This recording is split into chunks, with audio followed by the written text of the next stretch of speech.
Hey, hang on. Let's get it going. Where are we? Where are we? Where are we? Oh no! Why is it in a window? Wrong button.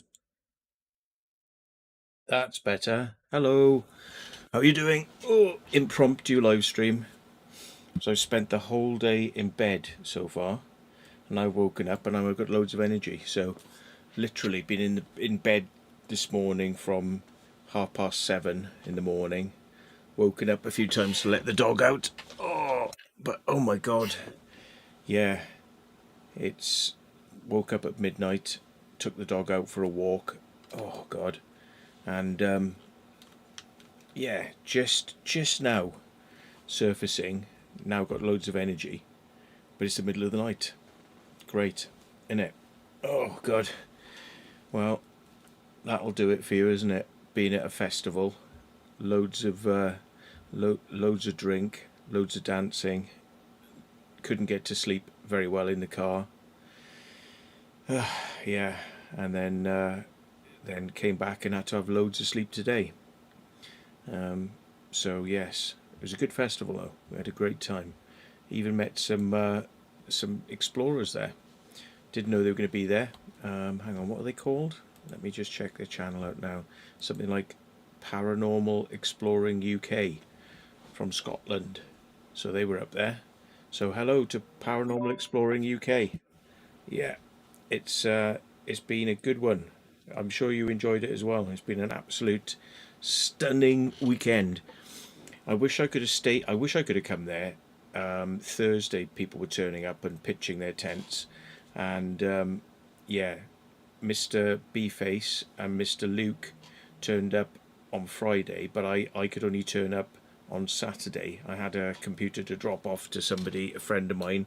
I was giving him a computer, you know, free of charge because they've just come back from the US and a lot of their stuff is in storage in the US and they haven't got any stuff. So I brought them a computer just to get them back on their feet. So Saturday morning was doing that. So I only got down to the festival Saturday afternoon, and then stayed until it was meant to be Sunday evening. But I was like so knackered at the end of it. I thought, oh, I better go to bed because I shouldn't be driving if I'm this tired. But yeah, so I'd weaned myself off drink throughout the Sunday. You know, Saturday night was the big night for me. Got completely paralytically drunk on Saturday night. Then thought I'll spend Sunday just no alcohol, ready for the drive back Sunday evening. And Sunday evening comes and I'm just like, "Ugh, I'm too tired." So I rang my mate who's looking after the dog and said, "Nah, mate, I better get some sleep."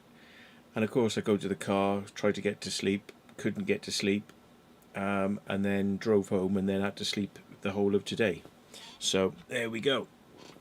But yeah, so that was a really good festival. Some of you saw the photo of the that was the night time when I couldn't get much sleep on Sunday. I just thought I'll go and walk out where all the tents are and take a photo in the night. And you got that nice moonlight behind the trees. But I was like, I couldn't get to sleep, so I was just listening to podcasts and music most of the night, just sitting there, just trying to keep myself occupied, listening to podcasts.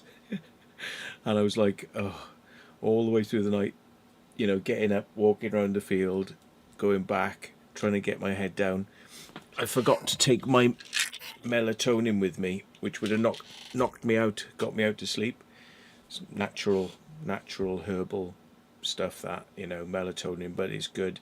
Forgot to take it, didn't I, in my haste in getting ready? Forgot to take my melatonin, so ended up just sitting there like, I really feel like I'd like to be asleep, but I can't.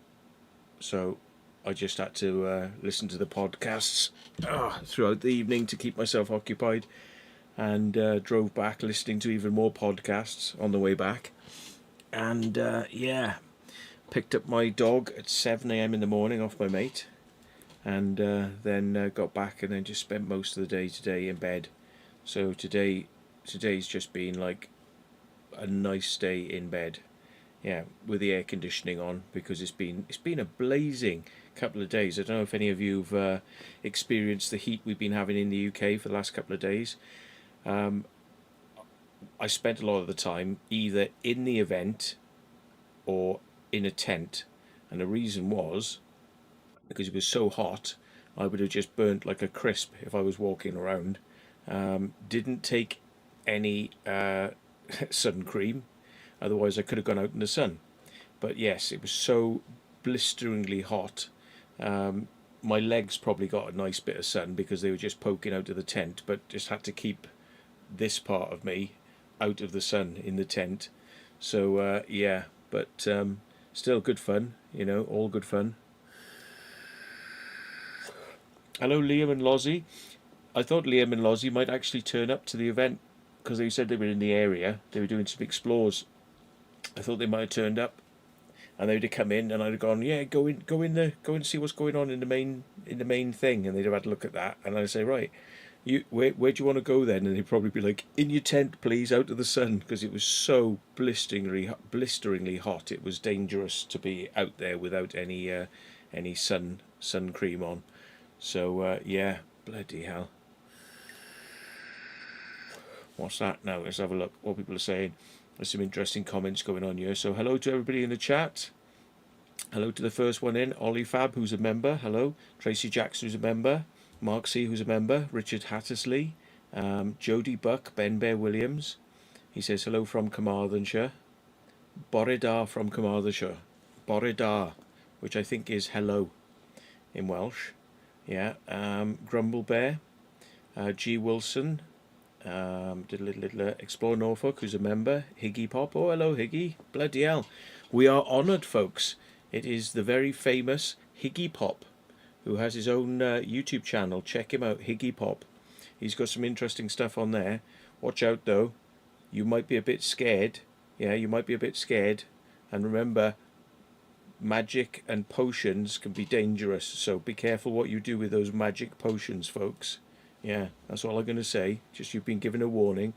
And of course, it's Melissa Jones Paranormal, who is a member and a moderator, and Natalie Lucialis, who is a moderator as well. My goodness, why are we all such late night people? We're all up at night and can't sleep at night. Yeah, and then we want to be asleep in the day. What is it with us late night people? I don't know, honestly. We've got our world turned completely upside down, Might be because of the heat. It might be because of the heat, because the night time is the only time you can be awake and function with this amount of heat, because in the daytime you're just like, oh god. Does the heat make you want to go to sleep? Heat makes me want to go to sleep, and heat also affects my hay fever, and I've had some bad hay fever symptoms over the weekend, so I was armed up with my Otravine to keep my nose clear, and I've had to use my steroids as well to keep my nose under control, because I was sneezing and bloody all over the place. So yeah, so antihistamines, steroids, and other things to keep my nose clear. Yes, it's been very interesting weekend, but that's the thing. See, the heat can be a killer sometimes. I've ended up with like going out in the boat. You've probably seen this. I've gone out in the boat. And sometimes I forgot my sunscreen, and sometimes I've taken the sunscreen with me. But being on the boat, I've also ended up having like heat stroke from being out in the day on the boat. Even though when you're moving around on the boat, the air keeps you cool, it's just the heat baking you on your skin, and I've ended up with sunstroke coming away. So you've got to be a bit careful with that stuff on the boat. So yes. Yeah, who else have we got? Belfast boy from Oz, Mark Streeton, Steve George. Yeah. What else have we got? We got somebody who's in a foreign script. So I can't say your name, but the one with the Mandarin or whatever it is. Hello to you. Hello. Storms, Radios and Cats. Hello. Yeah. Grumble Bear says, I'm currently straddling my fan like it owes me money due to the heat. Yeah. Do you know what I found works really well, Grumble? I had to do it on the weekend. I'm a dirty bastard, because I've put the shirt I was wearing all weekend, I put it back on now, but I haven't had a bath yet. I'm going to do that in the morning. I'm going to have a shave and a bath in the morning. I've just been Mr. Dirty Boy lying on top of my sheets with the air conditioning on, just trying to keep cool. Yeah, but you know what I did in the festival with this very t-shirt? It works. It works a treat if you're suffering from the heat, right, and you're really suffering really badly. And bear in mind with my hay fever, it used to before the air conditioner, right? I used to get it so bad. The only way I found I could keep cool was having a fan on my desk, right?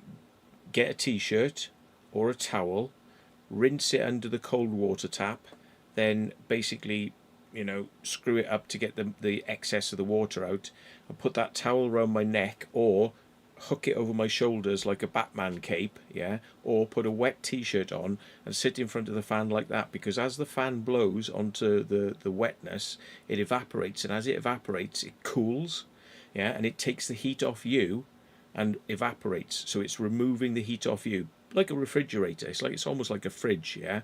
So it takes the water off you, drops your temperature, works a treat. It's like having an air conditioner without the expense of an air conditioner.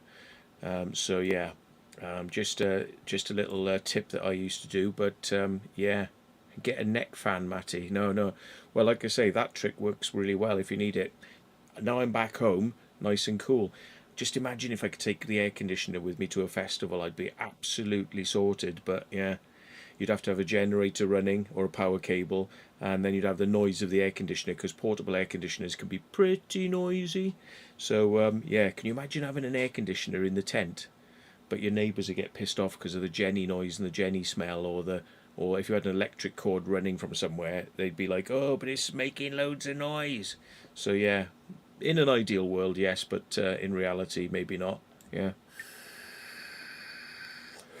Blood DMP. Hello, yeah. Hello, how are you doing? Andrew Smoth, Steve George, AC Higgy Pop is a night person. He must be. What with him doing his magic and making his spells, his spell potions. Yeah, right. He's up at night when the moon is out. Look, making his spells and doing his magic. Yeah.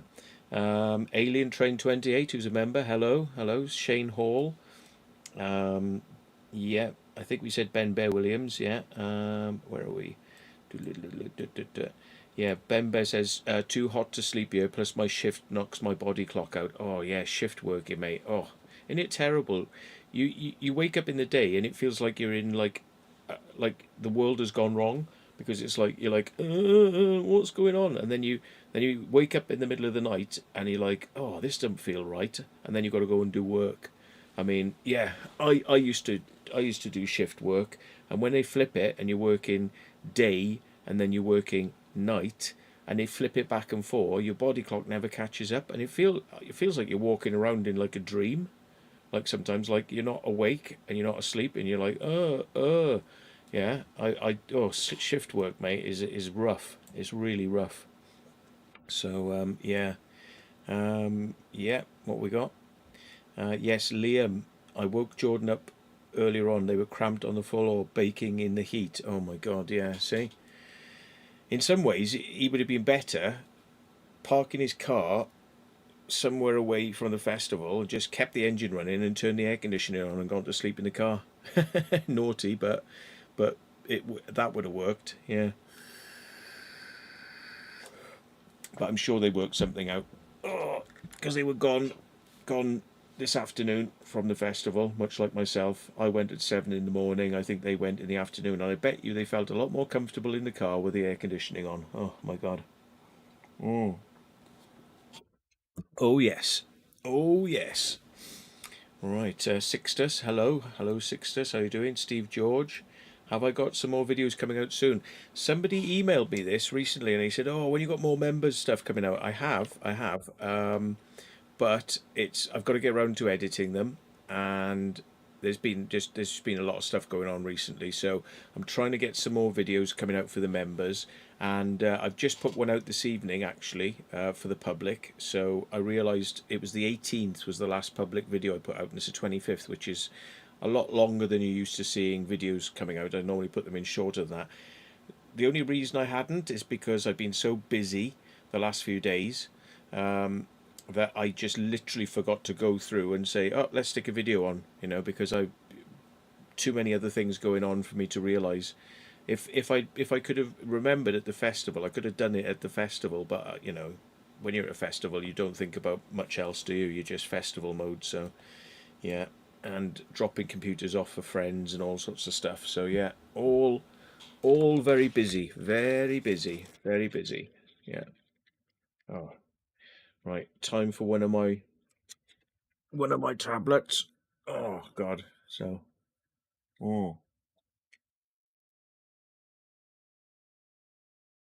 Oh, I've woken up now. I got too much energy, so I thought I can either knock myself out with the herbal supplements, or I can get rid of some of my energy by coming on a live stream. Because often when I go to do live streams, I'm starting off pretty tired, but now I'm actually wide awake. It's like as if I'm doing it. It's like imagine I woke up at 9 in the morning.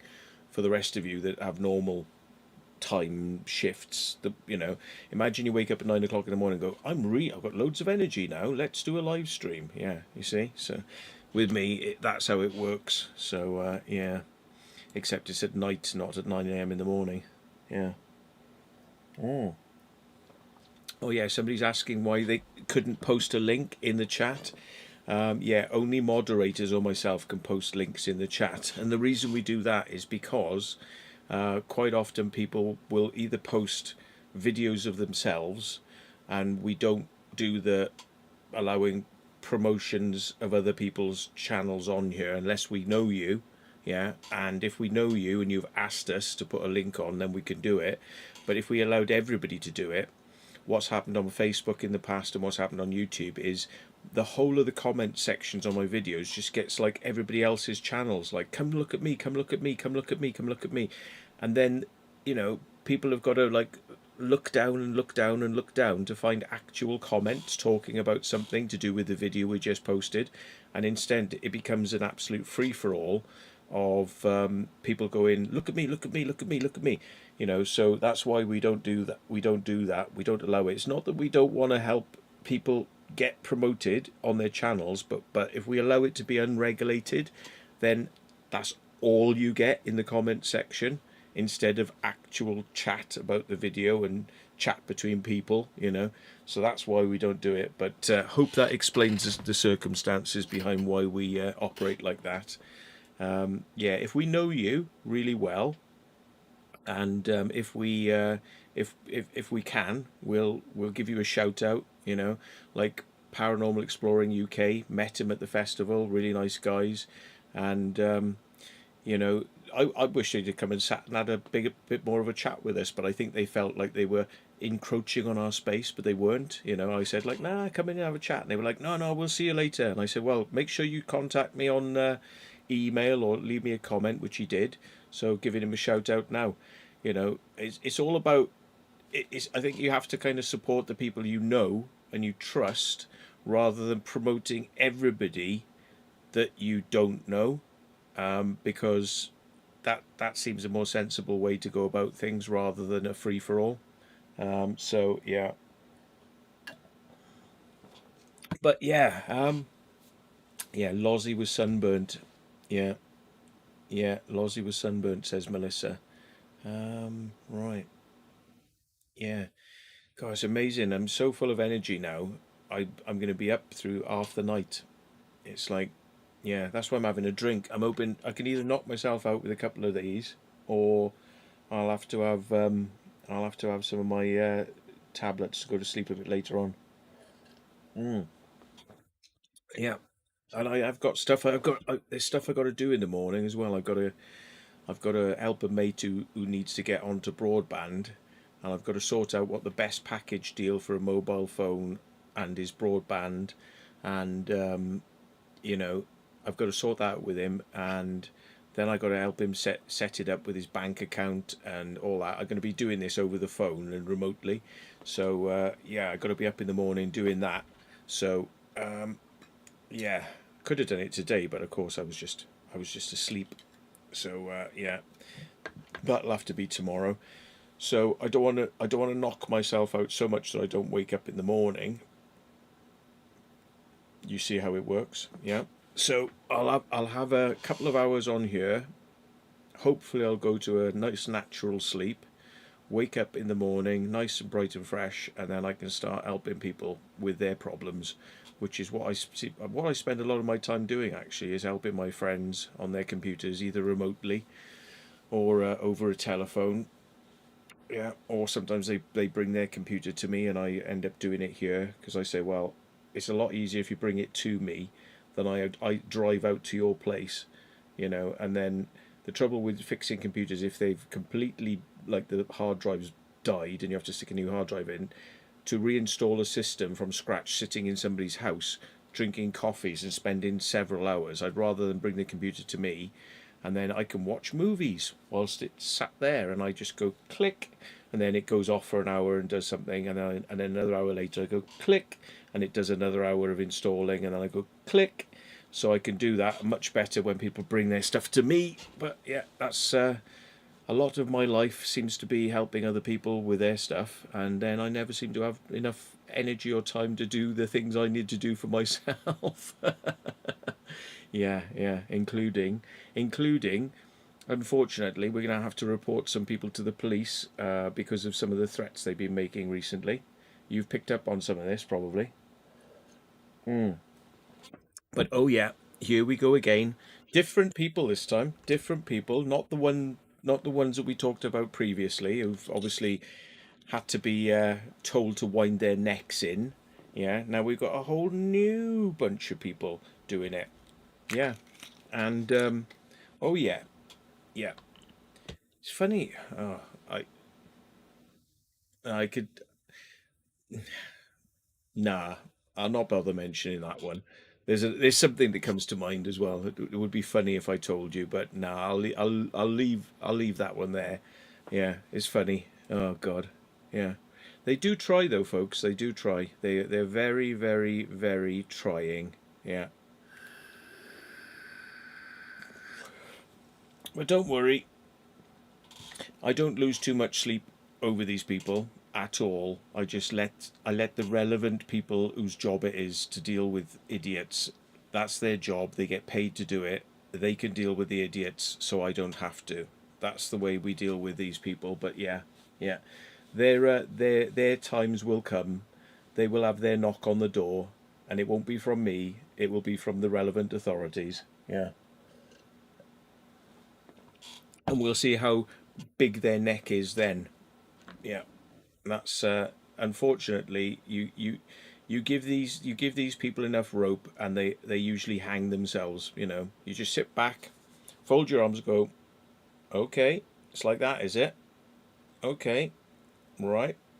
Thank you very much for giving me all that evidence, and now we will pass that on to the relevant authorities, and they can fret, and they can stress themselves out with that, so we don't have to. Yeah, well done.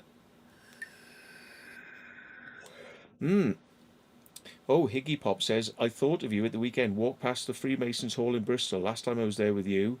Last time I was there with you, and you didn't come back out. No, no, I didn't come out. I went further in.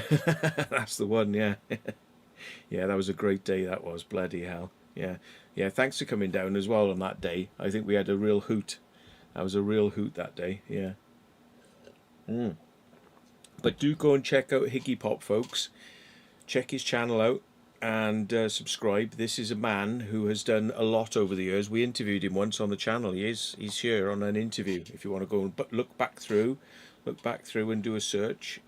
We did a live session with Higgy Pop on here, and Rudlow Manor, UFOs, secret underground bunkers. Yeah, this is a chap who used to watch my stuff years ago, and then got into doing a channel called Nettledon, or Nettle Den, yeah, as in a den of nettles, yeah, Nettle Den, yeah, which is still up there on the internet. If you want to go and have a look at it, search it out, Nettle Den, one word, yeah.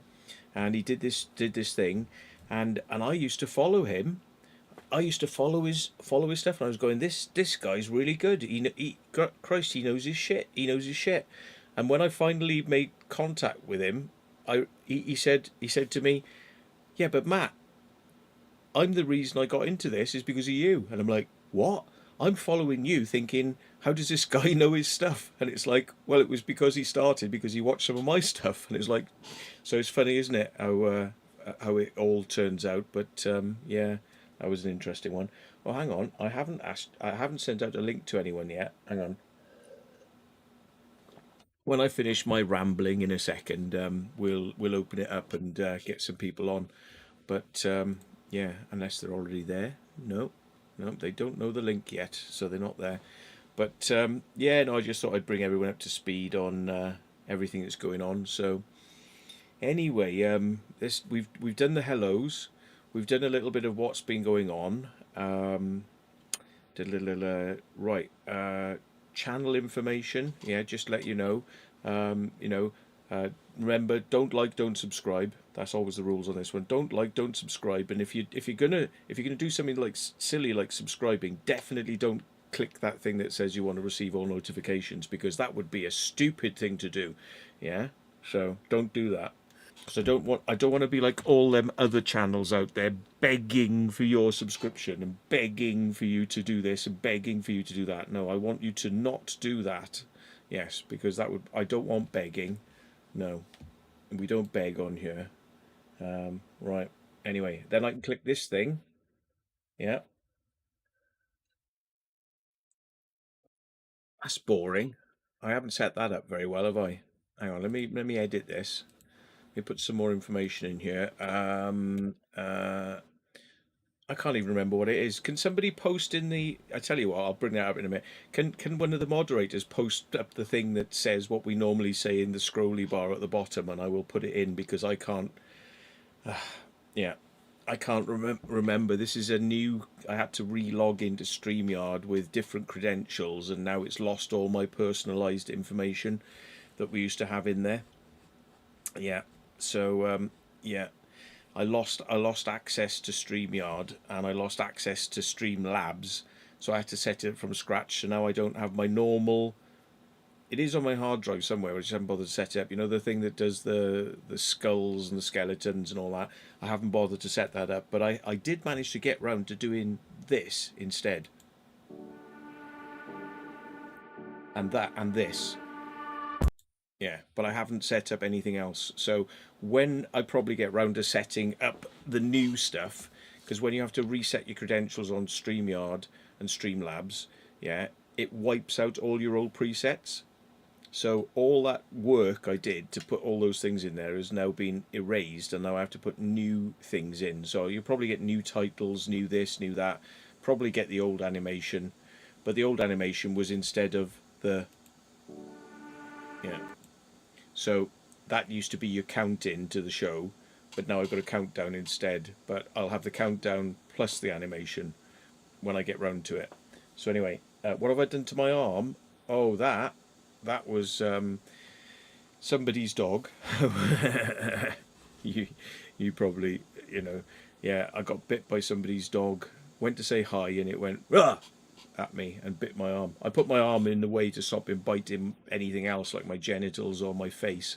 So I just went no, like that, and he got me. Yeah. Well, look, Liam has just blown the secret. Yeah. Mm. But there we are.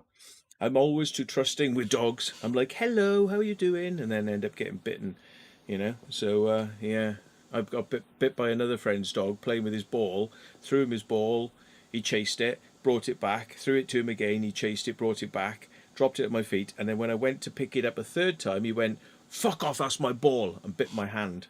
Yeah. And then there's the time I nearly got killed by two dogs that ragged on me for 30 minutes. Long story, you've probably heard it before, but yeah, nearly got killed when I was about 10 years old. It's a long time ago now. Yeah, they ragged on me for 30 minutes, and the only thing that saved me was a duffel coat. They couldn't get their teeth through the duffel coat. Thank you, duffel coats. Very unfashionable, but saved my life. Yeah, wow. So, yeah, me and dogs, we haven't got a. Yeah. Oh, so Mel's done the link. Hang on, let me see if this is it then. So I can post it in there. Ah, that's it. Yes, yes, yes, yes, yes, yes. Thank you, Mel. That's the one. Right, now how do I post that in there then? Right, okay. To donate. Oh, hang on. Let's say to donate. I can't spell to donate. Use this link as we get 100% of the tips. There we are. All right. That's probably better then. Oh, I should say, or use this link, or use this link. Right, and I'm not begging. It's just, if we don't tell you this, and you do decide you want to send what do they call it? A super chat. If you send a super chat on YouTube, as you know, 50% of it goes towards YouTube, which is a bit much. So if you're going to do something like that, it's better you do it like this, so YouTube don't get all the money, because YouTube are very greedy, and we don't want to sort of how do I get rid of that now? Oh, go away. There we go. Got it. Right. So, and then there, that thing. It's just, if you're going to do it, I'd rather you not waste your money, because people do super chats, and it's great because you pop up on the screen as a super chat. But if you do it through the Streamlabs link, yeah, and I think PayPal is linked as well, but I'm not sure. If you do it through Streamlabs, then we get 100% of it, and you still get a shout out. It still pops up on the screen. Yeah, yeah. It shows up here. Look, it says that somebody sent £5. Was that tonight? I didn't even see that. But if they did, thank you very much, because I missed it. But it might be from another night. So Explore Norfolk, he's been a member for 16 months. So thank you very much for your support, for being there. Memberships are another good way you can support us, but I'm not begging. It's just, if you do want to do that, then very good, because it helps. But you know, we're not begging. We're not on our asses, and we're not homeless. Yeah. So, if you want to support us, you can, but it's not required.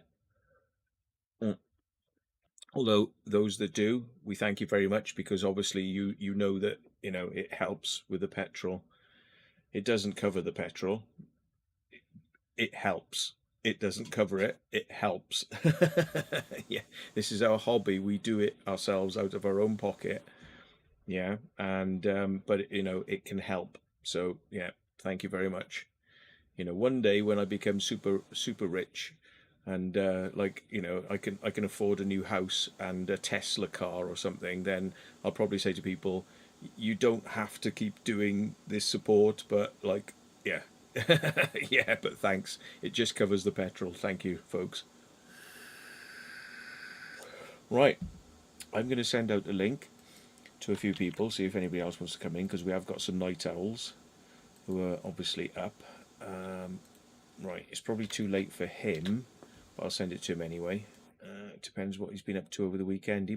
Some people have had a weekend off because of the solstice. So we've got, I don't think this guy is out feeding cows, so he probably won't be able to come on. These two are probably in bed. This guy, he's up, so he might come in. Hang on, let me send it to them, and then I can resend it to a few more. To this one, this one, this one, this one, this one. It's probably too late for him.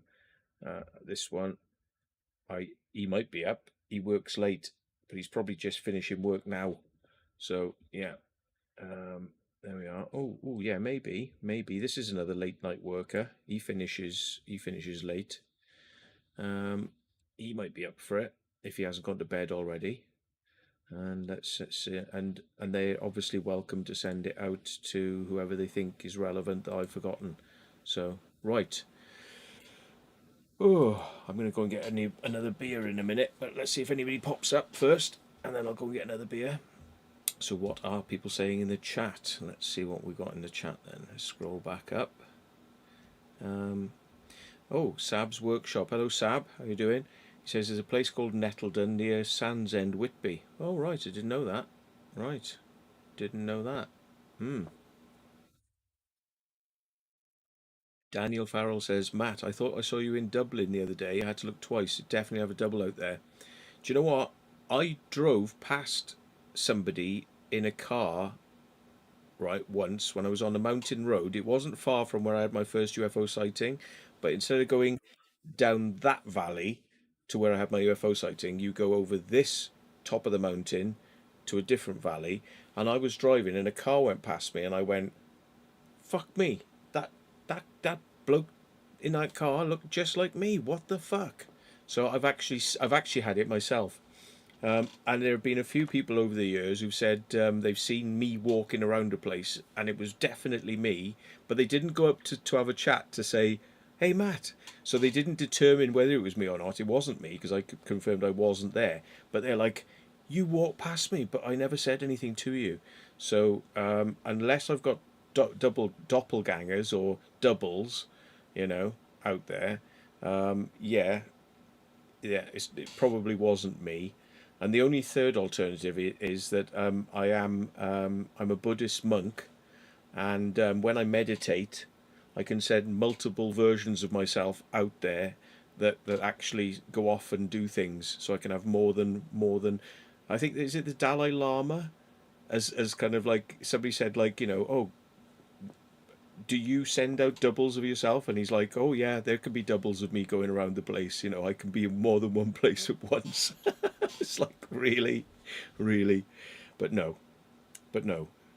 And unless I'm doing it subconsciously, probably not. There are people who look like other people out there. I've taken photos of people. I said, "Do you know you look like my mate?" And they're like, "Really?" And I said, "Can I take a photo of you?" And they're like, "Yep." So take a photo, and then I take a photo of me and the person, and then I send it to the person, and I go, "Where did I take this photo with me and you?" And then they laugh because it's not quite them. It's very very close, but there's something, just one little thing that's slightly different. But I'm like, look, I'm here with you now, and I always take a photo. So when I see somebody that looks like somebody, I always stop them and go, "You look like famous actor," or "You look like my mate."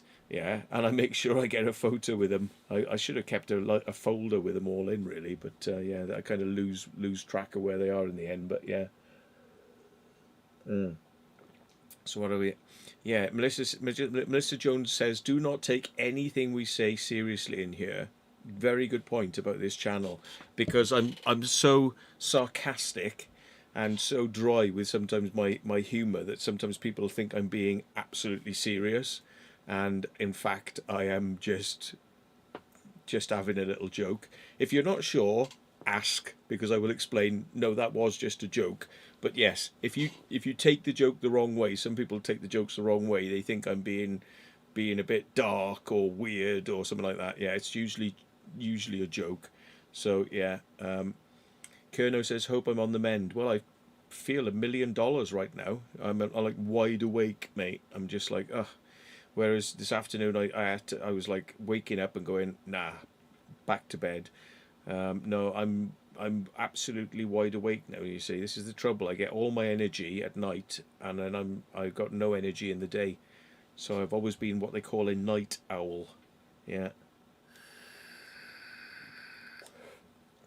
I used to be a fucker for being a night owl when I was in school, and it was a problem because I was always awake at night and wanted to do things and read and go on the computer and do things at night. And I'd wake up and I'd go to school and I was just like this in school, nodding, couldn't focus in lessons because it's like I was up all night, and it was stupid really, but like, when you're a kid and you don't know how to regulate what's good and what's bad, like I probably, I could have probably knocked myself out with some herbal stuff at night, knocked myself out, and then I would probably been more awake at school. But I was so lacking of energy that then the only way to keep myself awake in school was messing around and joking about, because it was like a way to kind of like ha get myself awake again. But just sitting there in a classroom in the middle of the day, when it's like I'm not very interested in what they're talking about, plus I'm tired, so just be like nod, I used to always get into trouble at school for either being a class clown or just falling asleep. Mm. They'd be like, if you're not going to listen to this lesson and you're just going to fall asleep, you can get out. That's what they used to say to me. Anyway, right. Okay, so give me a second because I'm going to go and get another beer. I feel like I need another beer. Can I have 4 beers? Can I have 4 beers? Yes. Yeah. So I'll be back in a second, folks. And luckily, I have got something on. So I'm wearing something, so I'm not going to get any accidental peep shows going on. So give me a sec.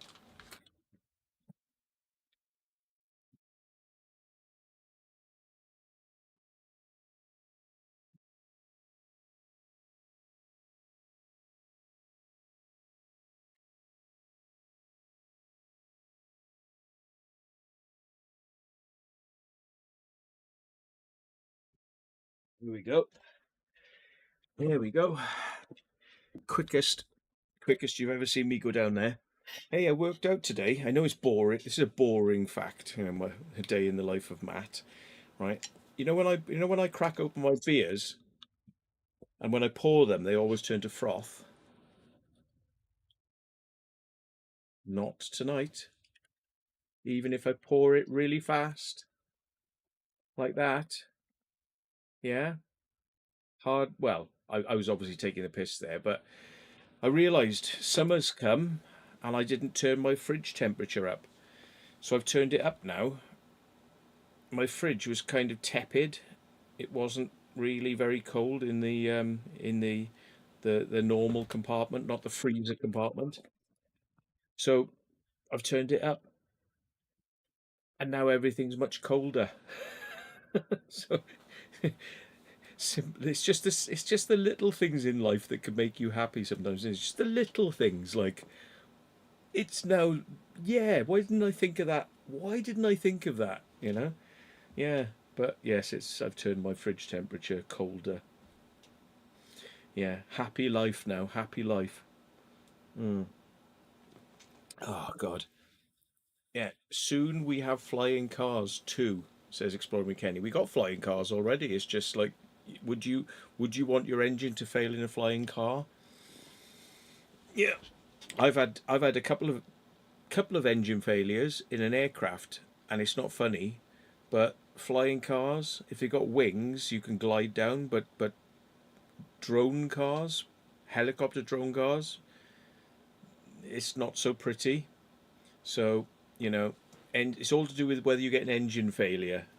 That's why we do or don't have flying cars. And let's face it, I would say 98% of people who drive cars are not really concentrating when they're driving. And you imagine the carnage that would take place in the air if everyone had flying cars.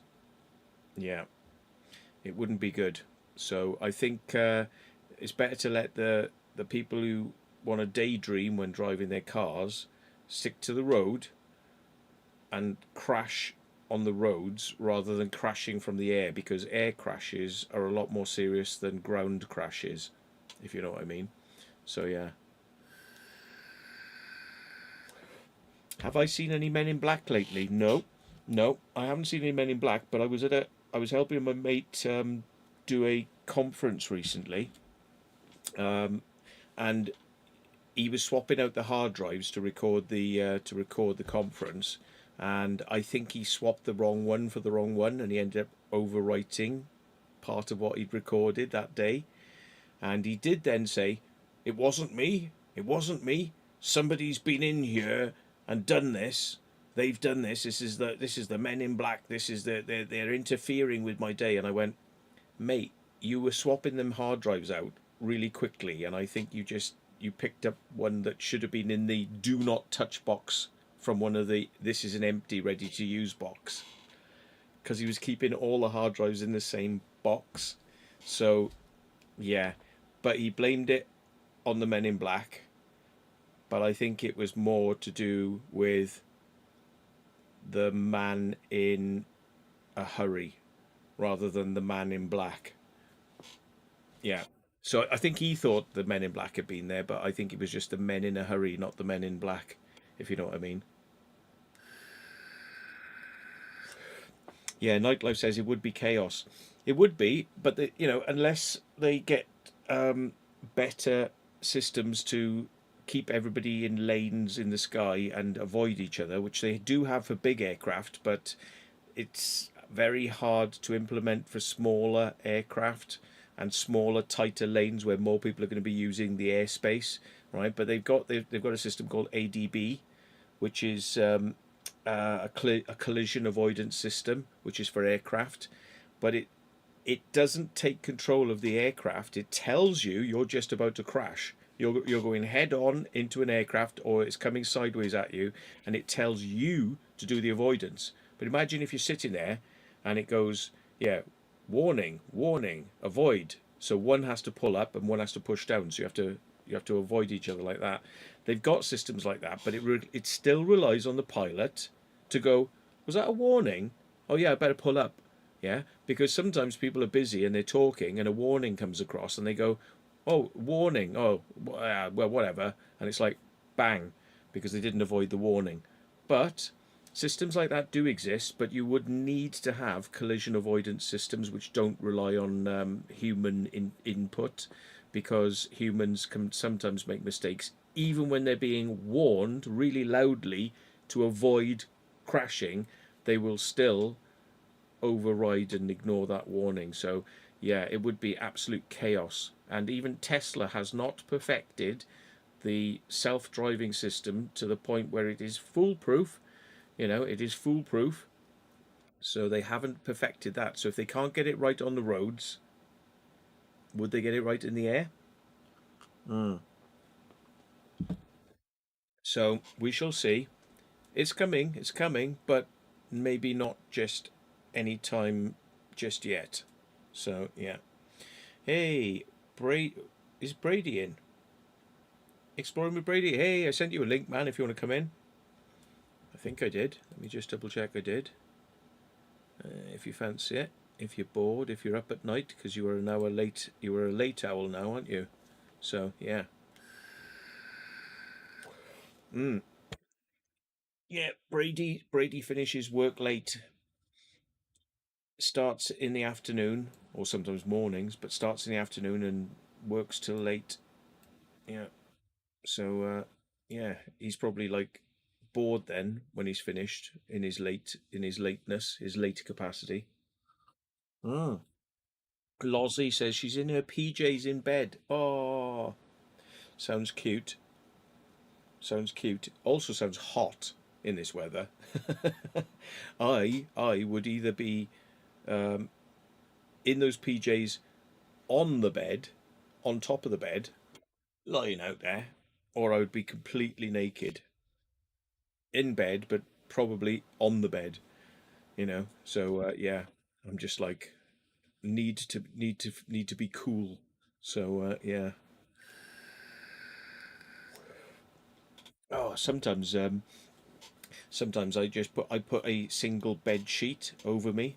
I lie on top of the bed, but I put a single bed sheet just to no fleece or you know no proper bed clothes, just like one sheet over the top of me, because yeah, it's just too hot, isn't it? In the summer, it's just way too hot. Like being in bed, you just bake.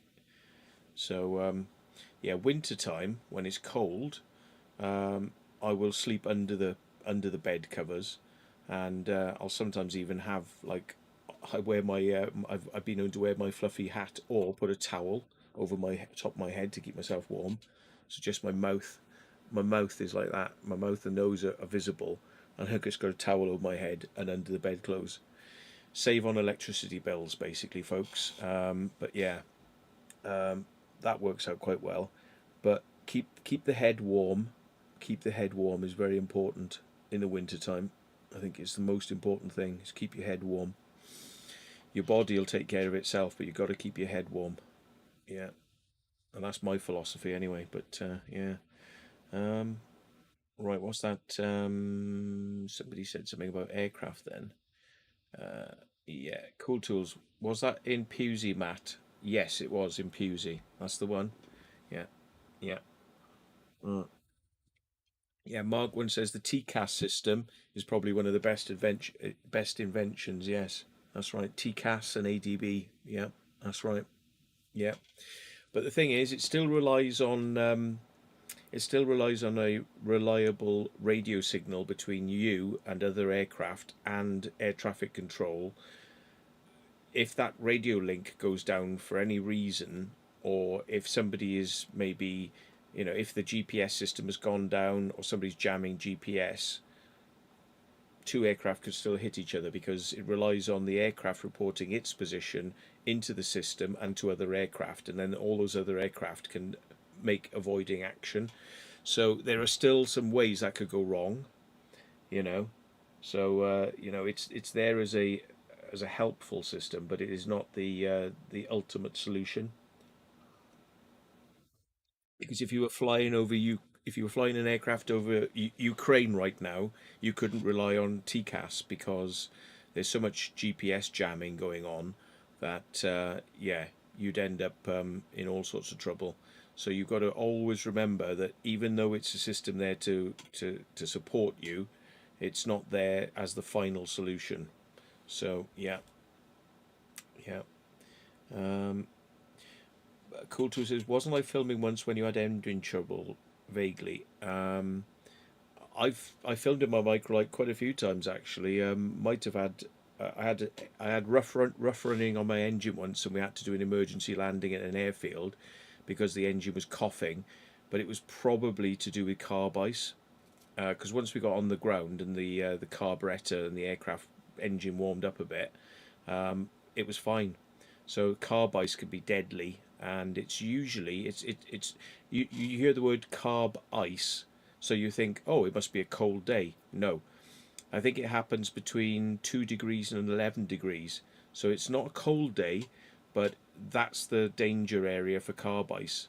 And so you have a special electric heater for your carburetor to keep it warm in that danger period. And carb ice builds up when you're at low throttles. So when you're cruising or descending, you get carb ice more than when you're if you're full open throttle, you don't get carb ice.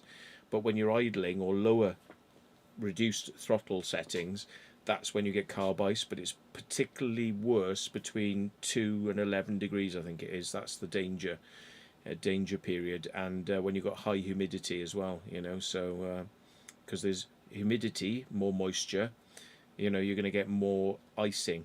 So but the colder the day, if you like sub-zero temperatures, you won't get carb ice because it's so cold. The air's so cold. There's very little humidity there, so you don't tend to get it. If you're flying like at -1, it's bloody cold, but you don't get carb ice.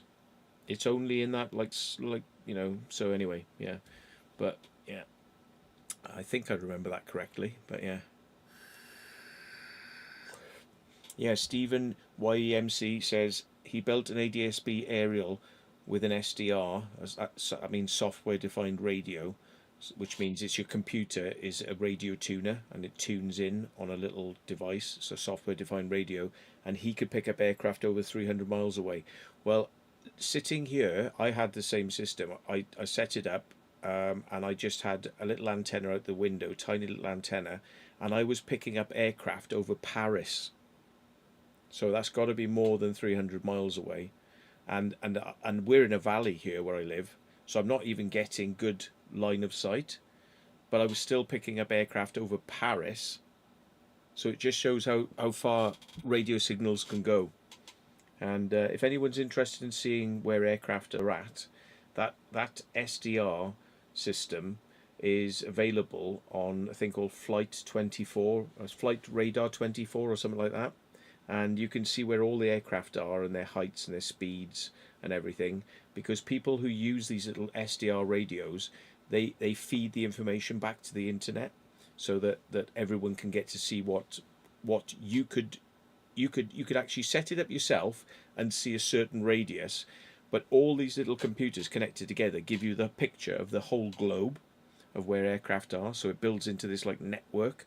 So it's like the public's the public have their own radar network, yeah, which is not like it's not based on the radar which is picked up from air traffic control, which is usually private. They do not give that out to the public. So the public have made their own system which listens in to what the aircraft are doing and gives us, the public, a an idea of where these aircraft are at. So if you're interested in Flight Radar 24, it's quite interesting.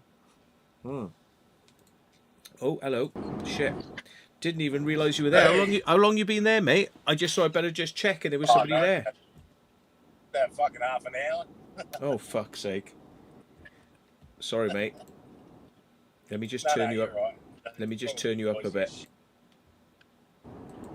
There Yeah, we it's go. probably noisy as fuck because I don't have my headphones with me and I'm driving 110 kilometres an hour out in the bush, meeting up with a friend of mine, and yeah, we're driving a truck of a huge truck full of hay.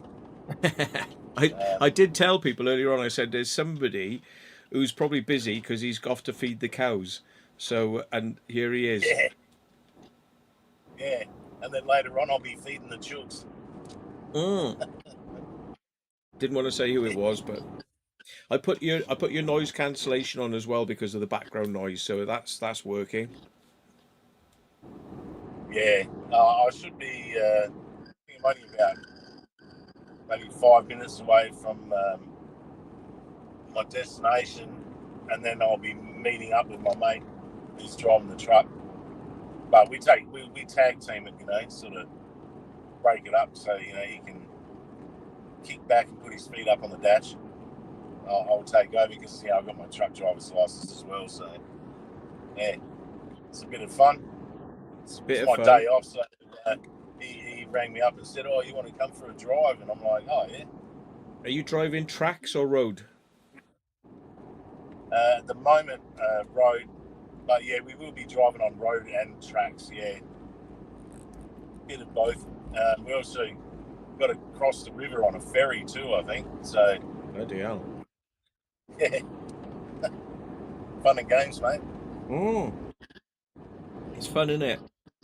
Big vehicles, and especially the way that some of those, like you have these multi things. Are you just one vehicle, or are you pulling a trailer full of stuff as well? Yeah, no, it's just the one trailer. Sometimes we run tandem trailers as well. Yeah, cattle, and That is mental. The way you get those road what they call them, road trains.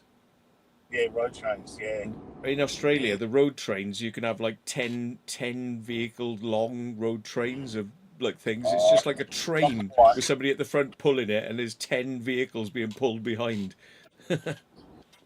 Well, yeah, in our state it's a maximum of 4. So yeah, you've got the semi, the truck at the front, and you can have 4 trailers running behind. A lot of times it's fuel, so you got like 4 big giant tankers of petrol running behind you, and Sounds to me like Mad Max. Sounds like a Mad Max scenario. exactly, on a dirt track, and instead of the tires running like dual wheels, they just run single wheels, sort of big knobbly tires that handle the gravel roads a lot better, So Sounds like complete madness, but yes.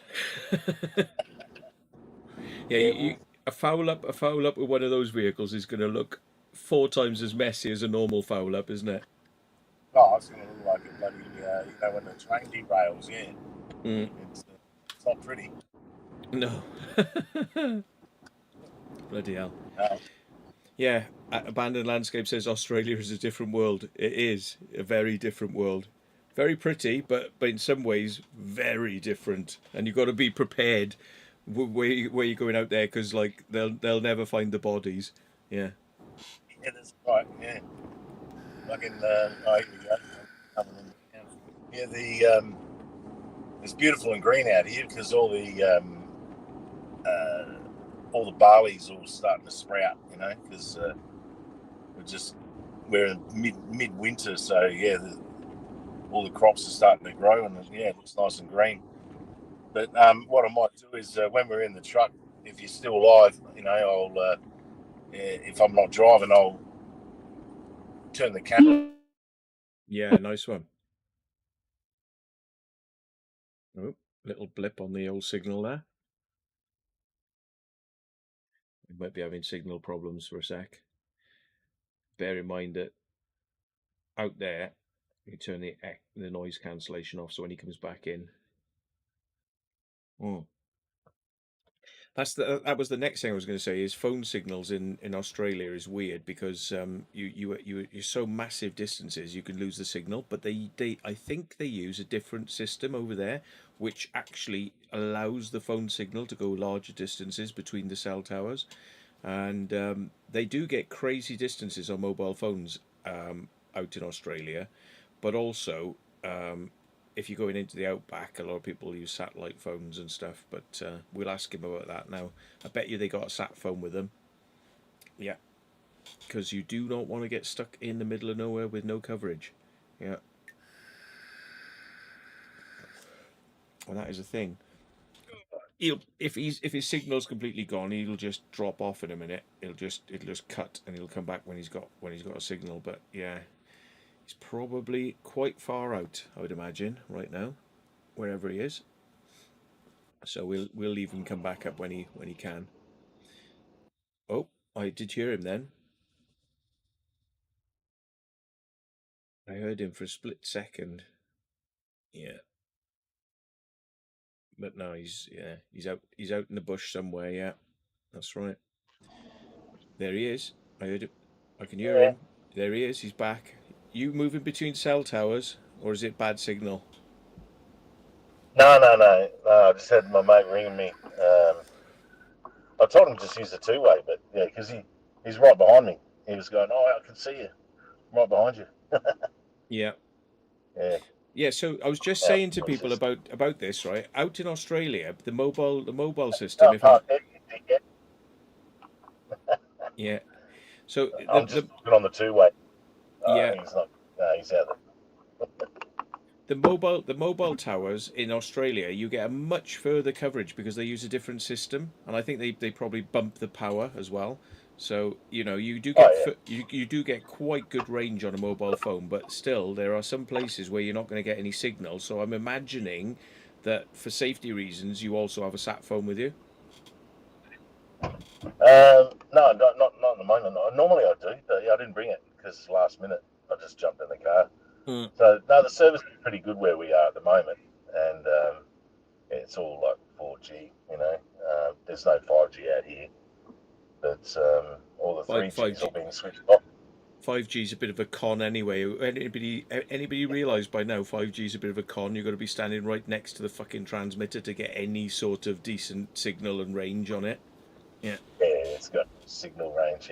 Yeah. But yeah, no, I didn't have any problems at all listening to you yapping while I was driving all through the hills and whatnot. Yeah, it was pretty good.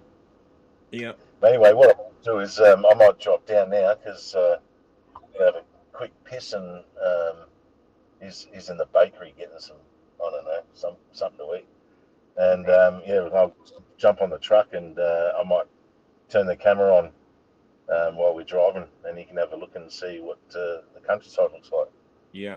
So people can start then. All the people are like, right. I'm going to look for any sign. I'm going to look for any landmark, and I'm going to work out exactly where he is. I used to do this. I was like, Yeah, Louis Rossman. He used to be like driving across the states, and he would be like, right, and I would go right. I'd freeze frame it. I'd go right, signpost, and then I'd go like right, and I'd be on satellite and yeah. Google Maps, and I'd work out Geolocate him, yeah. exactly where he was, and then I would be following him on street maps. I'd be driving on street maps the same speed that he was. I'd be going, I know where he is now. I know where he is. I know exactly where he is. Yeah.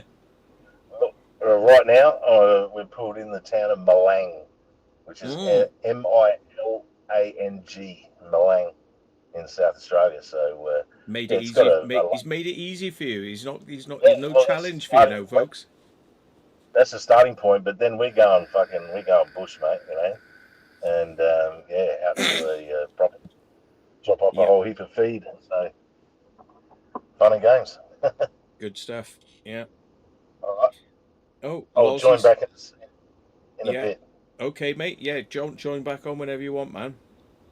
Okay. Bye, If I Lozzie. don't spot you on the thing, send us. Well, actually, phone's on silent at the Yeah, moment. Yeah, that's all right. I don't know. Just try. The best thing I'll is stop. just ring me on WhatsApp, yeah, because it'll ring Yeah, and I'll see it. I'll see it show up, but messages I won't see. So yeah. yeah, will do. Okay. Well, See you, mate. See you, everyone. all the best. Cheers. There he is, a busy man, a man on a mission, busy man. Yeah, Lozzie's Art said there's a game called GeoGuessr. That's basically that. That's interesting, isn't it? Yeah. See if you can work out where people are. Become like the man in black. Become like the government. Become like the NSA. You know, and see if you can track people down. You know. Yeah.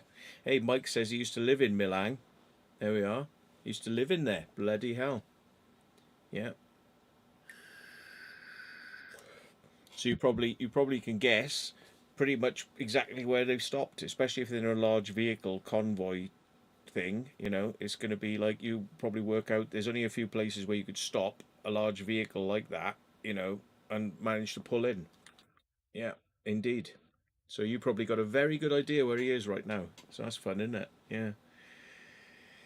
Um. Oh right. What's the? I say. Da, da, da. Oh, Sixter says sorry. He's got connection problems in this French hotel. Oh, he's in a hotel in France. So you're on a holiday or something like that? Are you, Sixtus? Mm. Yeah. Yeah. Geo Wizard is ace. His straight line missions are jokes. Yeah. Well, I used to do a thing with ham radio because it's not illegal to use a radio when you're mobile in your car. And what you could do is you drive from A to B, and there's people and they collect the pins of where you are, and they can score points, and you can get awards for for collecting the most amount of pins, and especially the hard to get ones when nobody is ever at. So I actually went on my boat with a radio, and I actually went to an island, and I was like on the radio going, right, I'm here now, and everyone has to make contact with you once. If they make contact with you once, then they can claim the pin. So you go to places that are really rare, and I tell people beforehand. You say like, "Hi guys, just to let you know, on this time at this date, yeah, on this frequency, I will be broadcasting from a really awkward location that's a mega pin. You get bonus points for it. So then, you turn up there and for an hour on low power because you can't use high power if you're working on a ham radio with a small battery. But stick an aerial up, just a wire, just a piece of wire, and then you say, right, I'm here. Anybody want this pin?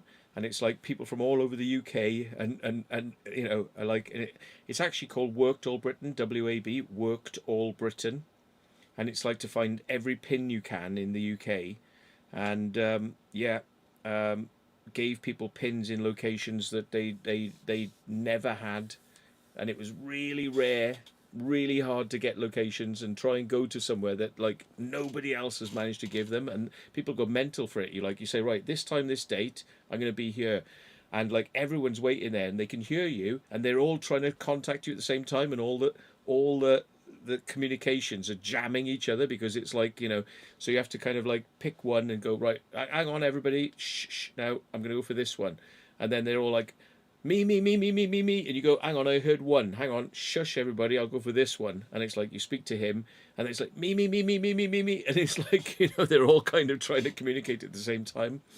So they get an hour of fun, and then it's like on we go. But I used to do it in the car as well, just a way to kind of pass the time.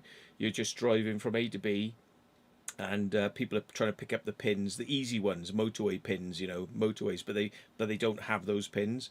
The people who do a lot of this stuff, they're not interested in the motorways and towns and villages because they've all got those. They're interested in the really hard ones. So yeah, and yeah. Anyway, And of course, it's illegal to use a mobile phone when you're in a car, but it's not illegal to use a CB, a radio or ham radio. It's not illegal. So yeah, if the police stop me and say, "What are you doing?" I say, "Well, I'm using a radio," and they go, "Yeah, but you can't use stuff when you're in a car." I said, "No, actually, let's have a look at the law, right? Yeah, totally legal. Yeah, just can't use a mobile, but I can do this all day long. Yeah, because you're allowed to do it too, because you're the police. Remember, you're allowed to use the radio. You're just not allowed to use a phone when you're driving. Yeah, but you're allowed to use your radio, aren't they?" And they go, "Yeah, that's right. Yeah," and you go, "Yeah, so yeah, check with your sergeant or something," and they go, "Oh yeah, yeah, yeah, you're right, mate. Yeah, sorry." And it's like let you go on your way. But yeah, it's like yeah, funny stuff. Sixter says he's from Belgium. I from Belgium. He's going from Belgium to Spain with some stops in France. So he's going from Belgium through France to Spain with some stops. He's now in Brittany. Now in Brittany. Oh right, yeah, okay. Nice one. Nice one. Yeah. Bearded. Oh, is Bearded in? Hang on. Bearded. Are you going to Obergeddon? I bet he'll be there. I bet he will. Bearded Reality. Yes, there he is. I sent you a link, mate. If you want to pop up, you're more than welcome, mate. I think I sent you a link. What's he saying? Uh, oh, that was at midnight. Hang on. Let me. I can't press play on this because it might be some private stuff in there because it'll come out through the stream. So I'll have to listen to that later. Whatever you sent me 25 past midnight. I'll listen to it later. But if you want to come up on the stream, you're more than welcome, mate. Yeah. Mm. He says, yes, I will be going. He says, there we go. Yeah, absolutely. So that's another well known YouTuber who's going to be coming to Urbageddon. And it's going to be fun, by the way. If you want to pop it in the chat, Mel, because I'm not sure of the web link, by all means, put it in the chat for people to click on it. Quite a few people have signed up. I'm not going to say how many, but quite a few people have signed up. It's quite surprising amount of people have signed up and paid for their tickets for Urbageddon. It's only 12 quid. Um, and yeah, quite a lot of people have said, yep, I'm having some of that. Thank you very much. So yeah, the lineup is going to be quite good of Urbexers who are going. We may have some very well known names there, apart from us, some really well known names because there's not going to be, I'll just give you a clue, there may not be a Screamfest this year. So just let your imagination run wild on that one because if they're not going to do their own thing, they may come to this one instead. So just use your imagination on that one. Yeah. Mm. Thank you. Liam has just popped it in. Mel's sleeping. Has she gone to sleep? Oh dear. Yeah, thanks, Liam has popped it in there. It's eventbrite.com/e/urbag something. It's that link. But yeah, find out more from that link, and as more people are confirmed, we can let you know who the confirmed ones are. But yeah, everything is with changes. Could be changes to the thing if somebody has something they have to go and do and they can't turn up. But as more and more people become confirmed and then super confirmed and then ultra confirmed, we'll let you know. But yeah, obviously all the main people are going to be there. All of the main ones we know are going to be there, and then hopefully we're going to get some of the really big names as well. So yeah, hopefully they'll feel like they want to come. If they're bored, they got nothing better to do, they'll be down at that. Oh. Hotel is already booked. Yes, indeed. Now I didn't realize the location has actually been confirmed as well. So yeah, the location's been confirmed. So it's just down to you to go and get your hotels in the area or whatever you're going to do to stay. Whether you stay on a campsite or whether you stay in a hotel or like me, most of the time I'd sleep in my car. But I think because Mel's got a place kind of sorted, so I'll probably end up going there. But yeah, I'm just you know I'm stingy. Plus, I think, well, why pay £50 a night or £80 a night for a hotel room?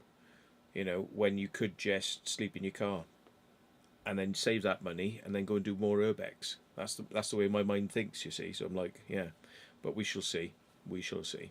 Probably best to get a hotel room and then be nice and fresh, in the morning. So and have a bath and a shower and yeah, all that sort of stuff, rather than just sleep in my car, which is my normal way of doing things. So yeah. Oh yeah, it's Stoke-on-Trent. If anybody's wondering, Stoke-on-Trent, which means the town of Stoke on the River Trent. That's what Stoke-on-Trent means. If anybody's wondering. So yeah, there's a big River Trent, and Stoke is the town, and Erbegeddon is the place to be. Nothing else matters in the town, just Erbegeddon. And the river, when you've seen one, you've seen them all. So, yeah, not interested in the river. Not so sure I'll be interested in the town, especially at the event. But yeah, the event is where it's going to be happening. So, yeah, in that order of importance Erbegeddon, then Stoke-on-Trent, then the river. Yeah, so in order of importance. Yeah, Grumble Bear says booking the hotel on Friday. We'll be travelling the day before. Yeah, absolutely. I'll have to have a chat with Mel and say, so where do I sign up? Where do I pay? I better do that, in advance rather than just leaving it till the last minute. I'll have to have a chat with her about that. Yeah.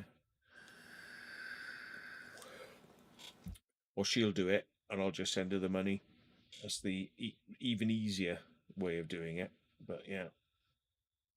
So, oh God, what is everybody up to then? What have you all been up to? What's been going on? Yeah. What has been going on, folks? Who's been doing explores recently, and how's it been working out? Yeah. Mm. When's this happening again? Says Connor. Um, good point. Hang on. I'm going to click the Eventbrite thing and have a look myself now. Saturday, the 19th of October. Yeah. And it's going to be at the Birches Head Hotel in Stoke-on-Trent. So I'll see if I can copy this and put it in the chat. So that's where the event is going to be taking place.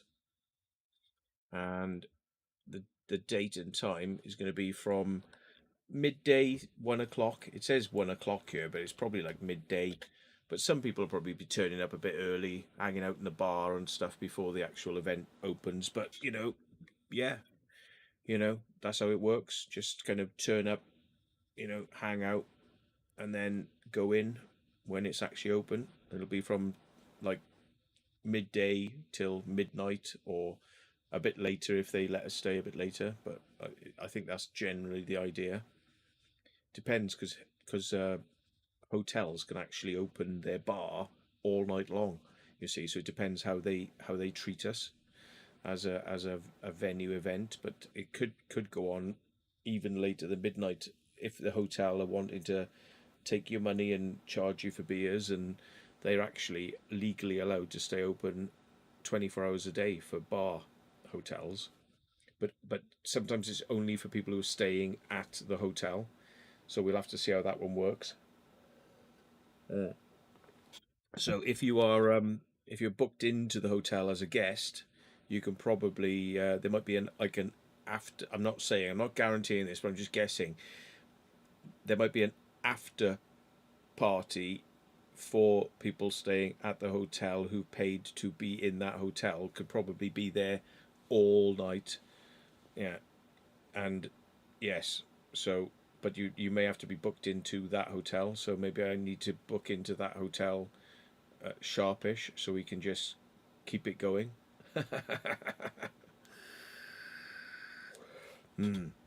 Yeah, yeah. Grumble Bear says, not gonna lie, looked at the venue and the pool table sold it for me. But honestly, loved the last one so much I couldn't pass going again. Yeah, yeah, yeah. I'll have a look now, see how much the the rooms are at that actual hotel, because it would make sense to not have to go anywhere else apart from the hotel to your room in the same hotel, which would make sense. But if we tell people that, the, the rooms are going to just go really quickly. So,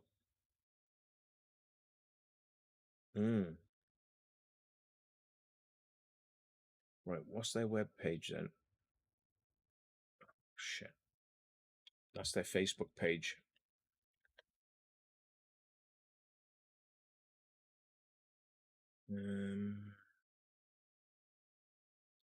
Right, how many rooms they've got? Not helping me. These pages are not helping me.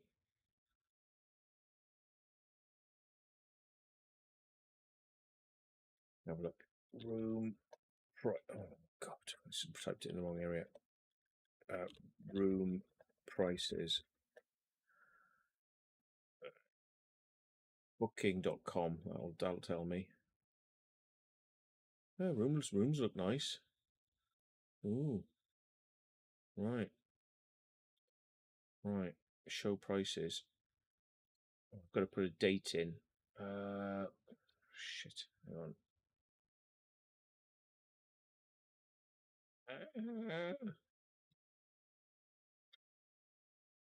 Bloody right. Sorry, folks. I'm just in my own little world here. A minute. Right. It's on October the 19th. Right. That's the date I'm going to put into my thing. Sorry, folks. Give me a minute. Give me a minute. October the 18th. Is it 18th or 19th? 19th. 19th. So booking 19th, out on the 20th. Right. Sorry. So 19th in, not 18th, and not August. Why is it doing this to me? 19th and out.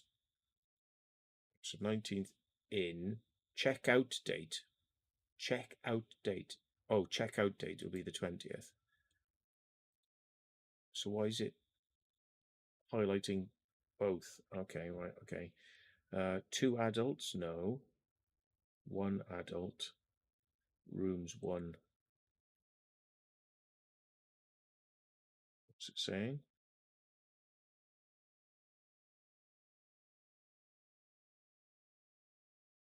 It's giving me all sorts of places apart from the one that I fucking asked for. Pricks. Pricks. Honestly. Booking.com. So I want this place on this date. Here's everything else apart from what you want. Great. Thank you very much. So am I going to just like block booking.com from being an absolutely useless turd of a frigging website? Because they're like, obviously they're promoting ones they're getting paid to promote. Yes.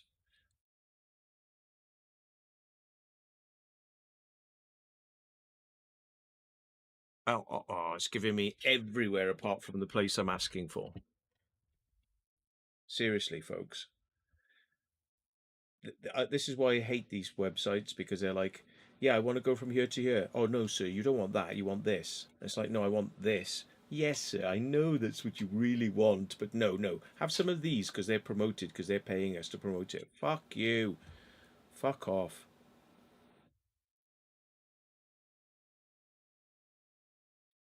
And some of these places they're promoting are like £300 a night. Yeah, right. I wonder why they're coming up first as my first, not the one I'm asking for. I wonder why. £300 fucking pound. Fuck off. Anyway, I'll have a look at that later on, because obviously I'm not going to get any joy with this in any reasonable amount of time, because they're going to give me everything apart from what I asked for. Yeah. So, right. Let's have a look.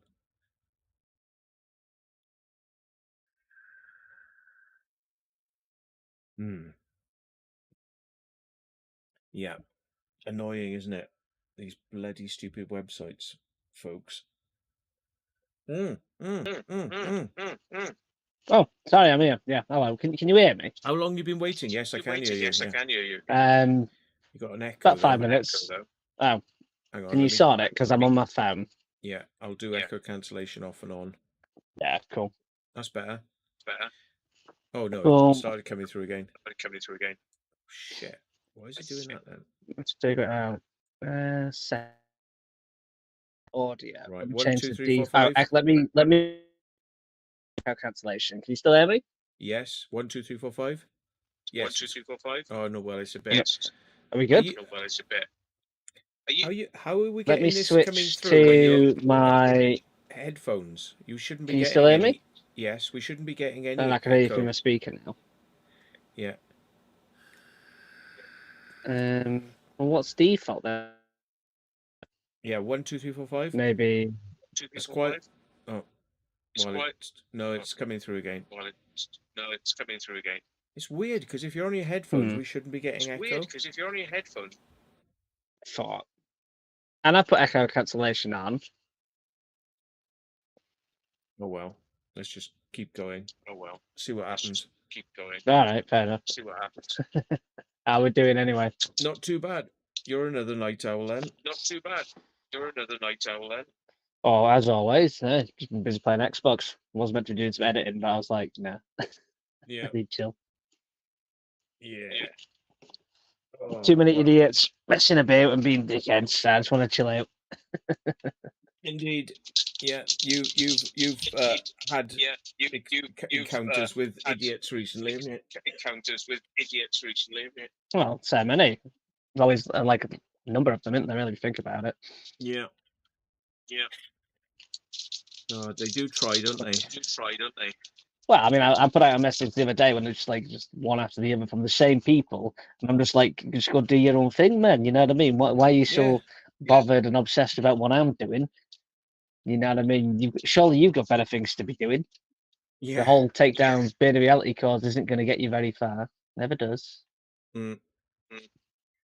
But No, it's people for you. That's it. But there we are. They do try, don't they?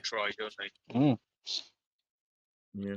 But in regards to, I mean, the other person that you were talking about, obviously, I didn't originally realise who it was. Yeah. Well, you wouldn't really until it clocked. Until it clocked. Yeah, until it clocked. I was like, I blocked him on a few other things, and he used to message me all the time, but very rarely respond. I'm just like, well, you're a bit strange, but whatever, crack on. And then obviously you have that, and you're just like, well, okay, then I'm all right, mate. Thank you. Go away. Yeah. Yeah. But see, he's been doing round the houses, I think. He's been going from A to B to C to D, you know, trying. Well, it's probably because nobody will have him, apart from the loons. Yeah. So I think that, and that's the thing, though. Like, you know, when you upset a lot of people, you do bits and bobs, and then they're going, "Oh, why me? Why doesn't anybody want to go out with me or do things?" It means like, well, that is why. Look at your own activities, and then you'll have the answer. Yep. But they don't see that. No. There's none so blind that those that don't want to see. Aye, agreed. Yeah. Hopefully everyone else is doing great and fantastic as well. Hope we're all chilled. Yeah. What have you been up to? Anything cool? Well, I just went to a festival on the weekend, and just chilling out. And I spent the Raving day away. in bed today, and now I'm wide awake because I've been asleep all day. I feel that I slept till about, did the school run, then slept till about 2:30. Up again, then just chilling. Yeah. Saying that, I've got far too much to edit and too much to do, and I'm just like, I can't bother.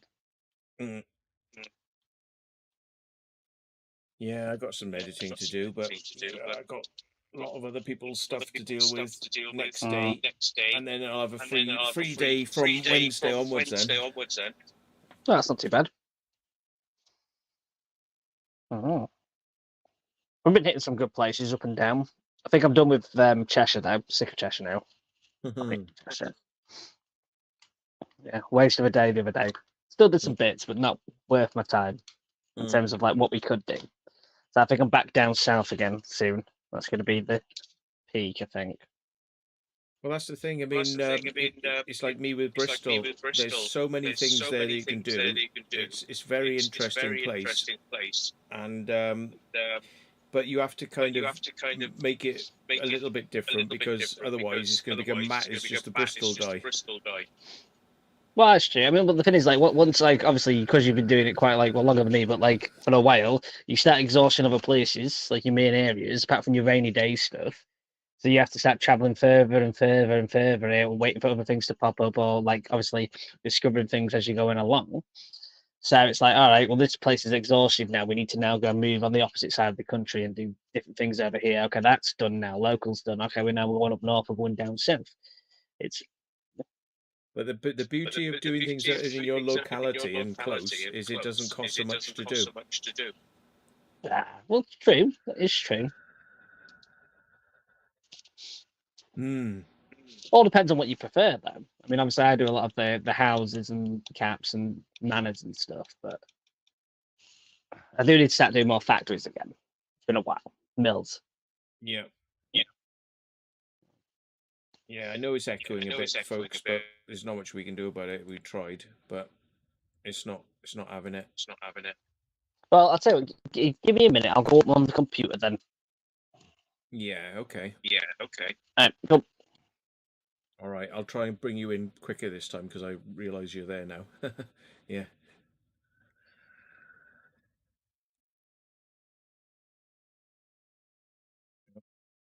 He's left his phone active, so I'll drop him off.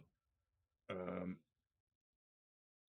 I'll push him out, and then he'll come up again, but on his computer. Because when you drop out like that, it takes a while for you to like leave the studio. But yeah. Night, Lozzie. She says I'm off to bed. Night all.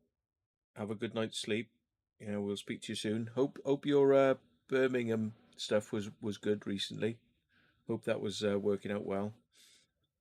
Hope you managed to get some stuff. Shame we didn't see you at the festival, but there's the next time. I think you'll enjoy the next time one if you come to the next one and just pop in, or come. You know, come to the event. I think you'll enjoy it more because the music will be more our type of scene. You know, on the next one. So yeah, it's just like ska, punk, rock, and yeah, and prog stuff. Like this one. Next one will be on more trance, techno, weirdy, sort of, yeah, electronic. So you probably enjoy that one a bit more. Yeah. Right. Well, I don't know if anybody else wants to come up.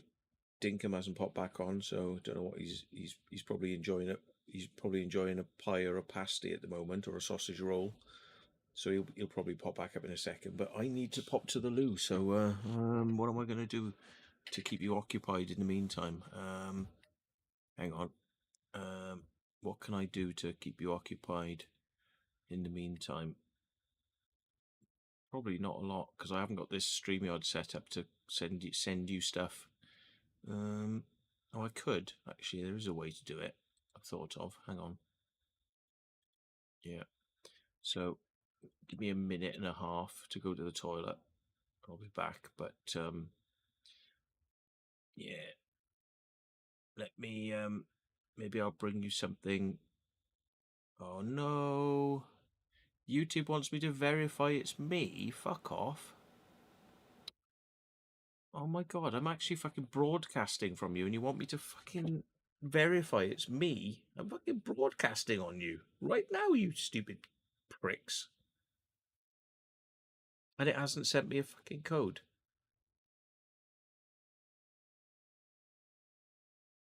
So how can I verify it's me then if you haven't sent me the fucking code? Don't you just love it? Are you going to send me a code then? Yeah, there we go. Right. Okay. Right in the middle of a bloody stream. It's like I'm live now. What do you expect me to do? Right. Thank you. Now it's sending me something else. What's it sending me now?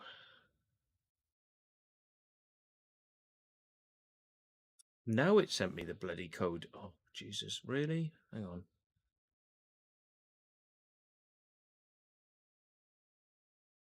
Thank you. Don't you just love it? You know, don't you just love it? Let me see if I'll send you something. I'll send you a little bit of a video, which is for members only at the moment, so you can have a quick look at this whilst I pop off. But it's a members only video, which you can watch if you sign up as a member. But you can watch this for a minute whilst we're popping off doing things we need to do.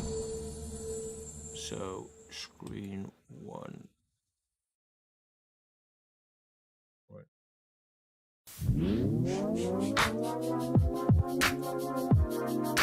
Hang on then.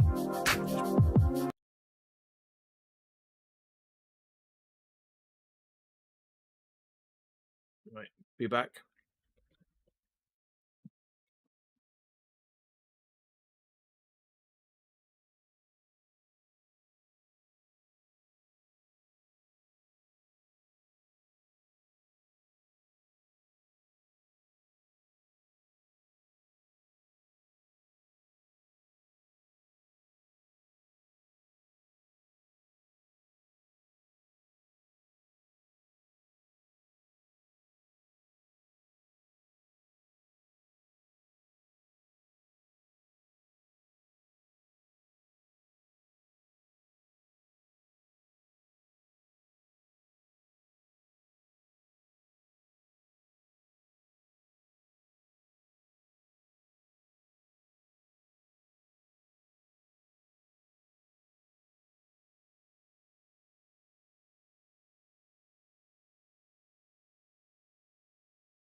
Right, I'm back. I'm back. So there's a sneak peek there for you. We've got Beard is getting setted up. He's getting setted up. Setting up. Beard is setting up. There he is. And I'm fairly sure we ain't got no echo now as well.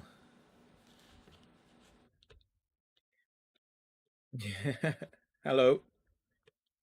It's all right. Plenty. Now we got a new problem now. Have you woken them frogs up or something?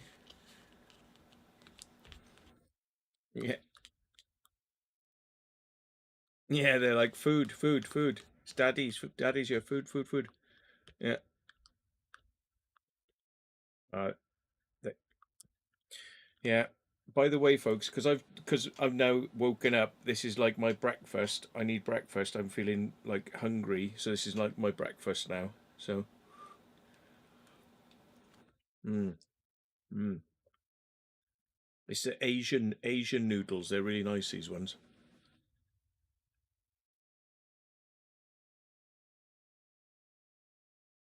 I like the Japanese katsu curry ones because they got like exploded rice things in them.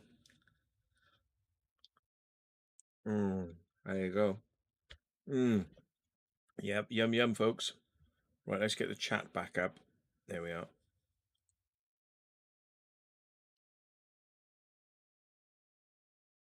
Oh, bloody hell. Somebody has just tipped £25. My God. He says, don't mention my name in chat. You could just refer to me as a mate in Southport. You could refer to me. Refer to you? I could just refer to you. Refer to you, I think he's saying. So, yeah, there we are. The man in Southport who's just sent a tip of 25 quid. Thank you very much. Did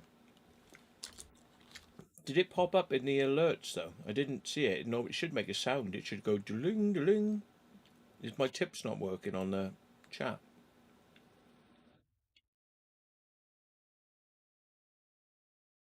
It should do. So what's that then? Oh, yeah. It says up here, look, in the top right. In the top, it does say up there, but yeah. But why doesn't it go ding and come up with a thing in the middle of the screen? Maybe it did. I wasn't listening. Perhaps I'm just in my own world sometimes.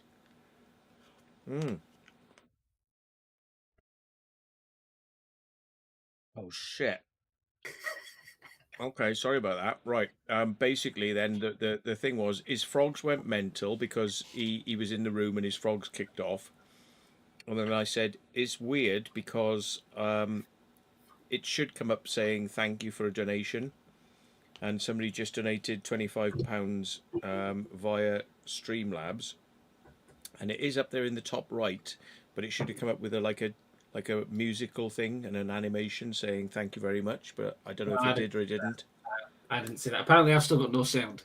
30-second delay on the That'll stream. be it, yeah.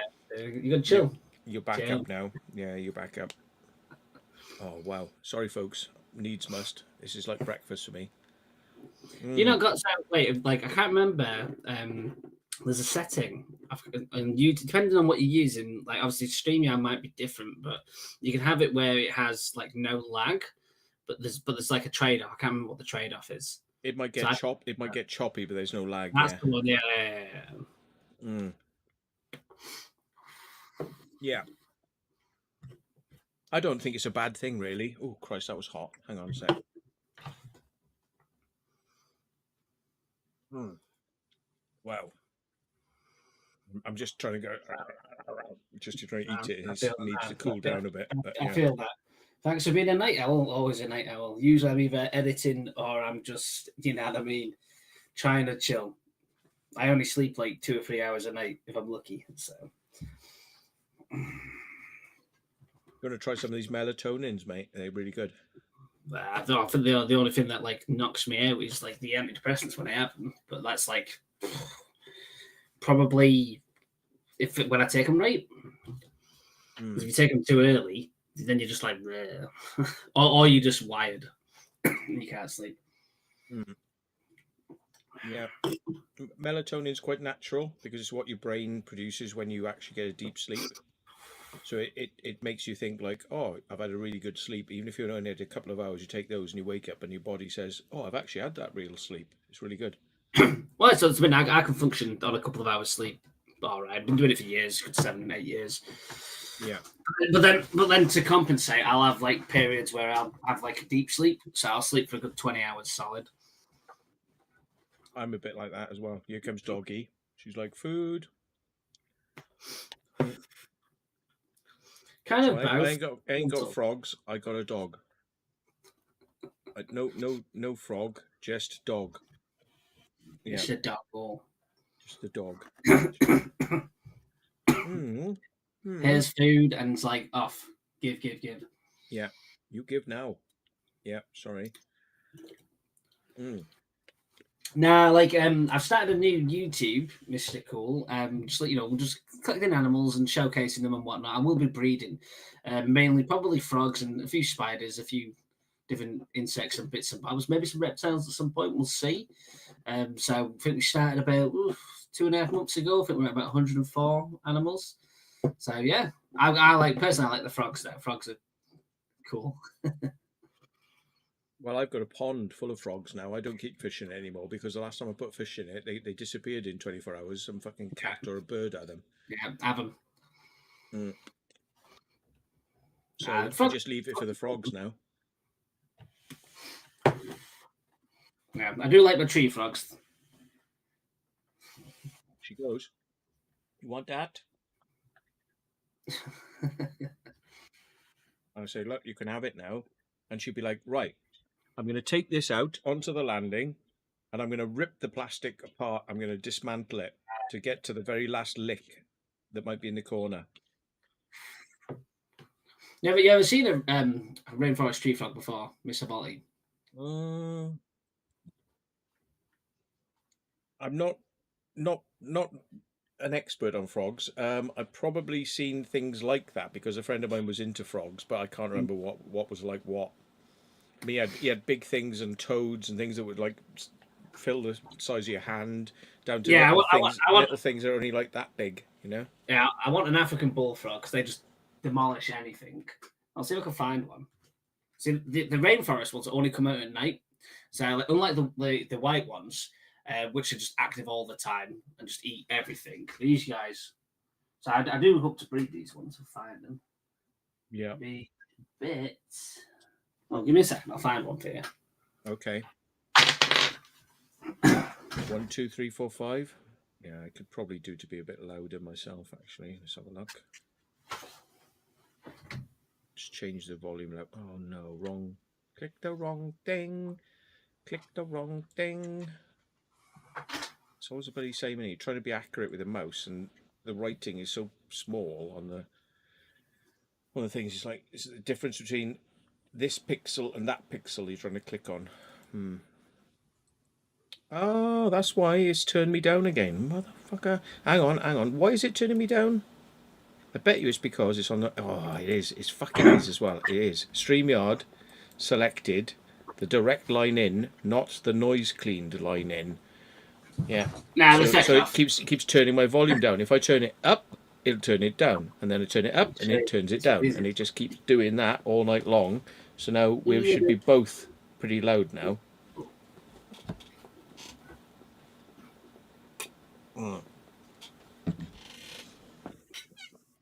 There we go. We're going to get to see some of these little slimy bastards. I'll show you this one. Oh, let's bring him up full screen. Let's have a look. So this is a white street frog. He might jump though. They like to jump. Yeah. They're getting quite big though, these ones. No, he's cute because he's got a smoother skin.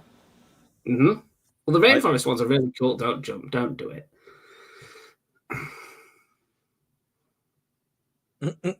He wants to, doesn't he? He's like. Well, they are hoppers. Like they will fly off. Awesome. I've got like one male, I think 2 females. So the males are the wild ones, the ones that croak and fight and do whatever. I like them when they're smoother. The ones that are all like lizardy skin and all bumpy and like they look like they got zits all over them. You know, I'm not so cute. Oh, I those don't are like like the frogs like that. Pac-Man frog. Those are like, I Yeah, got a big one, a big Pac-Man frog. yeah. I like them when they're like that because they're a bit cuter, a bit smoother. You know. They seem like more froggy, don't they? Mm. It's the I ones think a that bit. literally look like they've got like bumps and lumps all over them.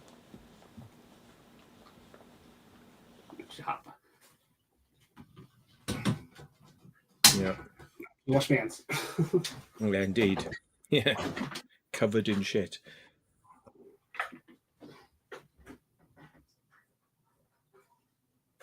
Hmm. It's only trouble, isn't it? They just shit where they are, and it's all covered in it. Yeah. Hmm? I'm just saying that's the only trouble is you do have to wash your hands because they tend to they shit wherever they are and walk around It's, well, and it's not that. Like, so with frogs, is like they all say that the frogs are not like toxic or like yeah, toxic. They all secrete certain things that could be quite harmful to us. So let's say I got something like I've had one literally jump in my face. I'm like, oh god, here we go. But you get that into it, it can make you a bit not feel very well, basically. So that's why you have to clean yourself and other bits. The same thing with the rainforest. You've got the poison dart frogs, so they are very poisonous, but in captivity they're not because they're not eating the things, but they still secrete the certain things. Like I'll show you the rainforest one because they're super cool. Those are the ones that what you call them? Basically, the he's out. 1 minute, I'll get him. I'll catch him. Here we go then.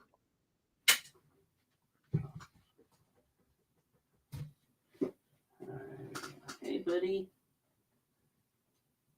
Oh, come on. Come here. Don't. No. You're fine. So usually they're a lot more lighter green, but the bled. He's off. You. Come here. They're very active, these ones. So I've had these guys for a couple of months. Usually, his legs are long, aren't they, on that one? Yeah, so these are the proper ones. So usually you see them as like light green. These are the ones that are in like, is it Cambodia? Can't remember. But the Amazon rainforest ones, anyway, red-eyed tree frogs. So it's the red eyes. You can see. Oh yeah, I'm not very good on red. Everyone else can probably see it, but to me it looks black. Now the red, you'll be able to kind of see.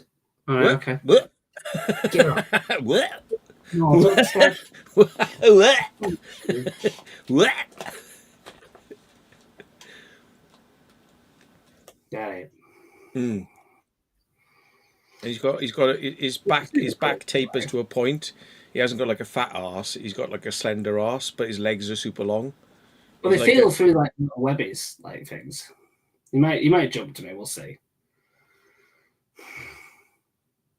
I saw him blink his eye then as well.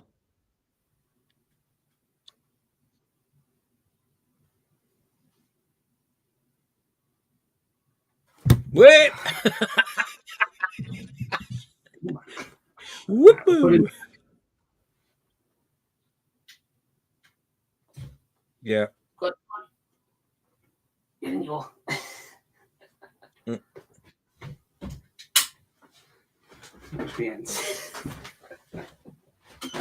Yeah. Oh dear.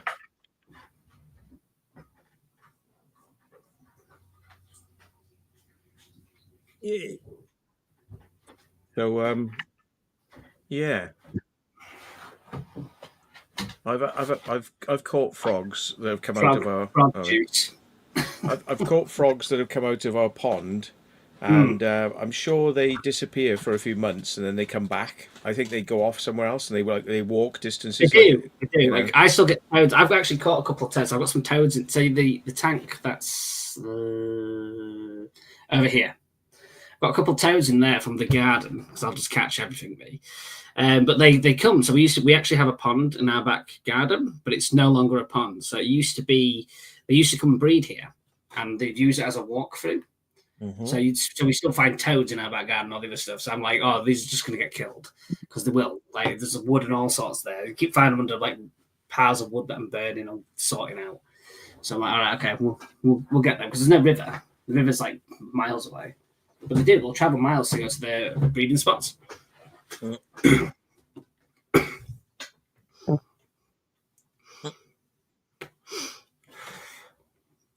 She's ripped that plastic thing apart now. It's gone. She's like, I'm happy now. I have had it all. Had it all. But she'll take that from you, take it out to the hall, and then it'll be like in bits. You know, like she'll actually dismantle it into complete bits just to make sure there's nothing that she's missed. Yeah. Do we know how many people have like bought the tickets so far then for the thing? Yeah, it's quite a lot actually. Just like since it hasn't been out long, it's people have really gone. How big's the venue? How many tickets are you doing? Or is there no limit? I'm not sure how big the venue is. We haven't reached it yet, but hang on. I don't know because it's Mel's thing. I don't want to go saying how many at this point, but hang on. That's the thing you've got to consider, haven't you? Like, yeah. I'll send it to you on WhatsApp. Yeah, but when is it? 19th of October. Yeah. Yeah, so we're going to get a lot more people are going to sort of going to come through, but still sizable at the moment, but yeah. Yeah, I'll just get a bro to cover my shift at work. So. Well, if you add, there's probably going to be like minimum of 6 or 7 actual explorers as when you add that to it as well. You know, it's like, yeah, I think it's going to be bigger than last year. Should be. I know there's a few people that want to come with me and whatnot, so I'll bring a few people. There you go. So. And you know, if they're coming with you as well, there may well be a guesty situation where, like, you know, if you're bringing them, you know, it's because they're part of your crew, so yeah, they'll be on probably guesty status, but because the thing is, the ticket price is. Wait, what's a guesty status? I'm confused.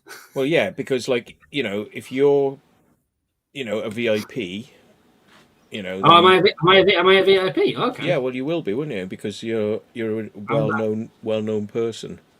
I was about to buy a ticket. You said I'd have to buy no ticket. Am I just coming? I would say not really. No. So the thing is, if you're bringing, you know, it's like me, innit? It's like, imagine me buying a ticket and, like, you know, it's kind of, I'm going to be speaking at the thing and hosting and chatting to everybody, and, you know, it's like, you know, but the thing is, I'm coming down. It's going to cost me a load of money for my petrol and the hotel room. You're coming up. You're coming up. Up. Yeah, that's right. I'm coming up. That's the one. Wait, there's nothing on the bed. It's gone now. It's all gone. There you go, guys. So yeah, it'd be a bit silly, really, me buying a ticket, considering like we're there to kind of, you know, put it on for everybody else. But the one thing that people have been saying is, like, you know, like, well, certainly piss takers have been, you know, like trolling and saying, like, you know, charging money for a ticket, you're all making money out of this. It's like, well, I'm not. I won't be taking any money from it, nor will Mel or Barry or anyone who's organising it, right? I think people forget, like, number one, you've got to hire the venue, you've got to do certain things. There's things that go into certain things if you're going to put stuff on. Even if you were to make some money, it'd be very little anyway, regardless. If people want to know where the money went from on the first event and where it'll go on this event is the following, right? It's not costing. It's free. The event is free. The use of the hall is free. Yeah. The hotel know that they'll be making money off the beers. They'll probably be selling some rooms, and it's bringing a lot of business into their thing. So it's free, right? So where's all this £12 going? Yeah. Well, it's quite simple. You know, there's going to be costs involved for, you know, printing stuff up and doing bits and pieces to do with the event, right? And there's, for the VIPs who've put a lot of money of their own money to come in and come down, there will be a bar put behind for the people who are there as a thank you, because they're already spending their money to come down and be part of the event. Yeah. Wait, am I allowed to hit this bar because I'll hit it? Yeah. Yeah, that's what we did last year. But the funny thing is the VIPs, like myself and a couple of others, and they said they told everybody, oh, there's drinks free behind the bar. So then the crowd started getting the beers, and then when we went back there, right, we went, can I have a free beer? They said, oh, your tab's gone now. Tab's already gone because all the public had taken the bar as well. So you're paying your £12, and a lot of people last year had free drinks out of it as well. So, 2 drinks later, they'd already paid. They had already their £12, and they'd had it back, So this year we'd have to be a bit more ruthless with that and say, well, look, the VIPs who've made a lot of effort to come down, there's a free bar for them, but that £12 is for saying thank you to the people who came down, because there's 2 ways you can do it. You can either say thank you, here's a free bar, or you can say here's your petrol money and a free hotel room for coming down, and thank you very much. But that gets really expensive really quick. So it's like the money from the ticket price goes back towards just saying thank you for some of the bigger names who come down. Think about it, like most events nowadays, even if they're not events, but like things just set up everything like that costs a fucking bar anyway. Do you know what I mean? Well, that's why it's good we got the venue for nothing, because a venue for a day like that can cost thousands. Yeah. If you don't get the right place, it can cost you thousands for a day. Yeah. Yeah. So. That sounds sound. So that's the way that we worked it so far. I mean, if it got really big, like to a convention level, and there were thousands of people coming, and stuff like that, you could chuck in a free hotel room and your petrol money for the VIPs who are coming down to make it a thing, So it's that. I think that's like a couple of years in the making. That would be the nice way to do it. But at the moment, it's just like the thank you is kind of like free beers, but we'll have to make sure the free beers do go to the VIPs this time, and not just everybody else. Who else we confirming that's going? That there's me, there's Mel, there's Barry, there's John, definitely. I wouldn't like to go to. I bet Brady's going to come down. Gav's probably going to come down. Charles going to come down. I'm just trying to think now. Jackie's going to probably come down. There's the regulars that you see on here are probably going to be there on this channel, but there's probably going to be some other big names like yourself, and there's going to be some other people out there. But I don't want to confirm them or say or suggest even them, because we don't have it as a absolute thumbs up from them at this point. But like last year, remember some of the people who were there? Well, there could be them and hopefully some more. So let's just leave it at that for the moment, because if you say something and then people don't turn up, people get disappointed. So. No, that's fair play. Well, like I said, I've been wanting to do something for a while, so yeah, I'm down. Yeah. I know it's all Gavin and Mickey and a few other people I go out with, so they'll probably be interested. Yeah. Go down. It's very hard as well with getting confirmations from people, because some people will say yeah absolutely, and then come closer to the time they realise they've double booked or they've got something else they need to do or whatever, and they'll pull out. So if you advertise it on the poster, these people are going to be there, and then they don't turn up, then people see that as like a breach of trust. Like you said that you were going to come and they didn't come. So it's kind of better to say bigger names on the day, or unless you got it confirmed. But how far do you go with confirming? Because it becomes like, do you have a written contract? You're going to be there, or that puts people on the spot, and they don't like doing that. They don't like confirming. Unless I'm in a horrific car crash or falling off a building, I'll be there. So. Because before you put their name on the poster, you really should have it in writing or a very, very good verbal agreement, before you put them on the posters. Yeah, that's why the poster changed so many times last year, because some people said yeah absolutely, and then they said, well, actually I can't. So the poster kept changing all the time, and it's like, I don't really want to keep changing the poster all the time, because some people are in, then they're not, then they're back in, then they're not, and it's like, yeah. I'll let my guys know as well. But see, this is the thing, obviously, because if you let everybody know, I don't know, it's weird, isn't it? Because it's about venue, isn't it? Yeah. Because let's say we let everybody know, and then like the worst happens, and then like everybody decides to come, like absolutely fucking everybody. Then it's like one of those. What? I'm just talking, man. Just give me a minute.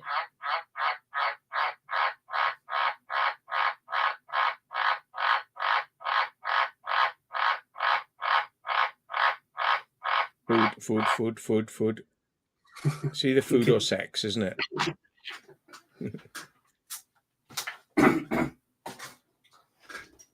But the next moment, you've got like fucking 40,000 people, as an example. Do you know what I mean? Mm-hmm. So obviously, there's got to be a limit on tickets and stuff. Well, there's not at this point because we know it's going to be within acceptable limits, you know. But yeah, if the ticket numbers went up over a certain size, then you know they might have to say, well, it's limited in X, Y, or Z ways now, you know.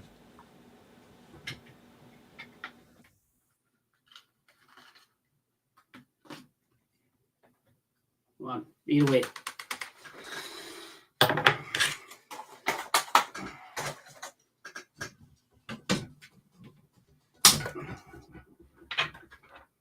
All right, I'm gonna go get a beer. Oh, he's getting a beer. Yeah.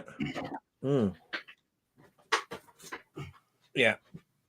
Yeah, that's right. Let's have a look up back through the chats. Frank Triggs, I think he said, was gigging.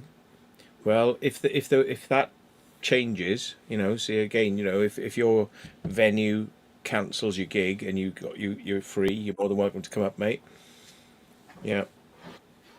I was gonna be in your area. Well, I was. I practically drove past your house, but it was I think I sent you a text message at about 2 in the morning saying I'm in your area just in case he was up because he's such a night owl. But I was checking out whether a place was open or was not open. It wasn't open, so I had to like drive past. Is it open? And then because it wasn't, yeah, Frank Triggs. So had you been up in the middle of the night, I actually literally drove past your town, you know, so probably I was only like minutes away from your house about a month ago. And yeah, but we will meet one day, mate. We will meet. But yeah, it was Come to the event, Frank. Come to the event and meet. Yeah, that me coming down your area was spontaneous the other night because I had to check something out because somebody said, "Is this available?" And I went, "Well, I don't want to waste your time by saying yes." So I drove down there. It wasn't. And I said, well, look, when you're passing through again, it's not, but I'll try and find another way or something in that area. You know, I'll try and find another way. But for the moment, I'll say no. But I didn't want to say yes, and then they turn up and it's all not open. So, you know.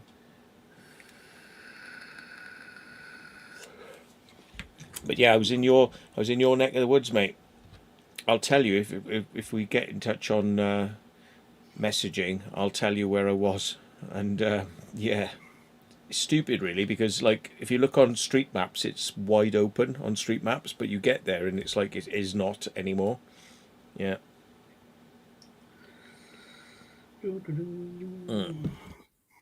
Annoying. Yeah, he's looked on Google Maps and it doesn't look like a massive venue. Well, from the outside, no, but inside, well, I mean, yeah, the last place we were in was, you know, it looks tiny from street maps. I mean, it's literally like a doorway and a window. That's it. It's just like that's how small it is, but it goes deep, you know. So remember that. How many tickets were sold last time? Do we know? Roughly. Was it 60, 70 tickets, I think, last time? Okay. But only a few out. Not everyone turned up.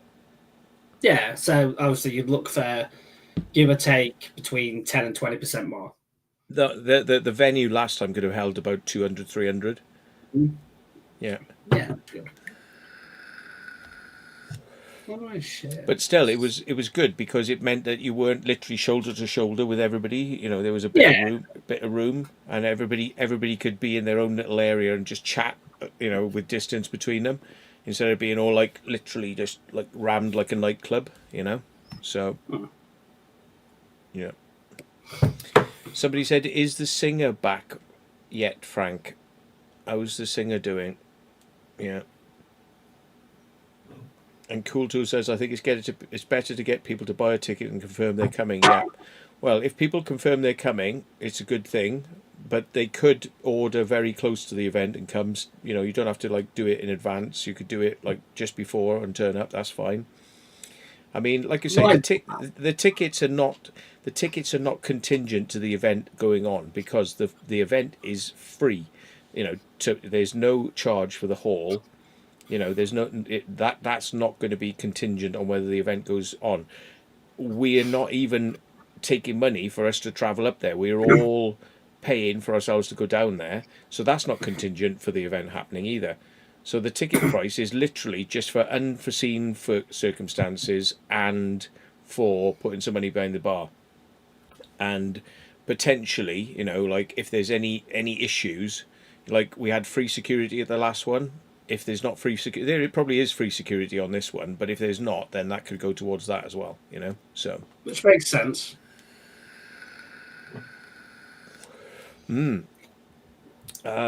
Frank Trigg says he'll be coming to the gig straight from the airport soon. Oh wow, okay, yeah. Abandoned Landscape says you was in my town not long ago, Matt. Unfortunately, I couldn't get to meet you and Will. Oh, that's a shame. Yeah. Well, next time. I think. Were you the guy who I thanked in the videos? The video hasn't come out yet, but it's out for members. But the video isn't actually out there. But I have given you a thank you shout out in the video for that location, because top location, mate. So what location was it? Well, this is it. See, I mean, members can see it, but Will hasn't stuck. Because Will hasn't stuck his video out yet. Let's just say Manchester, okay? But Will, because he told me about it, and What's in Manny? Nothing decent in Manny at the moment, apart from pilgrims, which you can't do. And I know you said to me, when am I coming up that way? And then I came up there a couple of days after I spoke to you, but I still couldn't come up to you because it was a 12-hour day round trip drive up there and back, and it was like I wasn't about to go doing another 2 hours to come up and get you. So yeah, because I was pretty, we were pretty on it that day. It was like I had enough on my plate. But yeah, cool. Well, I'll be down south again soon anyway. Yeah. Cool Tool says, SOS people, I bet there's a tunnel and an underground base with J-Rod stopping us. J-Rod, as in an alien living in an underground base. Yeah. Really about the people who we are talking, etc. Not sure. Yeah. That's right. Abandoned says, yeah, it was a great place. Yeah, thanks for that, mate. Thanks for that. So do you want me to talk at the event then? Well, you can, if you want.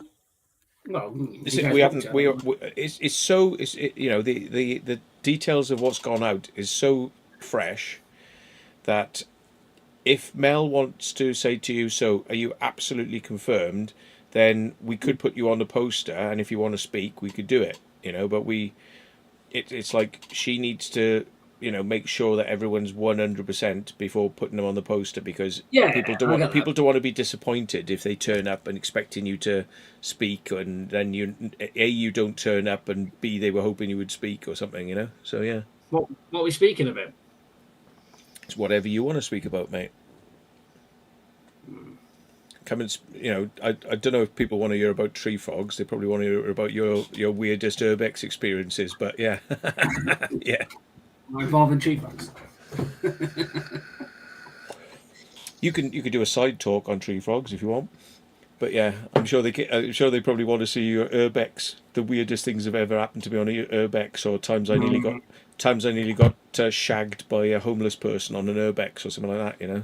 Many of those times. Oh dear. Yeah, something like that, perhaps. Yeah. All the times when I'm in the building and people think that I'm the homeless one. You're like, oh, hello. We saw some guys, and they were obviously jacking up heroin in an event the other day. Not an event. What did I say? Event. They were in a location. Sorry, so I'm getting confused now with the event. So yeah, we saw some guys, and they were obviously up to something, and we went, "You all right?" I said, "We're just filming." do you want us to come down or not? And they went, no. And they were like sticking their heads around the corner because they probably had needles in their arms, Yeah. you know. And we were like, no, We- you're we- all right. we- You're all right, mate. We've done Just ones carry like- on. We've done ones where we've like gone to these places, and like I've been before. I think I went with Liam. It was in Preston, so we went again because my footage destroyed. So I was like, all right, cool. Seeing the massive poos, fresh poos everywhere. Like, oh my god, there's a lot of human turds here, but it's okay. Walk down the, and I'm talking they were like it was like massive like dongs like this. It's awful. So I'm walking down this bit. I'm like, yo, there's a really cool sweatshop bit back behind here. So we're trying to get to the sweatshop. It's just a sweatshop.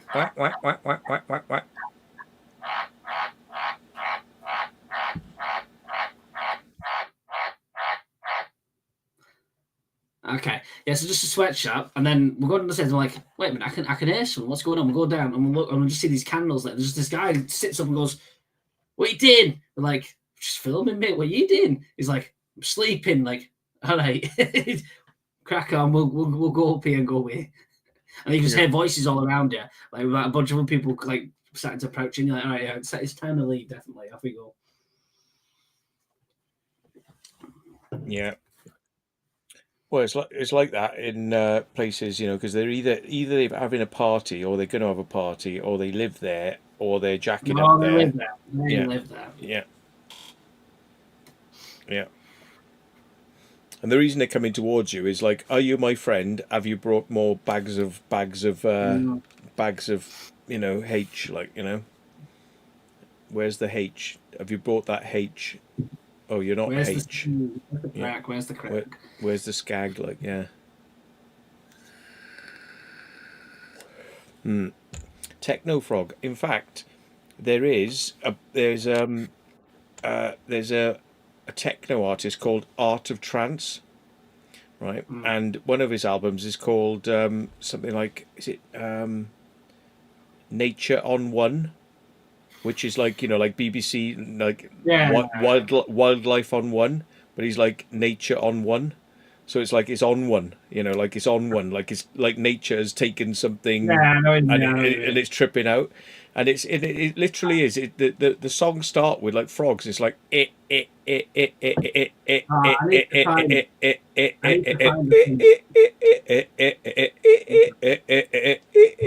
it's all like frogs, and it's brilliant. It's brilliant. Nature on one, yeah, and it's Art of Trance. Or it might be called Wildlife on One. Have you ever seen Spiders on Drugs? Oh yeah, the LSD experiments with spiders and caffeine and things like that. Yeah, I'll put it on 1 minute. Find it. Love it. How do I share again? Do I present? Share screen. Share video tab. That one. Pow. That's the one. Oh, here he comes. Right, hang on.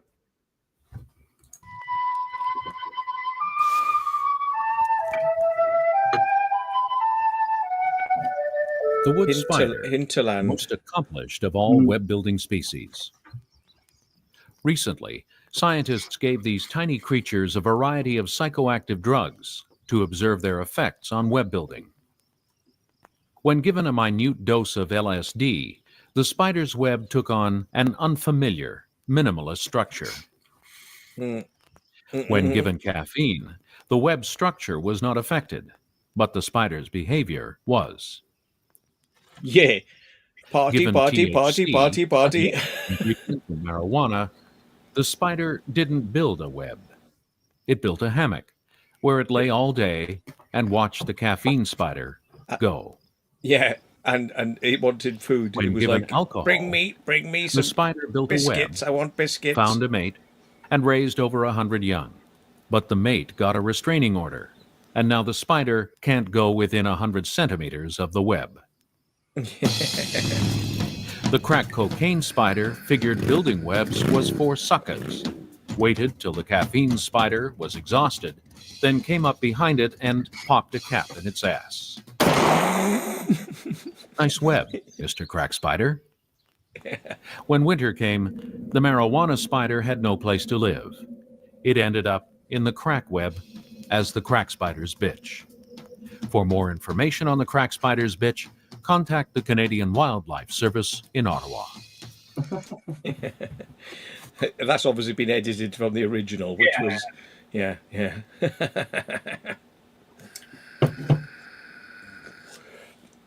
Yeah. Yeah, Nocturnal Frequency says he's lolling that one. I'll send him a link now if he wants to pop up. Let's see if I have actually still got the link in my copy buffer. Oh, let's send Frank a link. Oh no, wrong link. Shit, here we go. Wrong link. So I'm saying, yeah, right, get the right one in my copy buffer. That's that. And let's see if we've got Steve. Send him a link. There we go. All good. So yeah, well, it's going to be a good laugh at the event. I'm sure we'll have a we'll have a great time there. Yeah, it'll be good. Should be quite chill. A lot of fun. Yeah. But I'll see whether we can get rooms in the actual place would be good, but obviously can't work that out at the moment because booking.com is a piece of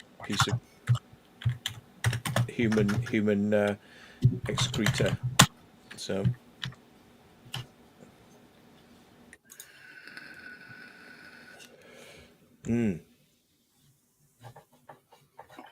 so God, 3:10 in the morning, bloody hell.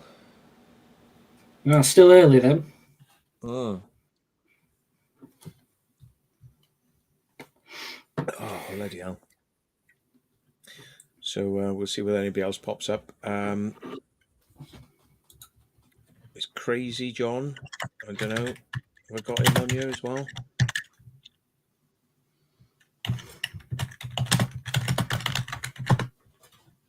Maybe you can pass it on to Crazy John. I can never bloody work out how to find him, to be honest. I don't know if I've got him. Is it a pub? No, it's not. I don't know if he's on... No, he's not my WhatsApp. He's not on my Messenger. See, I never know how to bloody get hold of him. Is he on my phone?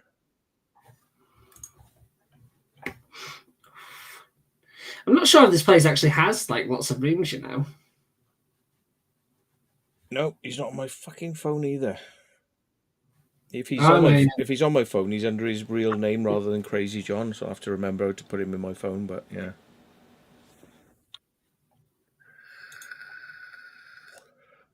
Maybe Frank can pass it on. Hiya, Jason Hartley, who's a member. Hello, sir. Says hello, Matt. Yeah. Apparently, there's no rooms available. This is on the actual official thing. Oh, send me the link for it. They probably all gone already, see, because I wasn't quick enough. Yeah, for that date, there's definitely not. Let's find a nearby one though. Yeah, there'll be other places, be like travel lodges and whatnot. Hey, I'm a big fan of the Premier Inn, so. Well, there's a few of those shut down recently. I don't know if you've seen. Well, I know. Well, loads. I mean, think about it. Loads of hotels are going now, aren't they? I think they didn't shut down because they didn't have customers. They shut down because they're open to like reopen, ready for immigrants. That's what it's all about. 15 hotels in Stoke-on-Trent.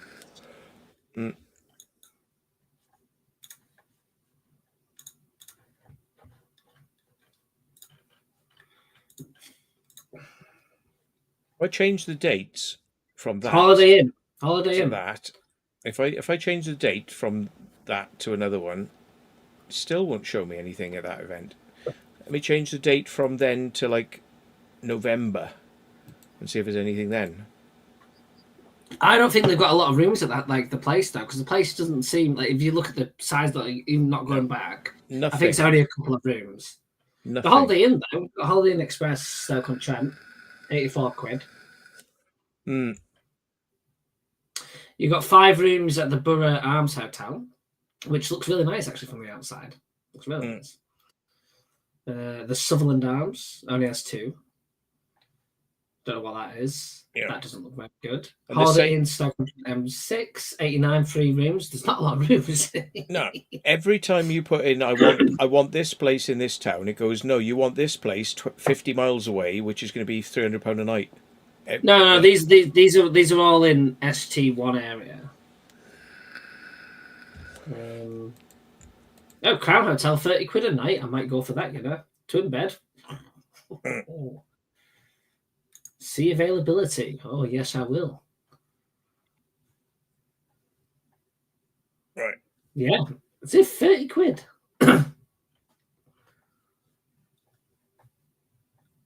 So, that's a single room with 1 twin bed, but a double room with a full bed, 60 quid. Makes sense. That's how they get you. Yeah, I found some stuff in the Holiday Inn, £50. But like Yeah, the very first thing that turns up is like £300 again, but it's miles and miles away. So they're paying to be pushed to the front of the list. These fucking places, they're nowhere near, and they're every single you click. I could say London, I could say France, and it'd be like, no, you want this place. No, you've got here 0.9 miles from downtown. Holiday Inn Express. Mm. Again, 84 quid there, but that's all right.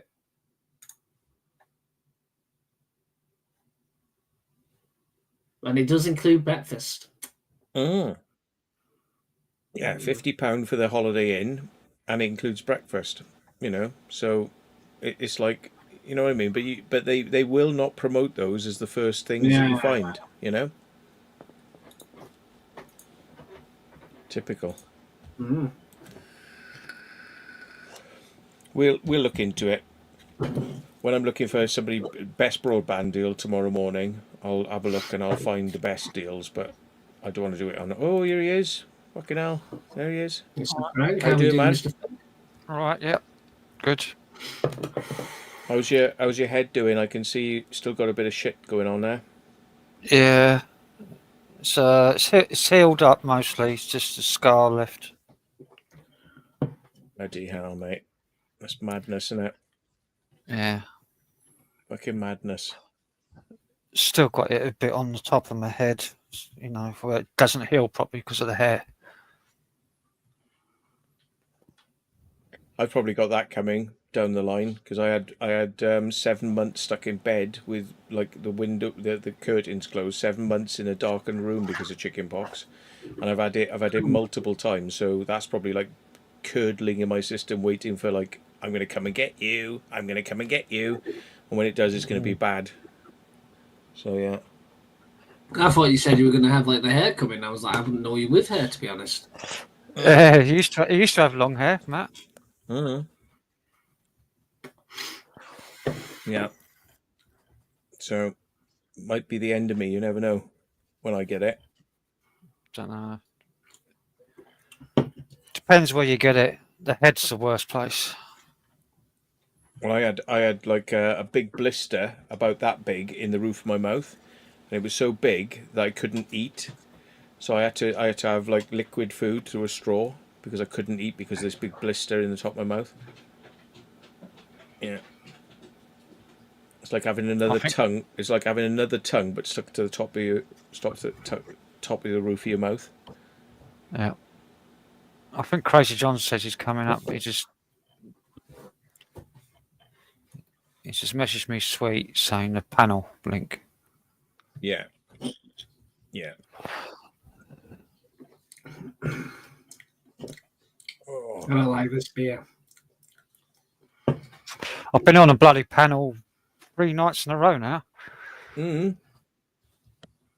Yeah. Did you realise I was in your town? I sent you a message, but it was very late, so you probably were in bed by that point. Yeah, it's no good sending a message to my mobile. It's like I never got it on. Oh dear. Especially when I'm at home, because the people that need to get hold of me know my home phone number usually. But I probably have got that, but I just didn't want to ring you at that time of night because I thought, oh shit, it's just rude ringing somebody that late.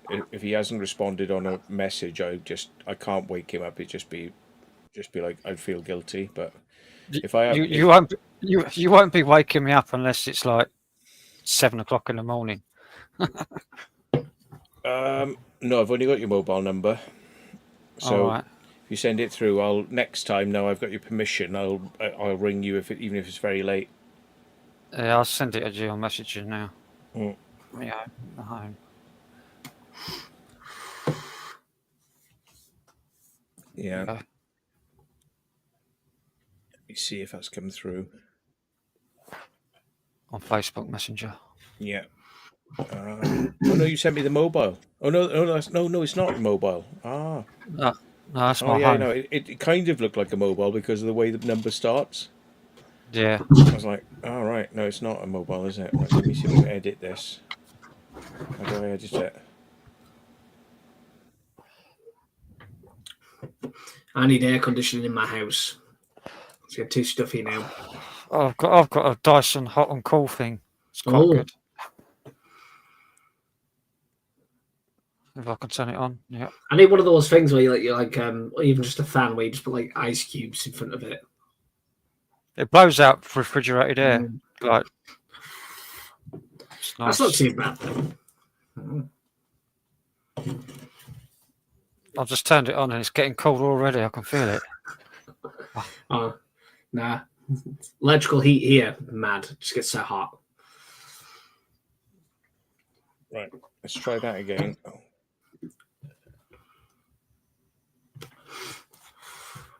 You're gonna ring it, ain't you? I'm not, but I typed in your number, right? And when I looked at it, it was like nearly every number that I typed was not the right number. All right. So I've just triple checking it now. By ringing it. Yeah. I could ring it just to double check, but you don't have to answer it.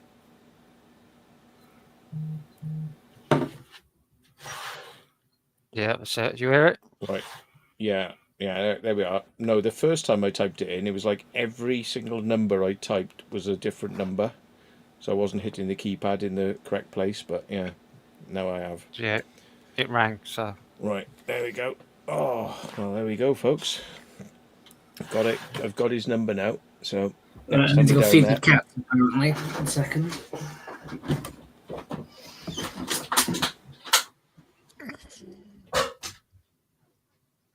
So Well, where you've were been you going? Over the forts again, was it? supposed to be, yeah. All right. Yeah, but I didn't want to drag people out there if I couldn't find a way to get the boat in the water. Yeah. Yeah, basically. So I'm not using the previous ways we went in because that was just like ridiculous. Yeah, was that from Sheerness? Yeah. Yeah. Yeah, there's a bit further down. What's it called? Rushenden. Go that way. Yeah. It's more level. You just kind of walk out, so you Yeah. don't have to climb down anywhere. Sorry. Right, give me a second. Frank, it's all yours for a minute. I'm going to go to the loo a minute. Oh, good. But I've just got pick up all the carnage after the doggy. Look, you know. Yeah, So, the pot noodle. yeah, it's gone now. Thing. Yeah, take that downstairs. Right, I better get the chat up. I can't see the chat because it's not on. I've got to pop out of YouTube chat.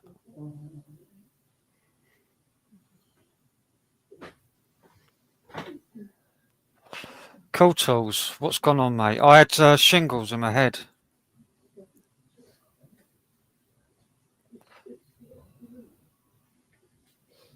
Went into my brain. Ate through my skull. It's like a natural tree panned.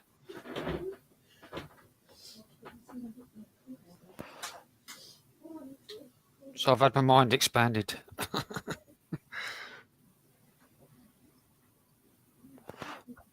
Hello, Jason.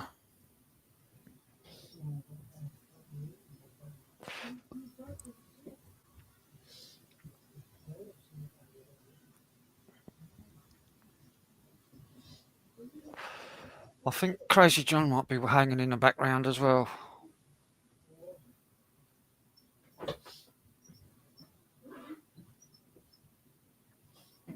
So he might be up in a minute when Matt gets back.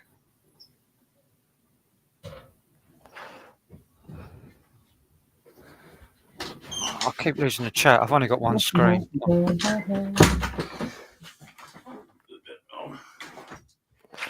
He's back. Ah, I am back. he's gone to join the snake. Mm-hmm. Fair play. Probably only going to be up for a little bit longer anyway. But Yeah, I just had to get out my birthday suit and put something on. no, I feel that. I was just sat playing Xbox, just chilling out. Like, I was chilling out. I've been doing nothing this past all over the weekend. yeah. No gigs this weekend with the band. The singer's gone off on holiday. When you back sitting? When you back sitting? Friday, Saturday. He's coming back Friday, coming straight to a gig from the airport. Okay, fair play. Hello, Mr. Monroe. And then Saturday, we're doing the Steam Railway and Beer Festival. Oh. Steam, what? Steam Railway. All right, Steam Railway. Oh. Beer Festival.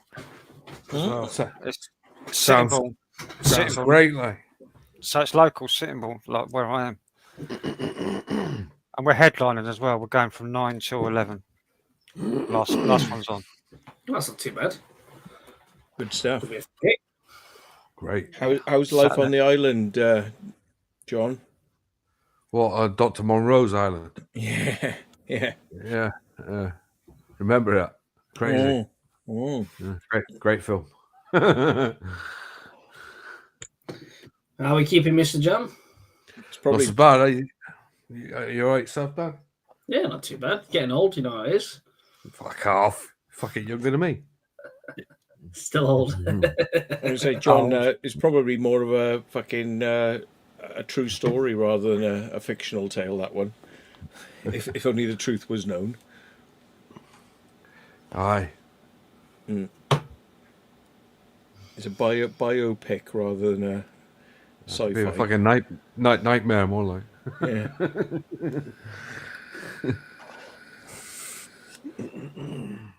Yeah. So you're all right then, Dan? Yeah, mate. Good. Busy as always. Busy. Filming, doing bits. You know how it is. Non-stop. Busy man, eh? Mm-hmm. What are you up to these days? One in 20 hours sleep. How do you manage to get that? Like,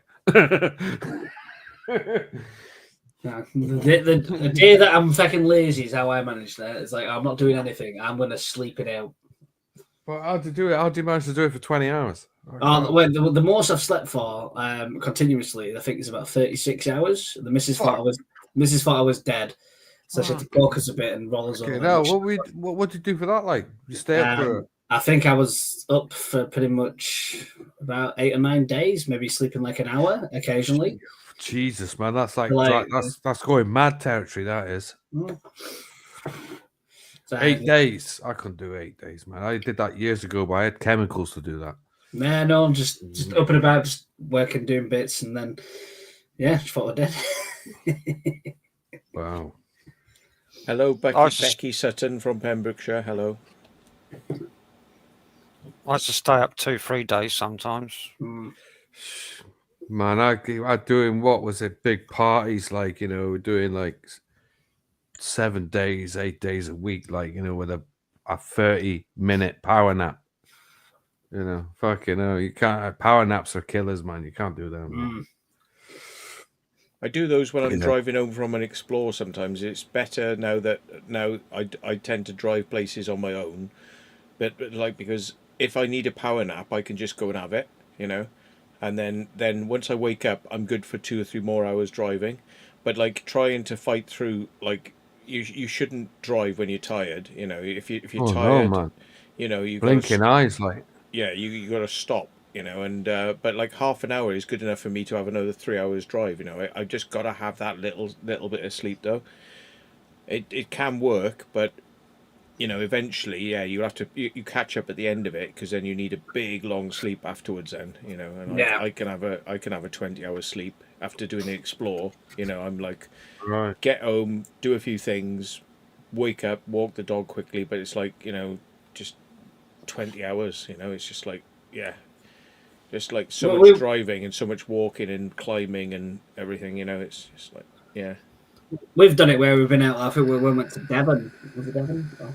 And we did it. It was a 29-hour straight day, just continuously. And Mickey were driving, so you got like 5 hours there, 5 hours back, but all the driving and bits in between that. And even on the way back, I don't even drive, but I'm hallucinating on the way back as well. I'm like, damn, there's stuff coming at us in the middle of the road. Yeah, yeah. Okay, now What's that? Just frogs. Fucking hell, like. We good? We good? I thought somebody was rattling something then. I'm like, what the fuck? That's a frog. Yeah, I used to have noisy fucking one. dozens and dozens of them in my back Wow. garden. No, When I was- remember bullfrogs, like. Fucking I great do big- want some bullfrogs. Yeah, we did the Scotland trip, and that was like altogether it worked out about 40 hours. And we were supposed to sleep when we got there, so I think we done like the 6.5, 7 hour drive straight up there, and we were supposed to sleep for a couple of hours. We just couldn't get to sleep. We just kept fucking about with each other. I spilled fucking hot boiling water and tea every fucking where. He just mad. So then we were running, and then we got caught in the storm, which had an extra like 4 hours. So it was just like non-stop then as well. Yeah. Cool Tool says, Frank Triggs, that's crazy. I had sepsis because of kidney stones in my urinary tract. Hey, I know that one. I've had that. Fuck me, man, Apparently, sepsis, like that ain't nice at all. Like. yeah, he says, apparently I've got enough stones to build a Haitian wall. Yeah. What? Oh I'm- my god! I'm- Like, how they getting them out? He says, I'm okay now after family were told twice he was gone. Yeah. So He was a yeah, goner. Yeah. They said, like, you know, you better say goodbye to him, sort of thing, yeah. Come back from the brink of death. Sepsis is a bitch. Yeah. Stuck it right, man. Sepsis ain't nice at all. Like I've heard of people having that, like, and go blind. Fuck that. Oh yeah. I mean, I won't mess about now. You know, in the future, if ever I feel bad, I just go straight in, because, like, you know, it's the time between you feeling bad and it being too late is so tight. You know. Yeah. I couldn't even get a bloody doctor's appointment when I had my shingles. I don't know. I don't know what the deal is. Yeah, doctor's appointments mean that it's not serious. You need to get into accident emergency immediately, like, you know, and just say, Yeah, Hey. there's an A&E, like, but not an A&E department. There's like a walk-in one in the, like in Derriford where I am. Like, you just Yeah, walk in there. Like, it's a walk in. The last time I walked in, I was waiting there 12 hours. Hey, well, this will make you absolutely furious. A&E for this, like a proper split open hand, like 10 minutes.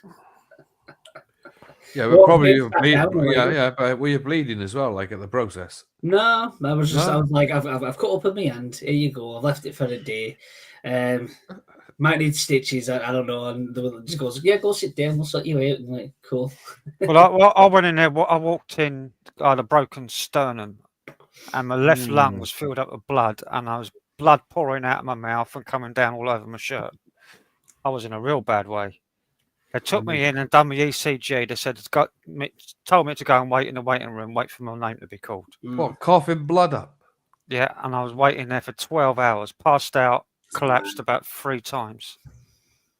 Mad. Nobody That's come out to fucking- see me. What the fuck is going on? So I told him, I said, fuck this. I said, I can't wait no longer. I'm going home. So I called a taxi, went home, got a private consultation, cost me 40 quid or whatever it was the next day. Yeah, And he sent me straight to A&E, the exact same place. They took me in, they got me in the room, and they got me sorted immediately for a private consultation. All it did, it cost me 40 quid. Still NHS, still didn't. Yeah, it's all private, isn't it? But private. private If- if- consultation. Yeah, if they're getting paid for it, that's what it's about. Oh, yeah. But actually, But that's not the UK, is it? That's America. Well, Yeah, but it sounds to me like the best thing you can do is you're an A&E and they're not fucking doing anything. Is just ring 999, get an ambulance to come and fucking like say, yeah, and then like it's like I'm in A&E but they're not dealing with me. 999. Oh yeah, right. Okay, I did yeah. that once. I had a problem. Like the side of my face dropped. Thought I was having a stroke. Fucking rang up the ambulance. The fucking ambulance came up. But I waited for about, like Frank said, I was probably waiting for about 5 or 6 hours with a stonking headache, and they could see it as well that my face had dropped. Mm.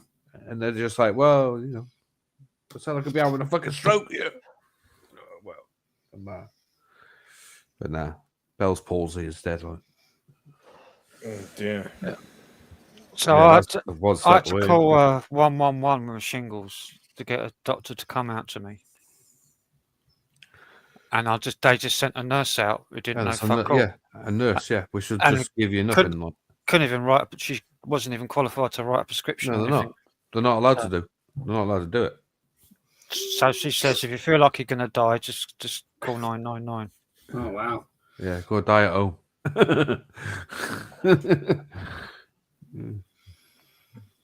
Funny system, innit? I don't know how it gets so bad. Like, I mean, Well, it's where I because am, everything's been sold off, and like we're heading more towards the Americanized kind of life, the way that they do things. If you think, yeah, well, that's medical insurance, but I mean, unless they make it cheap, medical but they insurance, won't. they won't. Then no one's going to do it. Who's going to bring that in? Like, who can I imagine bring that in? Let me guess. Fucking Labour Party. Fucking hell! Like, I doubt it very much. No, Well, everybody plays fucking national insurance, don't they? That's what it's supposed to go to, isn't it? Yeah, well, your national insurance is supposed to go towards the NHS, but I've seen it. My doctor around the corner, like, right, he has a fucking Aston Martin out the fucking back of the fucking surgery. Like, how much money is he getting? Well, they all do private on the side, don't they? Oh yeah. Yeah. Well, I remember when I had sepsis, and I went into the doctors and they said, you need to go to a hospital now, we'll get you an ambulance. And I was like being all proud, like, no, I'll be all right, I'll sort myself out. And they were like, no, we'll get you an ambulance now. And I went, oh no, I'll be all right. Because the thing is, I was thinking my dog, I need to like let my dog out. I need to get my neighbour to look after the dog just in case I have to stay in or something. So I drove home. And when I got home, I was like, right, so I'm now I need to go up to the hospital. And I was like, I'm hallucinating. And I'm like, oh shit, so I rang the ambulance. I said, look, I've been told I need an ambulance, but like I've managed to get home, but now I'm hallucinating. I don't think I can drive. It's not safe. And they said, well, we're not fucking dealing with you. Can't you get a bus or a fucking taxi? And I went, nice. I said, I don't think I can even wait for a taxi or try to get in a bus. I said, I think I'll pass out on the bus. And they were like, oh, well, we're not a fucking taxi service, they said. So I'm like, oh, well, fuck you then. So I like, right, well, all right, then I'll drive up there. And I drove up there, and when I got to the hospital, like that, and I said, right, I'm booking in. And they said, all right, well, we'll get you in to do ECG, like that. And they were doing ECG on me, and I passed out and stopped breathing. So Yeah, you did that I'd I remember only you just saying managed that. to get there. Imagine if I passed out and stopped breathing in my car, I wouldn't be here now. And they were like, we're not a fucking taxi service. It's like, no, all right then. Well, when you're dying, right, when you're dying and you ring 999, I'll get them to transfer the call to me and I'll go, I'm not a fucking taxi service. Just fucking die. Yeah. Yeah. Just save us a fortune and die. Yeah. Reform sort it out. I doubt it. Nah, they will reform shit, man. Reform. No. Fucking Nigel Farage, come on, man. The last time Reform. Nigel Farage won the election with Oh man. he walked away from the party as soon as they won. Precisely. On top of that, like, you champion Brexit, and for what? Who was the other one? Who was the other one? Is that Ed? Is it Ed fucking something who's the Well, liberal? Miliband? No, the liberal leader. Who's he called? Ed fucking... Ed Balls? Is it Knobhead, whatever it is fucking looking after his... Trouble is with Liberal, if they get in, then fucking everybody's tax, all the taxes. I don't know. I was watching the Green Party today, like, and they were going... Green Party's doing all right, though. Like, yeah, they're going to legalize all the drugs, like. Yeah, exactly. Yeah. Nah, like I think it would be interesting having a liberal government in. Only reason is we've not had a proper liberal government in a good 100 years. No, So I mean, that's right. if you guys fancy the fucking change from like the main two, the Liberals are the next one. They messed up the biggest chance, which was back. Oh, in they did when they 2016. when Well, they it's went funny to they're the not even really coalition. standing in this election, so it's going to be good to vote for them then, isn't it? Yeah. Well, no, because they who are they going to go with this time? If they they won't go with the Conservatives again. They No, can't but really go with the Labour Party. Yeah, but Labour. We all know Labour's going to win by a landslide anyway. Oh fuck me! I fucking hope not, mate. I'll tell you what, I'll be pissed right off if they fucking win. Nah, I put the money back on it now. It's a Labour turn this time. Which, to be fair, I mean they're all pretty much the same. We all know they're the same, but at least Labour might do a little bit more for the people than the Conservatives, which is business. Listen, Yeah, but the thing Labour's is that- nothing like they used to be. This is how Labour will go. We're all for the people, and yeah, we're going to pay through taxes. Oh, we can't put your taxes up, so we're just going to put it on fucking fake quantized easing, and we're just going to print loads of money, and we're going to loan loads more money. So it's like, yeah, we're gonna try and put a band-aid on this by fucking just like producing money from nothing. So personally, I'm gonna vote for reform. Reason being is because forget your taxes. Forget your NHS. If we don't fucking sort something out about immigration, we're gonna have civil fucking war in this country. And we're already going to war anyway. This is pretty much the same. Civil war. We're gonna have civil war, and we're gonna have fucking like terrorism in this country on a level. I don't think we'd have civil war in this country. If America can't do it, we can't do it. We'll have something When else. I walked down to my shop, which is about, I don't know, quarter of a mile, it's not far, just quarter of a mile, I have to go across the park and that. All I hear as I walk past people is foreign languages. Don't hear one English fucking word. So everybody's all fucking foreigners down here now. All Getting anti-foreign like in a minute, Frank. well, they don't even learn. They don't even learn how to speak English. That's the thing. There's quite a few foreigners in the country, but the whole point is, at the end of the day, like I think Labour themselves, new Labour is not the same as old Labour, but from track record, Labour has always taken care of the people more than any other party has. If you think about it, that's been in power. So the best scenario is Labour wins at the moment. But regardless, we're all going to be going to war anyway. World War III is on the horizon. We all know this. Or it's already started. Well, we know that anyway. But like on top of that, we've got lunatics leading the world. Look, if we get Keir Starmer in, he's right. He's well up for a World War III. They all are. Like it's all on the agenda. We all know that. Defence spending will be going up. All the he wants to rejoin the EU. You know, it's like he's a fucking cockmonger. I don't think he does. That's Ed. What's him call it? Our fucking Liberal Party. He wants to go back to the EU. But with a worse deal and all the other stuff. I don't think we'll ever end up back in the EU now. We've made the choice. We stand by it. It's a stupid choice, but it is what it is. I don't think. I think it would be. I think if Labour said they want to go back in the EU, man, that's a massive, great no. People don't want that. That's why they voted for it. No. But the thing is that it was what 49 to 51%. Something like that, yeah. 49. Yeah, it's not like everybody. But you got to remember, the Conservatives lied about a vast majority about that. A lot of people were misled over that anyway. So I think what you'd find nowadays is a lot more people would want to be back in the EU based off that. Either way, though, it would probably not be very beneficial to us because we've already, you made the bed, you landed it. It'd be a worse deal than we could ever get than what we could do now. The main thing at the moment is China and Russia. That's the big thing, and that's going to be what's going to lead us in the next 10 years. And like you said, the Conservatives are already banning about national conscription as they're one of their big things. Are they? They really want to get about conscription? Well, yeah, I think they should have conscription. Like, to be honest, they sort of some fucking people. We're not that kind. No, but we're not that. Yeah, but we're not that kind of country, though. Like, we haven't been in a long, long time. It's kind of like saying it's kind of like saying we're still a Christian country. We're fucking not. No, it's a different sort of society today than when it was when conscription. I mean, my father went out in conscription. That was what the general thing was. You reached 18 and you went and be a man for 2 years, and then if you wanted to stay on, you signed on. That still goes on to this day. If you join the forces, right? Yeah, if you join the forces, you still get that today. You still get the 2 years grace, and then they say, "Do you want to carry on for the full 20?" So you're doing 22 years in full, really. But then that still goes on. But it's optional today. Yeah, it's optional. But with that though, is you got to remember that like these countries that have the national service look after their people better. Their services are better than what the UK provides. I think really at the end of the day, conscription was great for one thing. It gave people, a certain way. I mean, the kids don't have that today. Right? They don't have that Why thing. don't they have that? Because all leisure facilities are taken away. All these activities, all the things that can better people are taken away from people.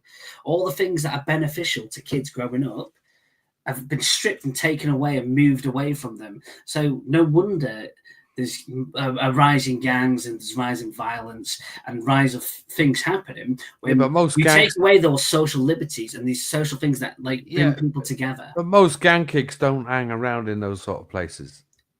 Gangs are everywhere. It doesn't matter. They're hanging around on the street. They got street knowledge. They don't need to hang around in some bloody place like with a load of other people. Like they'd be like they got their own. They target schools, they target people. But at the end of the day, there's nowhere for these kids to go nowadays. Oh yeah, I agree. I agree with sports. Yeah, sports definitely. There's no money in that.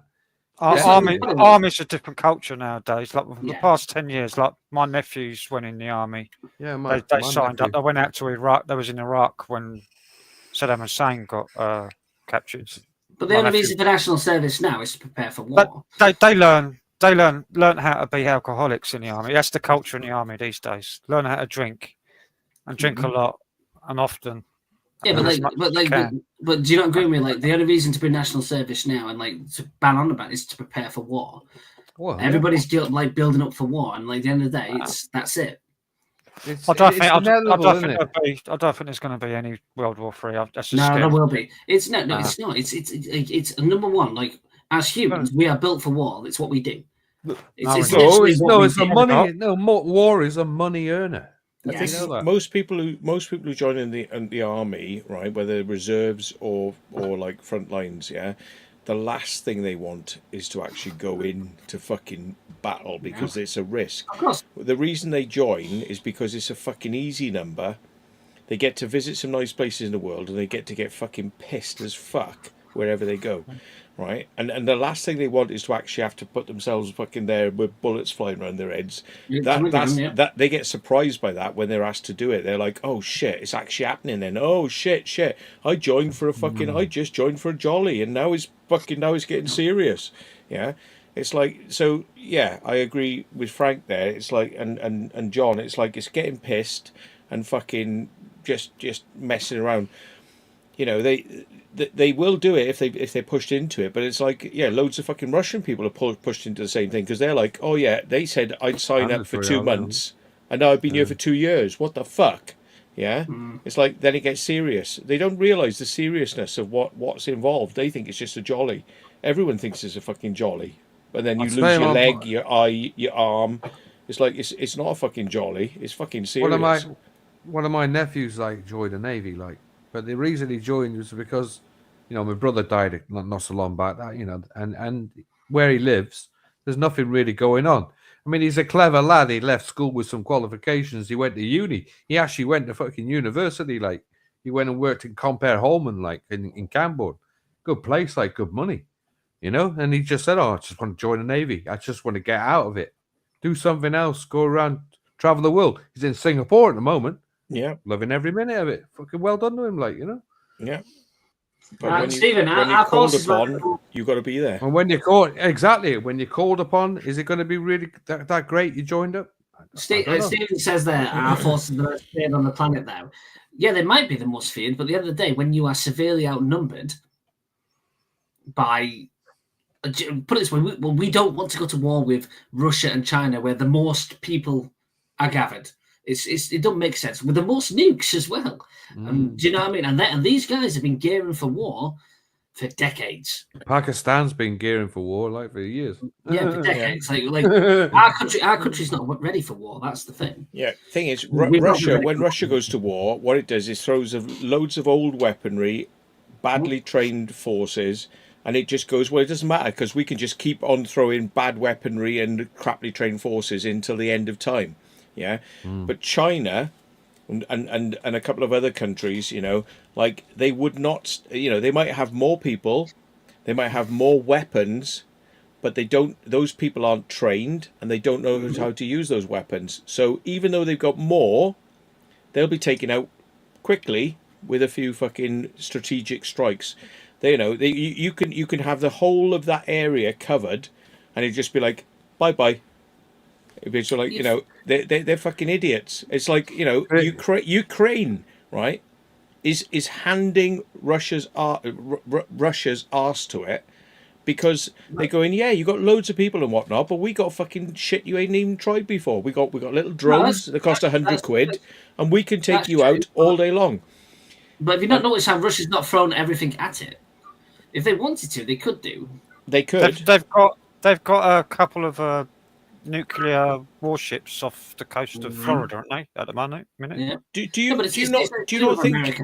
you not think Ukraine has been incredibly restrained? Right, for the last 2 years, they've gone, you can take us down, you can take us down, you can take us down. But if we play dirty, like firing from a distance into your territory, if we do the same dirty tricks as you do to us, right, firing from outside in, if we fire from inside out, right, look what we can do. Because like there's because Russia's now going, really? You're firing on our oil plants, you're firing at our nuclear facilities, you're firing at our radar, you're doing... That's not fucking fair. It's like, well, what's fair about what you've been doing for a long fucking time? They're now saying, right, you want to... Right, we've taken all these losses, now it's going to get dirty. Now we're going to fucking fire into your territory. We're not playing on our territory and losing people. We're going to get dirty now and take into your territory. And Russia's going, no, no, no. And it's like, well, tell you what, you've been doing that for 2 years and they took it like men. Yeah. They fucking go on then. Now they're saying, right, can you take the same dirty fucking tricks? And Russia's and it's like, no, it's going to get even dirtier because soon Ukraine is going to be firing on Moscow. No, this is true. I agree. But what if Ukraine is not actually the goal, and the goal is to get NATO involved and to trigger that, so then Russia can start steamrolling in. And then if they have China, who will instantly take where is it? The one across from Taiwan. Yeah. So that would instantly happen as well. We know that. And then they start moving in a different direction. I think China is worried because they know that if they start going on Taiwan, that America that's been going, no, let's just see how this goes. Let's see how this goes. If America involved in Taiwan, because there's a hell of a lot of semiconductors that they want. Semiconductors and things. You know, if Taiwan goes down, the whole planet is going to suffer from a technological point of view. Yeah, so it's like, you know, come on then, China. Go on then. We're not going to get involved. Now we're going to get involved.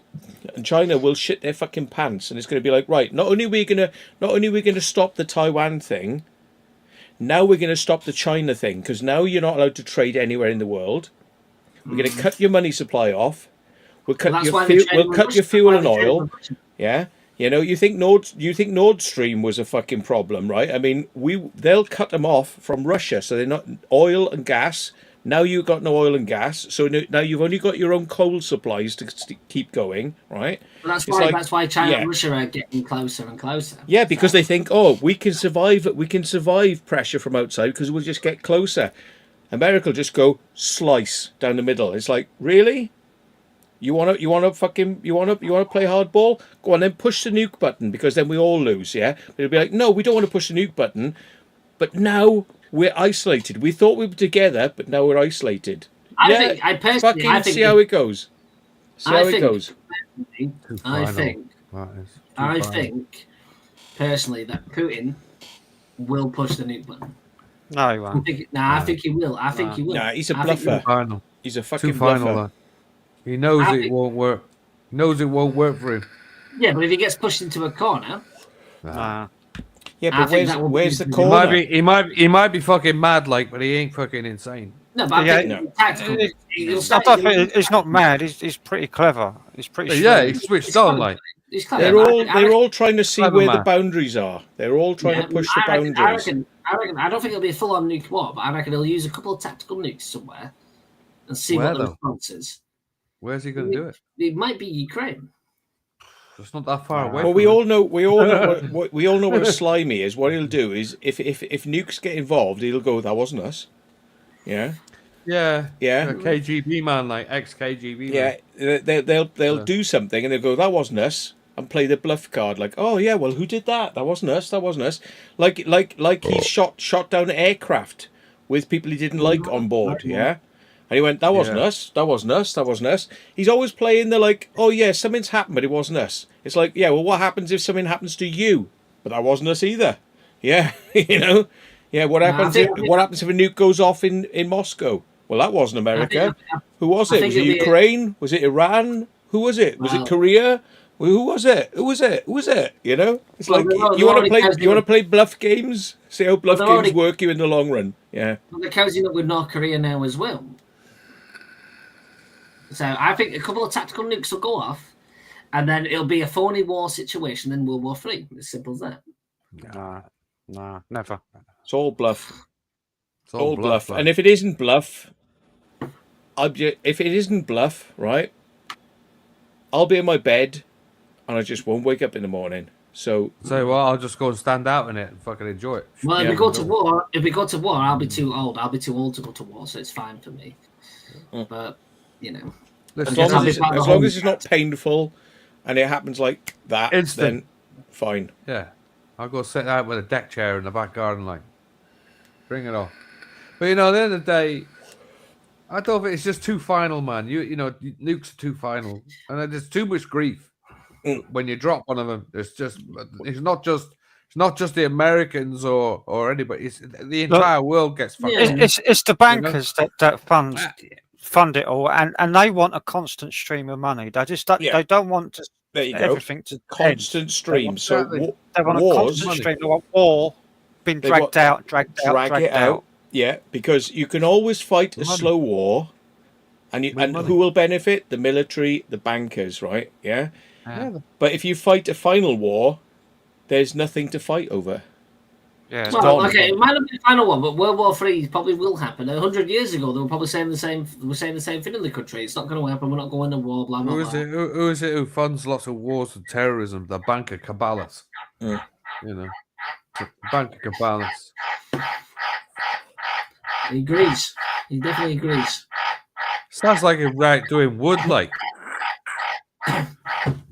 It's the World War II. The Rothschilds. You're like, fuck off. The Rothschilds funded both sides of World War II. Yeah, Rothschilds. I mean, there you go. Like, they funded Hitler, and they funded us, and they funded America, and they funded everybody that was fighting. In JP Morgan had a bit of fucking money in it as well, didn't he? Yeah, they all did. But Rothschilds was the main one. Yeah, Rothschilds definitely. They're still around, ain't they? Still around the Rothschilds. Doesn't really matter, right? Does it? Now it's the investment companies. Now it's Vanguard. Vanguard and BlackRock. Yeah. Well, Vanguard own. Well, Vanguard own BlackRock. BlackRock. On that note, I'm going to bounce. I'm going to go get ready for some sleep because I've got school runs and whatnot. Peace. Let me know if you find something for where people are staying and whatnot, and I'll drop you a message later. Good to see you, Mr. John. Frank, as always. Yeah. Peace. Take it easy, guys. Cheers. All the best. Bye. Adios. What a complete and utter fucking bearded weirdo. I knew you were just going to do that. See, I might as well say mine off then. Like. He's an upside down man. Yeah. Upside down man. Put your head on the right way.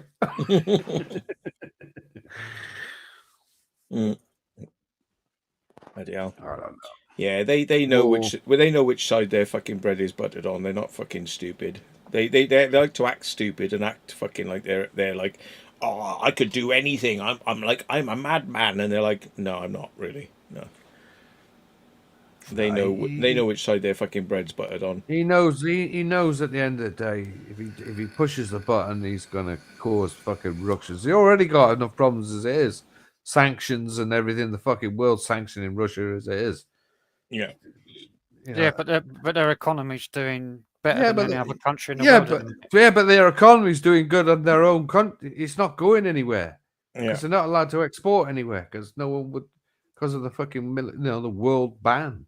But they make everything themselves, so they don't need outside. Yeah, they can sustain themselves, but they can't get bigger outside. They can't get bigger outside. Yeah. They still sell outside, don't they? To some countries, quite a few countries. If they're doing it on the quiet. They're still doing deals with fucking China, aren't they? Well, yeah, because China likes them. I mean, it's a red country, like, isn't it? That's why. They're still doing always looking after the communists at the end of the day. That's what they do. Yeah. Who's the other communist party? Like Korea, North Korea. Well, hang on. Somebody says they've emailed me. I'll send you the link then. Hang on. Email. Who's that? Cool Tools. Cool Tools. Right. Let me just see if I can work this out. I gotta get some fluid. Go ahead. Who's back? Becky. Saying there's no emails. Don't know. Reply.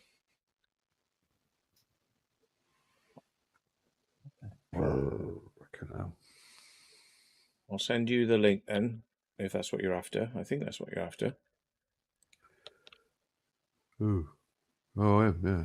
Cool Tools. He'll be all right. There we go. Send you the link then. Got to come on with the webcam though. Webcam only. On your face.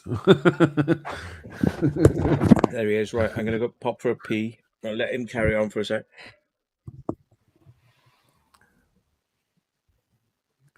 Thinking about, I fancy doing a live one night, like with some music then, Frank? Well, I can't do StreamYard on Kick. Doesn't work for me. I'll have a try and see if I could do it myself. Like, you need the paid one because you can only do it through RTMP. I know, because it's compressed. And RTMP through OBS or whatever. You can only do RTMP links through the paid version of StreamYard. I'm sure I've done it with StreamYard. Oh no, we're doing it with Restream. Yeah, Restream's all right. I fucking hate Restream. Yeah, well, that's the way. It's the way it's going to be. You can't. I don't know. It drains the. Makes my computer heat up for some reason. Don't know. If you're up for it one night, we'll do it. So it was good last night. It's just that fucking it's compressed the shit on there, like, you know. That's the problem. Yeah, it's going through StreamYard. That's why as well. Yeah, so get off StreamYard and we'll do it on Restream instead. The best way to do it is like the way Matt does it. Go through OBS. Direct to YouTube or Kick, whatever. Direct without using the audio for StreamYard. I could try that with OBS, I suppose. I got OBS. I just got to fucking work it out. I've got OBS set up for streaming. I've used it a couple of times. I've used it for gaming. I tried out a gaming stream once. Yeah, I remember you doing a gaming. It worked pretty well. Yeah, that was good though. I find it quite comical. Like when I go downstairs, my dog is lying on the cold, hard floor, stone floor, and it's like, why would you want to lie on a cold, hard floor? Well, it's probably a little bit cooler, is number one, because when she lies on the bed, it's really hot because she's on a bed. Which But is odd, yeah. then there's a second reason. It's like when my air conditioning is on, all the cold air goes from upstairs, downstairs, down the stairs, and it's right by where she sleeps, which is like her head and her body is like getting all this cold air coming down. And I'm Wow. like, but the trouble is, when I walk downstairs, I go stomp, stomp, stomp, stomp, and I go, oh dear, dog's at the bottom of the stairs. So I got to make sure I don't just stamp on her head and crush her head, you know. So she's like, yeah, but I'm just trying to keep cool. But it's like, yeah, but I have to be careful not to literally like crush your skull, you know. So yeah, why don't you lie on your bed? But she's like, no, but I want cold, because she's a cold dog, so she likes the cold. That's right. She'd rather suffer the stone floor, so maybe I should put her bed at the bottom of the stairs. Near She the- probably wouldn't use it then because it'd be too warm. Have you still. got any room near the aircon unit? Like just put it near there. Well, she could lie right. She could lie right Right underneath the stairs, like, you know. But you know, like at the top of the stairs. But she likes the bottom. Could you of not the like? stairs. Could you not like lie underneath it? Like, is there no space underneath it? She could lie underneath the aircon unit. Well, Like, I it's can't. breathing, blowing straight on her. I can't point it down like that to here Oh, right. because then I would freeze. So I have right. it come in. I have it come across the top of the room and it goes down slowly.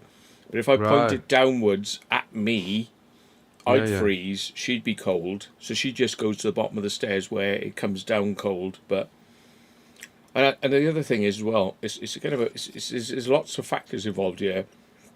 Right, I think she doesn't like the fact that when I go to bed, I put the TV on, so I have noise, and she's like one of these.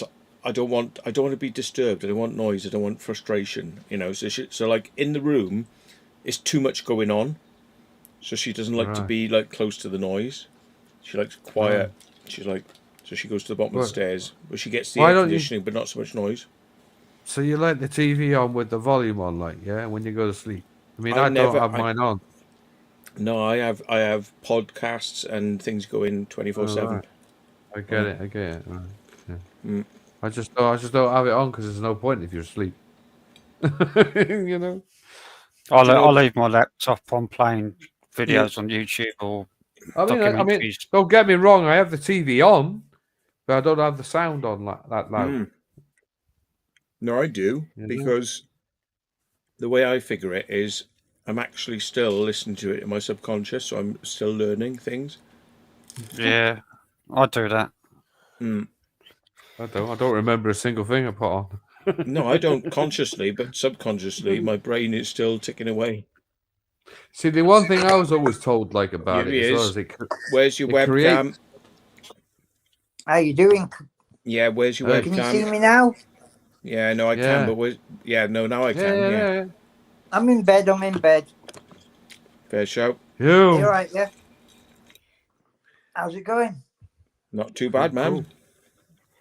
Good, See good. two arms. Two arms. Oh, there he Yeah, is. sorry, I'll just get up. I'm in bed. And sat in bed. he's got shiny what do they call it? That wallpaper. It's not matte. It's not Acrylic. matte. Yeah, it's the old It's not wallpaper. Yeah. gloss. It's in between matte and gloss. What do Well, they it's call like that shit? some silvery What do they satin. call that? Anaglypta. Satin. Mm. You went off then. No, you Oh, I went don't yeah. know off. why. You went off. We got a We're black still screen. here. Did I, yeah? We're still fine. Well, I'm glad to see you all right, Frank, because that looked pretty disturbing. I don't know what's happened here. I've no idea, mate. I've always looked pretty disturbing, so it don't make much difference. I don't know what's happened here, Matty. I really don't, mate.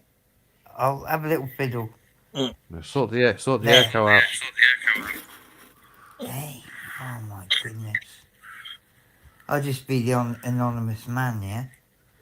Yeah, but that's not No not how idea. we do it.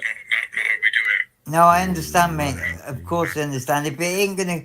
I'll just check the settings. Just a minute. I thought it would just be like normal. Front camera. Is it back camera? Oh, I don't know. Right, if it doesn't do There we it, go. it doesn't do it. There we does it? go. There we go. Right, okay. Still I've got the just delay. checked my thing up. Right. That should be better, yeah? You got YouTube on in the background. What you mean? We can look at a No. plastic bag. I'm just trying to set it up the other way, but right. camera front. Is why ain't it working like that? I don't know. That's it. Yeah, Yeah. Great. that's me. That's the best you're gonna get because I can't get the lamp on. Mm. But anyway, now you need is to that sort okay? the delay out. Is that not any good? No. Let me. Well, I can do see his you. echo. I'll do his echo thing. Is that what it is? Echo cancellation. Mm. We'll see. Right. So- Okay. It's always worse than mobiles. Yeah. I haven't been on before, and obviously Matt wants a certain quality. But if it's not good enough, Matt, I'll come on another time. No, you're great. It's just a delay. Right? Yeah, I but don't have no unless idea. unless you've why. got like headphones on, sometimes it keeps coming out like that. Yeah, I have got some headphones, but it means Well. messing around. Mm. But no, I'm glad you're all right. Anyway, Frank, Yeah. and I didn't know you'd been through that, Matty. Like what? That's not me now. My arms are out here. Mm. It's weird. Well, at least we can see a real person, not a bot or a twat Yeah, no, that's fine. or No, a Scot. no, mate. Fuck the Scots. Yeah.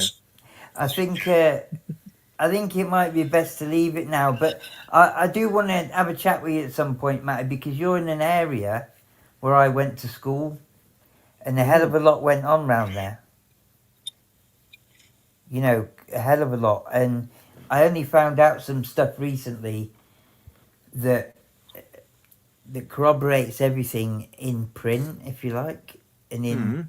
sort of laws, which allows me to bring out the story, because up until this point I only had something which was actually the son of the headmaster of the place I went, which was in Cown in Wiltshire, was they made a game, and the game was an extreme version of what really went on there, but there was lots of telling points. That's the only thing I kind of could use, because he had an unusual surname. I linked them to making the game. It's been very famous, but I wasn't keen about going down that route. But anyway, just recently someone's helped me, and I managed to pull out all the laws and all the aspects of what went on at Springfield School. Have you heard of it? Never heard of it. There's a school for naughty children in Cairn. That's the one. Yeah. Right. Okay. It's an experimental school. They do experiments on kids there. That's the truth. Hmm. And what if I told you they built a second part to that school? Guess where they built it? Go on. Oh, Right at Copenhagen, right on top of the underground base, next door to the computer centre, things like that. They built the second part, right there. I don't know And where I that know is why. because I can't work out where that is, but I'm interested. It's a brand new building. It's been built for I think it's about 2014 it went down. But it's state of the art. But the other thing that's really interesting, I'll just give you a little taster, guys, and I'm going to drop off because I don't think this is quality enough for Matt's channel, to be honest. But Well, no, it sounds a bit dark, but if anyone's listening who knows more about it and suffered anything, then get in touch with me. That would be or a good get in thing, touch yeah. with Cool Tools. But like, if there's something going on there that we need to know about, maybe this would be the little push that will give people the impetus to kind of get in touch, I or hope there's only a very start small fucking amount. looking into it further. There's only a small amount of us there, but what happened was a big boost, and the school technically opened in 1984. The reason it opened was because the Falklands War was won, and Marconi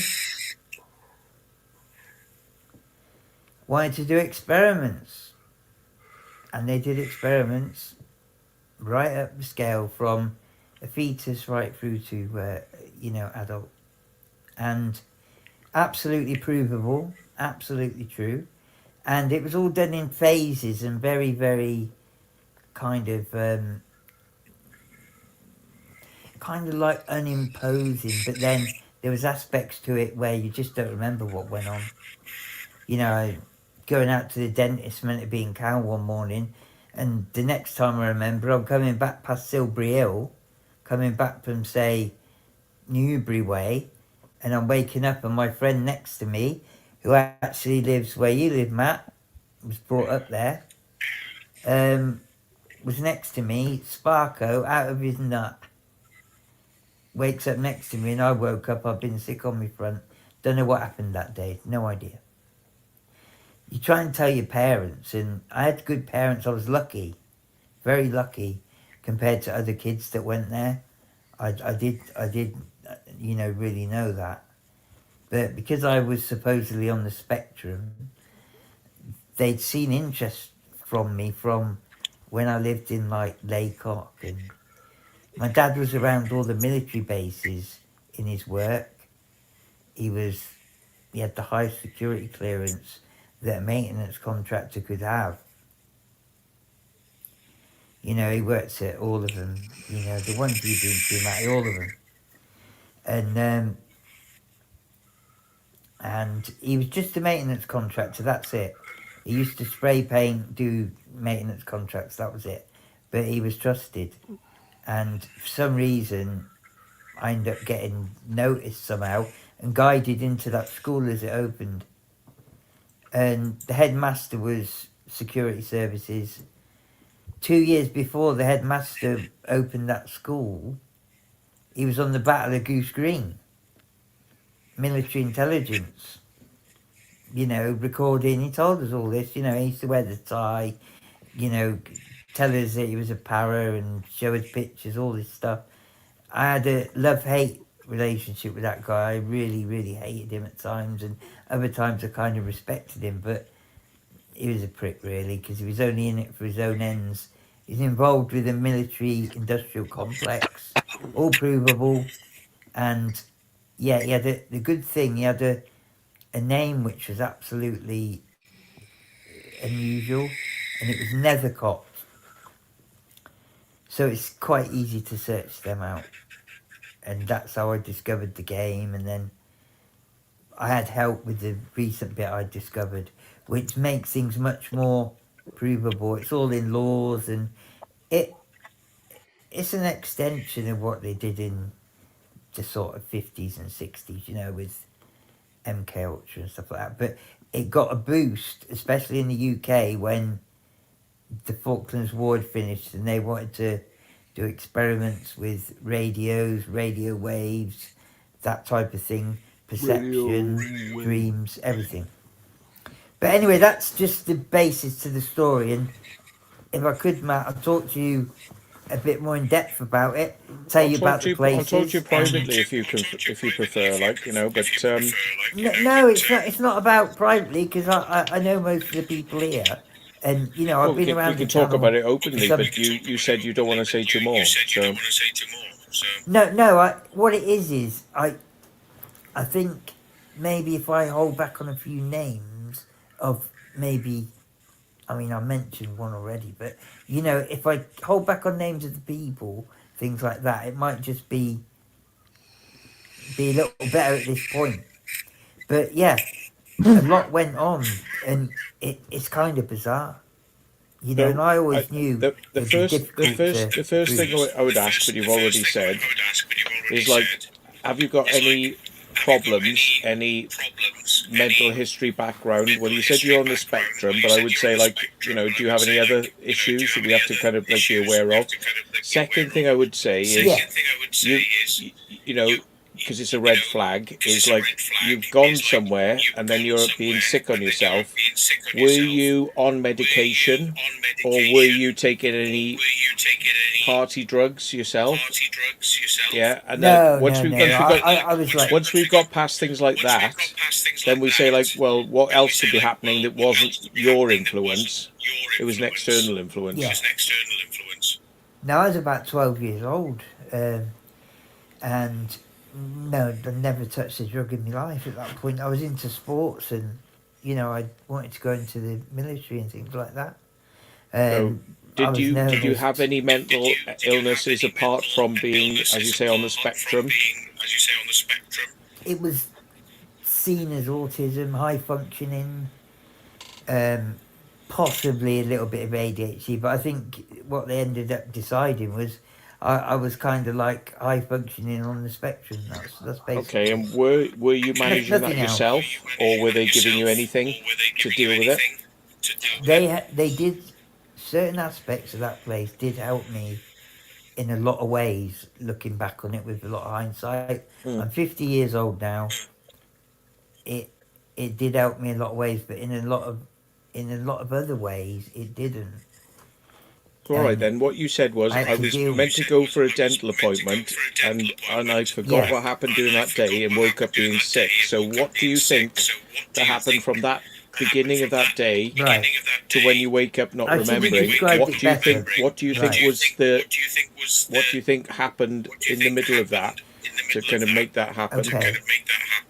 I'll tell you what I told my parents, and this is how I know it to be. In the morning, we got the staff, because it was a boarding school, the staff said to us, I've got an appointment, and my friend, that actually was originally from your place, has an appointment as well at the dentist. We used to go to the dentist appointments together, me and him. They only tell you in the morning? Blah, blah. They don't give you any advance notice, like... Well, we didn't need to know. They might have told us the night before, but in the morning they just like remind us, make sure you brush your teeth, blah blah blah. So we'd have our shower, we brushed our teeth, and we come down these stairs, and at the bottom of the stairs there's a lady waiting for us, and she's got 2 glasses of lemon juice. Now, I thought, well, I've just brushed my teeth to go to the dentist. Why do we need to have a drink of lemon juice when it's probably sugary and blah, blah, blah? But she said, oh, no, have a drink. We might be out a while. And I thought, oh. So anyway, we had the drink. And as we walked out of the corridor, her car was there with the engine running and the back door open. And I thought, that was a bit strange as well. But anyway, gets in the car. We're putting on the seat belts, and then we're meant to go into the centre of that village, that little town, to the dentist. But the next thing I remember, we're coming back past Silbury Hill, and it's dark, and it's night time. My mate's next to me, out of his nut, and I woke up and I've been sick on my shirt. I'm in school uniform, and that's probably the worst situation, that was like the most bizarre that happened there. There was lots of other bits and pieces, but that was the incident I decided was weird enough. And even though I didn't have memories of the middle of the day, we're going out at first thing in the morning and coming back when it's dark like that. We're meant to be gone to the dentist. So that's what I told my mum and dad, and it was difficult to... I sort of knew that it wasn't my parents not believing me, it was how they were going to prove that happened and bits and pieces like that. My dad's a warrior, and he tried to do everything. They were persuaded for me to go there as well, and like it would help me, and we lived in Chippenham at the time. So it wasn't far away, and it was like, but they were sold it, if I'm honest, and it's not their fault, because they were good parents compared to a lot of the kids that went there, from bad backgrounds, lived in Swindon, things like that, and I made some really good friends there. Fortunately, my best friend, 38 years, he passed away about 18 months ago. So, it's just I'm not in contact with anyone else from there at this point. How did your parents take what you told them then? Not really, because it was like they were given no other option of schooling for me or to homeschool me or that place. They didn't get told, oh, we'll try Mount Harden Newish or Sheldon or wherever. No, none of that. Boom, guided me in there, Matt. From Frogwell. Frogwell School has been known to send people. The place that acted similarly used to be in Bath. It's all recorded. People have wrote books about it. And they were taken from Frogwell and guided to this place in Bath that did similar, that involved the Eugenics Society, things like that.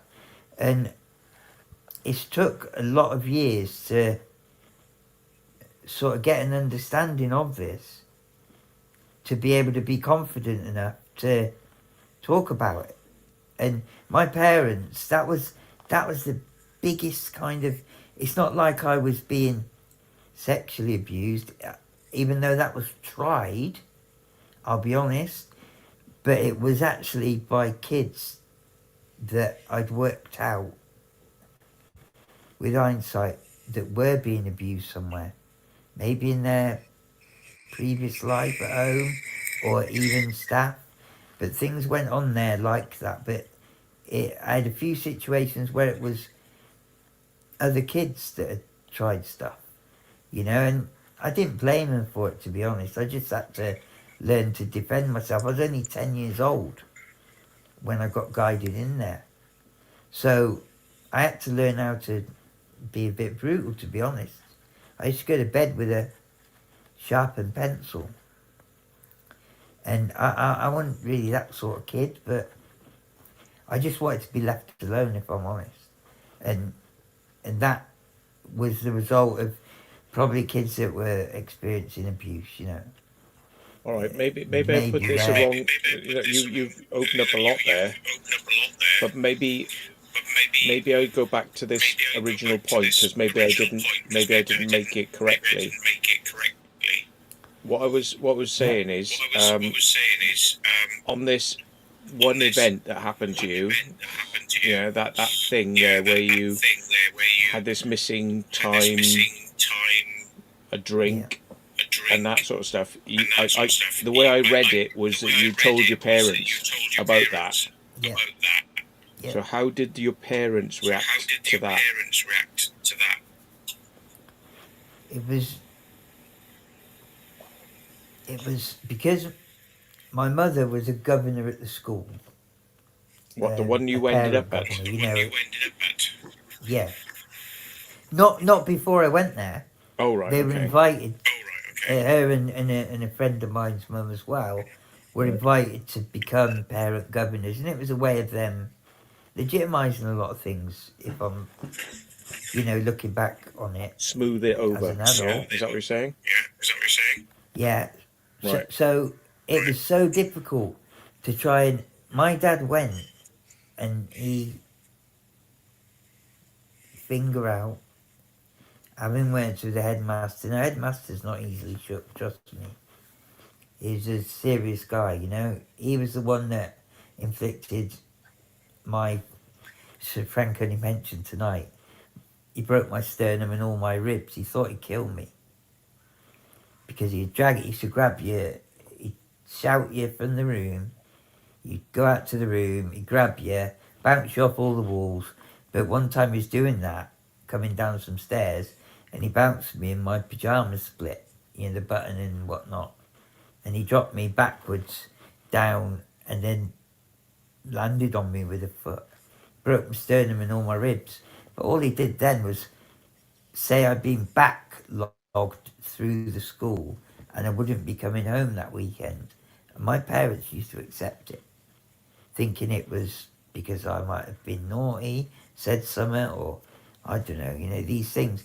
And that's difficult for my dad. And my dad went up to him and, said, if there's something going on here, you're in bother, mate. Proper bother. Yeah, and proper laid it on him, and said, we'll just remove him, all the rest of it. But then my mum didn't want that to happen, and it was like it was the nearest I come to having a result that I thought was fair. But no, social workers came, or these sort of people that would monitor you, and it was kind of like They always look at you, brushed not over, them. Yeah. rectified. And it was like I was on probation, if you like.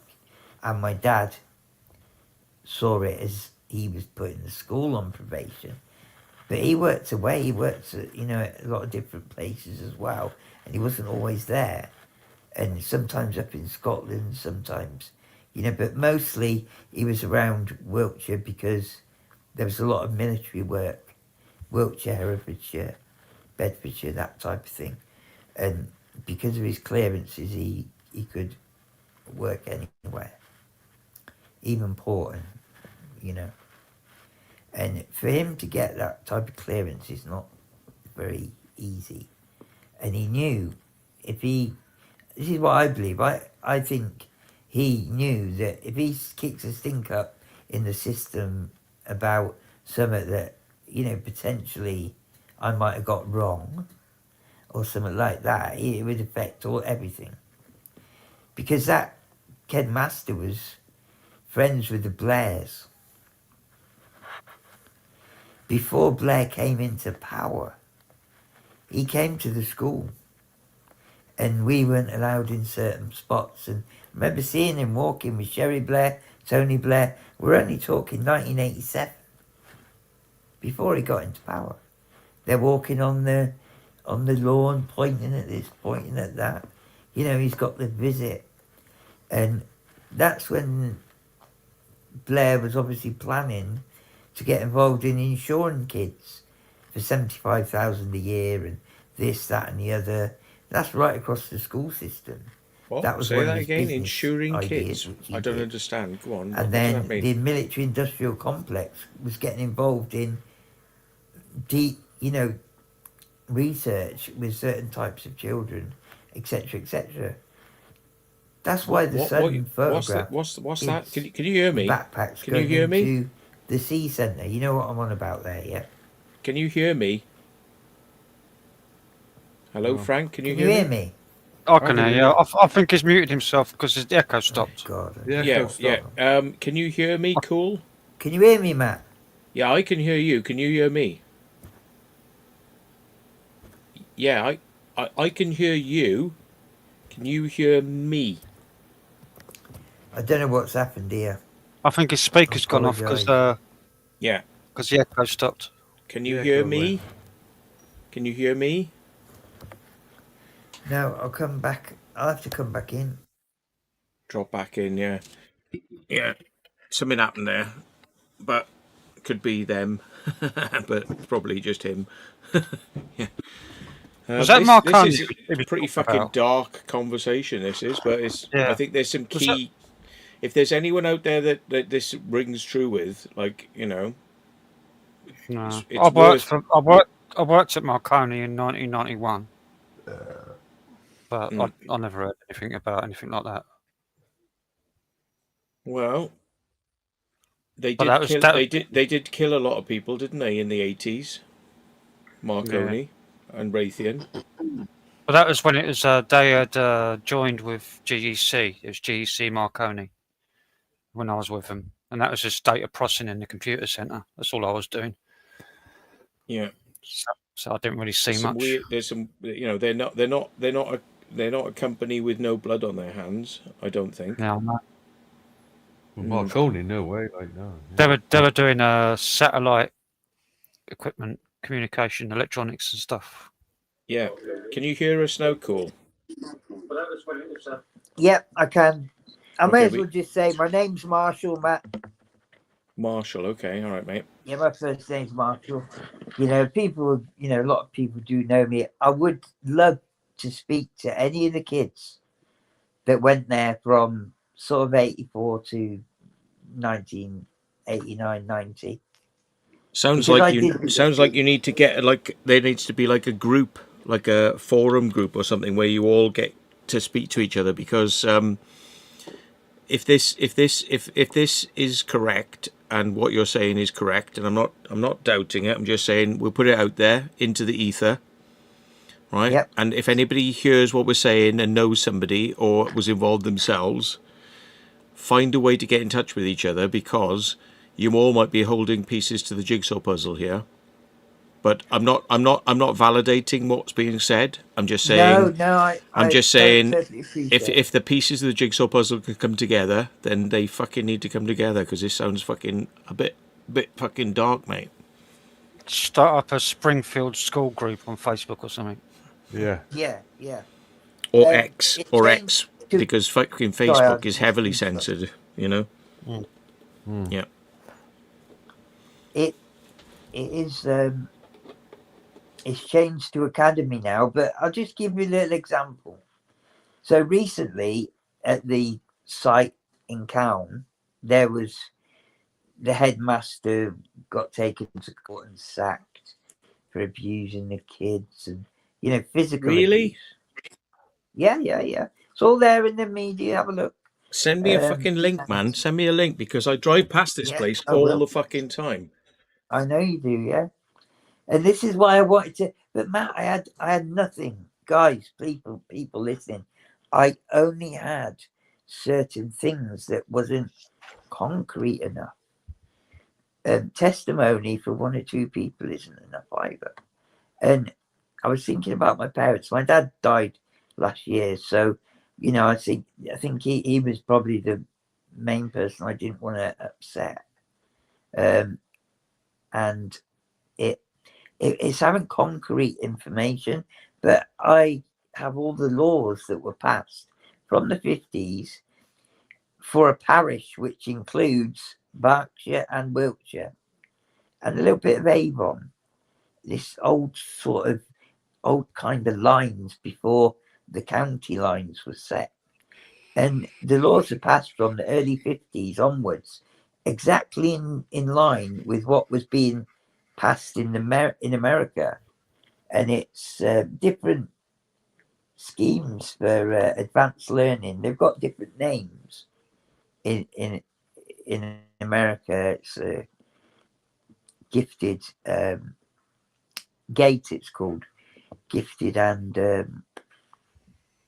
I forget what the versions are. But in the UK, it's another name. But I will get you all of that information just to show you as the laws were passed, because it can only happen at sort of it 80s wise in Wiltshire, and it's basically this parish, but there's loads of stuff that went on sort of thereafter, and a little bit involving kind of bad people that were sort of maybe in positions of power around them times. I mean, the likes of Jimmy Savile didn't say. I knew he was gonna get mentioned sooner or later. Yeah. Well, I wasn't there, but him Jimmy and Savile Ted helpline. Heath. Yeah, him and Ted Heath. Ted Heath. Okay, another one. Yeah, him and Ted Heath in the same Rolls Royce together went through St Mary's School in Cowan. And what they do is they come in, they Cheers, use their landscapes. influence. Here we Yeah. go. Yeah, go on. They We are listening. use their influence to manipulate the staff to taking kids out. Yeah. They went through St Mary's one holiday, and then they went through Springfields. I was told that they didn't take anyone from Springfields. There was only 6 kids there, and maybe some got arranged for later. I don't know, but for what I was told by a kid that was there, they just came through, stopped at the office, and then left. I've no idea what happened because I wasn't there. I was on some holidays, but that's what they used to do, use their influence. Now, as far as I know, at that particular time, they didn't get any result from there, but I've no idea whether they arranged anything at St Mary's and whether they went to Springfields first, then St Mary's, then back over Berkshire. I have no idea, but let me tell you, that's what used to happen. He didn't say them things for nothing. But I was hoping that he got my letter, but knowing what I know now, I'm glad he didn't. I mean, I shouldn't laugh about it, but what else can you do? It's that. Well, that you got to fucking extreme. laugh because otherwise you'll fucking cry. You Like, go man. fucking It mad. is, well, Yeah. fucking hell, plenty of people would cried over it. I mean, things went on that we didn't actually get to see, but a girl would disappear. And later on, years later, I found out that one had committed suicide. She'd hung herself because she'd been got pregnant by someone in the vicinity. I don't know who. But she'd realised that, she'd had a test done, she was pregnant, and she committed suicide. And she was somebody I really liked, as a friend. And you made some good bonds, some good kids. My best friend was from where you're from, Matt. Don't think he lives there now. I think he's in Surrey. But just for instance, he never knew who his dad was until the Berlin Wall came down. Then his dad turned up one day. His dad had been kidnapped in East Germany, potentially as someone who was spying. But he never knew his dad, lived with his nana, in Latvia, enough said. And, his grandma, had quite a position in one of the places in that area. And she ended up getting some weird illness and passed away. And he ended up moving to Surrey, but he was my best friend in high functioning group because my best friend of 38 years, he was in a lower group than us, so I didn't actually go to school with him, but I spent evening time with that guy, and he was loyal as the day was long. You did make some good bonds. I mean, smoking, I wasn't a smoker, but I'd looked out for every smoker going, not weed or anything, they were just smoking cigarettes, but it was that type of thing. And we ran away. We did an escape and evasion out of a 40-foot window all the way to Swindon. And I said, we have to get to Swindon in darkness and we can't go on the road. Used RAF Lynham as a glow in the distance. And we got to Swindon and we stayed there for a few days. And I realised how goddamn lucky I was. Because we linked up with a guy that didn't come back to the school. And seeing what his home life was disturbing to me. We had a lot of things which I would talk about, at the right time. But, I felt lucky to my home life and realised maybe I shouldn't have put my parents through that running away thing. But I had to make a stand. But when I got back, Jesus Christ, it was horrendous. But I kind of knew I could take a beating, even off a grown man that was absolutely physically fit to the hilt, but he was suffering some kind of mental distress, that guy, because I've learned since that battle does that to people, and maybe he was taking it out on a lot of us kids for silly reasons, and that's what he did.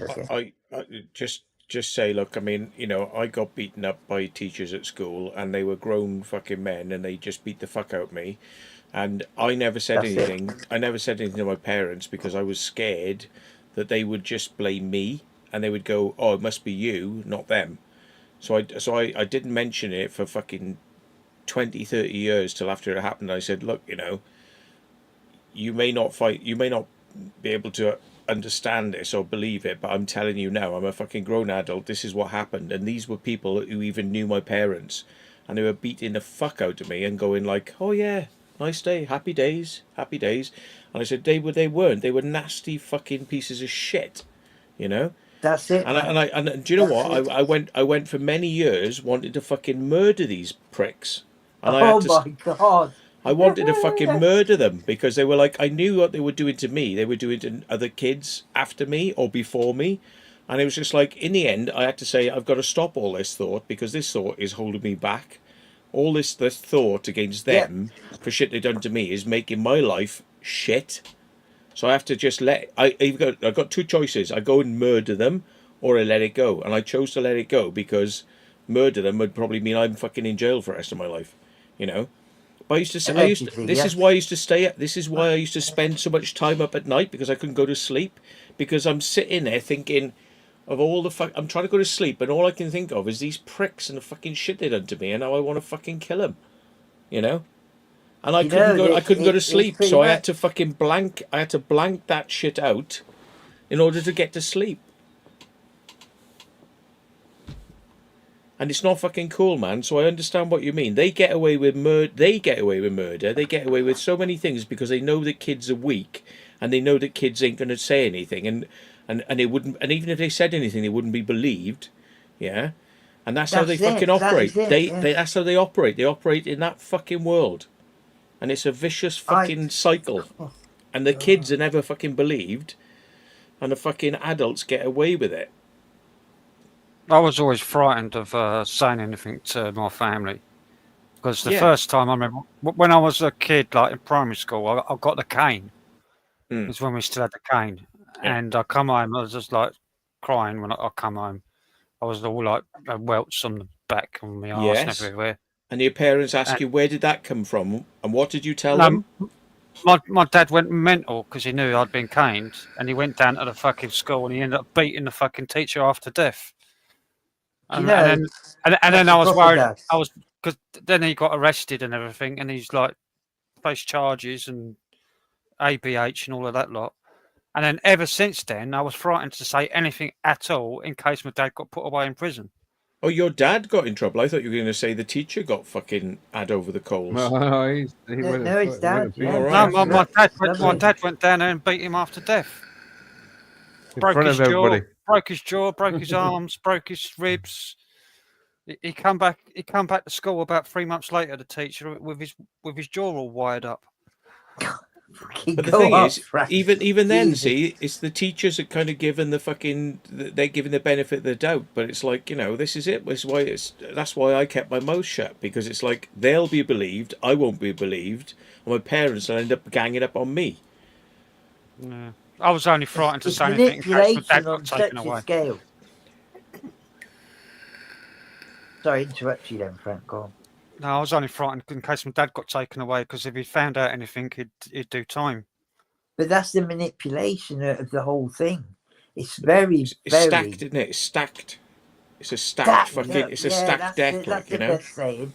It is, and you're a little kid. I was 10 years old when I went there and guided into there.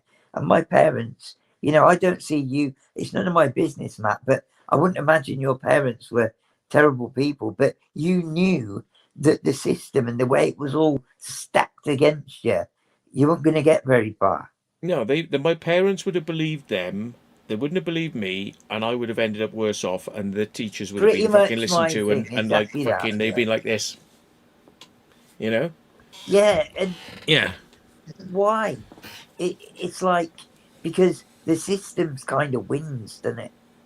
Yeah. But then you realise what the system's doing. They're all trying to get rich, and Well, you know, I tell you what, if especially I started a Facebook group tomorrow or a fucking thing tomorrow and said Barry Boys Comprehensive, people abused by X, Y, and Z, right? And Yeah. just put their first names. I wouldn't have to put their surnames. Just go first names.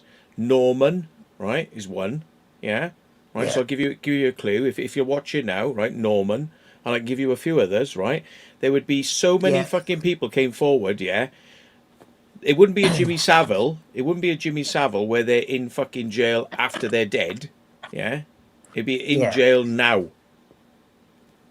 But it's just so much fucking, it's dragging so much grief up for me and other people. Like, you know what I mean? It's like, Yeah, that's the hard thing about it. It's like you can't. There was a case that happened the year that I'd left, And one of the people that had a dad that came into the place and basically done what Frank's dad did. And he dragged his son out there because his son was dragged across a schoolyard without shoes on or slippers, and he damaged his feet. And we managed to get word out to this guy's dad, and he came with 2 van loads of people. He was a roofer or something like that. He was called David Croak, the kid. But, his dad came and dropped it on him and said, I'm taking him out of here and we're going to get this done, that done, all the rest of it. And that is how word got out about him. And then a group case happened, but I didn't want to get involved in it because when I was 17, I was living a good life. I'd left there. I'd kind of got on with things. I got a motorbike on the road and, with my mate, and we're having fun. I had a nice little job. And You put it stuff to like the that. back of your mind, didn't you? You put it back Exactly there, that. and you go, "That's back there. This is me now. Let's just get on with it." Yeah. But as an adult, it's so wrong, and I wanted to always sort of prove it, but I wanted to be able to do it properly, and that's why I've come to you, Matt. I'll be honest, because you're there, right in the middle of it. You could do some explores, bits and pieces. I can get you all the information, and then, I have I think narrated the a best bit thing of a is we book can. No, I'm not going to go exploring around a place like that, for obvious reasons. Yeah, but like, even from the outside, even just pictures but or like, something. I don't know. just. I Talk think what about we it need to do another is time, but we yeah, need to get the people who do know what they're something. talking about together. That's the best way. Yeah. Yeah, because Whatever like, I've never done it, so I don't know. yeah, but like, if it, is some days I think like maybe I should do that. All I gotta do is drop the hint and drop the bomb, and fucking see Yeah. who wants to come forward, because I reckon there are a lot of people who'd come forward. Yeah, I do think there's definitely people, and they are in Wiltshire, a lot of them, and surrounding areas, and it'd be nice to just catch up and see, that some of them see, if they've made a successful. I know a lot of them didn't. And I know a lot of them. I'm just gonna say I'm lucky my stuff wasn't sexual, and I wasn't definitely fucking taken somewhere, and I can't remember what the fuck went on. Well, but I'm just lucky it was physical abuse, rather than sexual. Well, that's what happened or to me, really, physical. But I did have them mental situations that I told you about. Yeah. Which is really disturbing. But I thought that was the best information I could give my parents, and they could say, "Well, where was he? Why didn't he go to the dentist? Why did he have a drink?" And I don't think my parents, I'll be honest, and bless you, Dad, but I don't think he dissected it like maybe he should have, or there was other reasons around it, but it was that thing, wasn't it, There's a lot of this about, mate, and unless people put the pieces together, a lot of people are like probably with fragmented memories of what went on, and it doesn't make sense. But if you start putting the pieces together, it will make sense. Maybe to the individuals involved, they've all got fragmented memories, but to somebody who's an investigator looking from the outside in, they'll say, "Oh, well, he's got this, he's got this, he's got this." Seems to be a fucking pattern forming here. What the fuck's this pattern? I did try to get the group claim. I mean, they all got 23,000 in about, I think it's about 92, 93 they got that. But I didn't want to take part because it wasn't about the money for me. And that would have been a huge, great thing for my life and whatnot. But do you know what it is? I think your mental sanity is worth a lot more. Yeah. I didn't want to talk about other kids' stuff because I realised that they were experiencing in that. Or, there's a girl that passed away, you found out later. And there was, it might have been in their home lives, I don't know, but there was all kinds of stuff. I mean, one kid, my friend from near you, Matt, he had to stay home during one of the holidays. I came back and he's, my really good mate, and he confided in me that he'd been taken during the summer holidays all the way up to the Orkney Islands for stuff to go on, you know, weird shit. And he never sort of, he told me the bits and pieces, you know. I have talked about it on one of my lives once on my channel, but you know, my channel is not much really. I just do an occasional mad live, you know, now and then, but occasionally stuff comes out and I do talk about some stuff. But yeah, I did talk about that once, and you know, he got taken all the way up there, and then he sort of had things go on, and he probably did tell me, he definitely probably did tell me the whole thing, but he was properly disturbed from that, you know. He's my really good mate, and turns out he ended up getting guided into IBM, ended up becoming quite a big computer specialist, apparently. I don't know all the ins and outs. I don't know. That's the guy whose father disappeared from when he was about 8 or 9 to when the Berlin Wall came down, and his dad suddenly appeared, you know, and he'd been held by the East Germans or whatever. So you know, his family was quite interesting group of people, which we'll go into maybe another time. But he was disturbed, and they do say certain types of people have things done to him because they're from a certain group. I mean, it's weird to name all your children with the first letter of the same, you know. You're Matty, I'm Marshall, you know. He could be Mike, he could be, you know, Martin, yeah, like that, all begin with M. And then there's another person totally unconnected where all of his sons begin with N.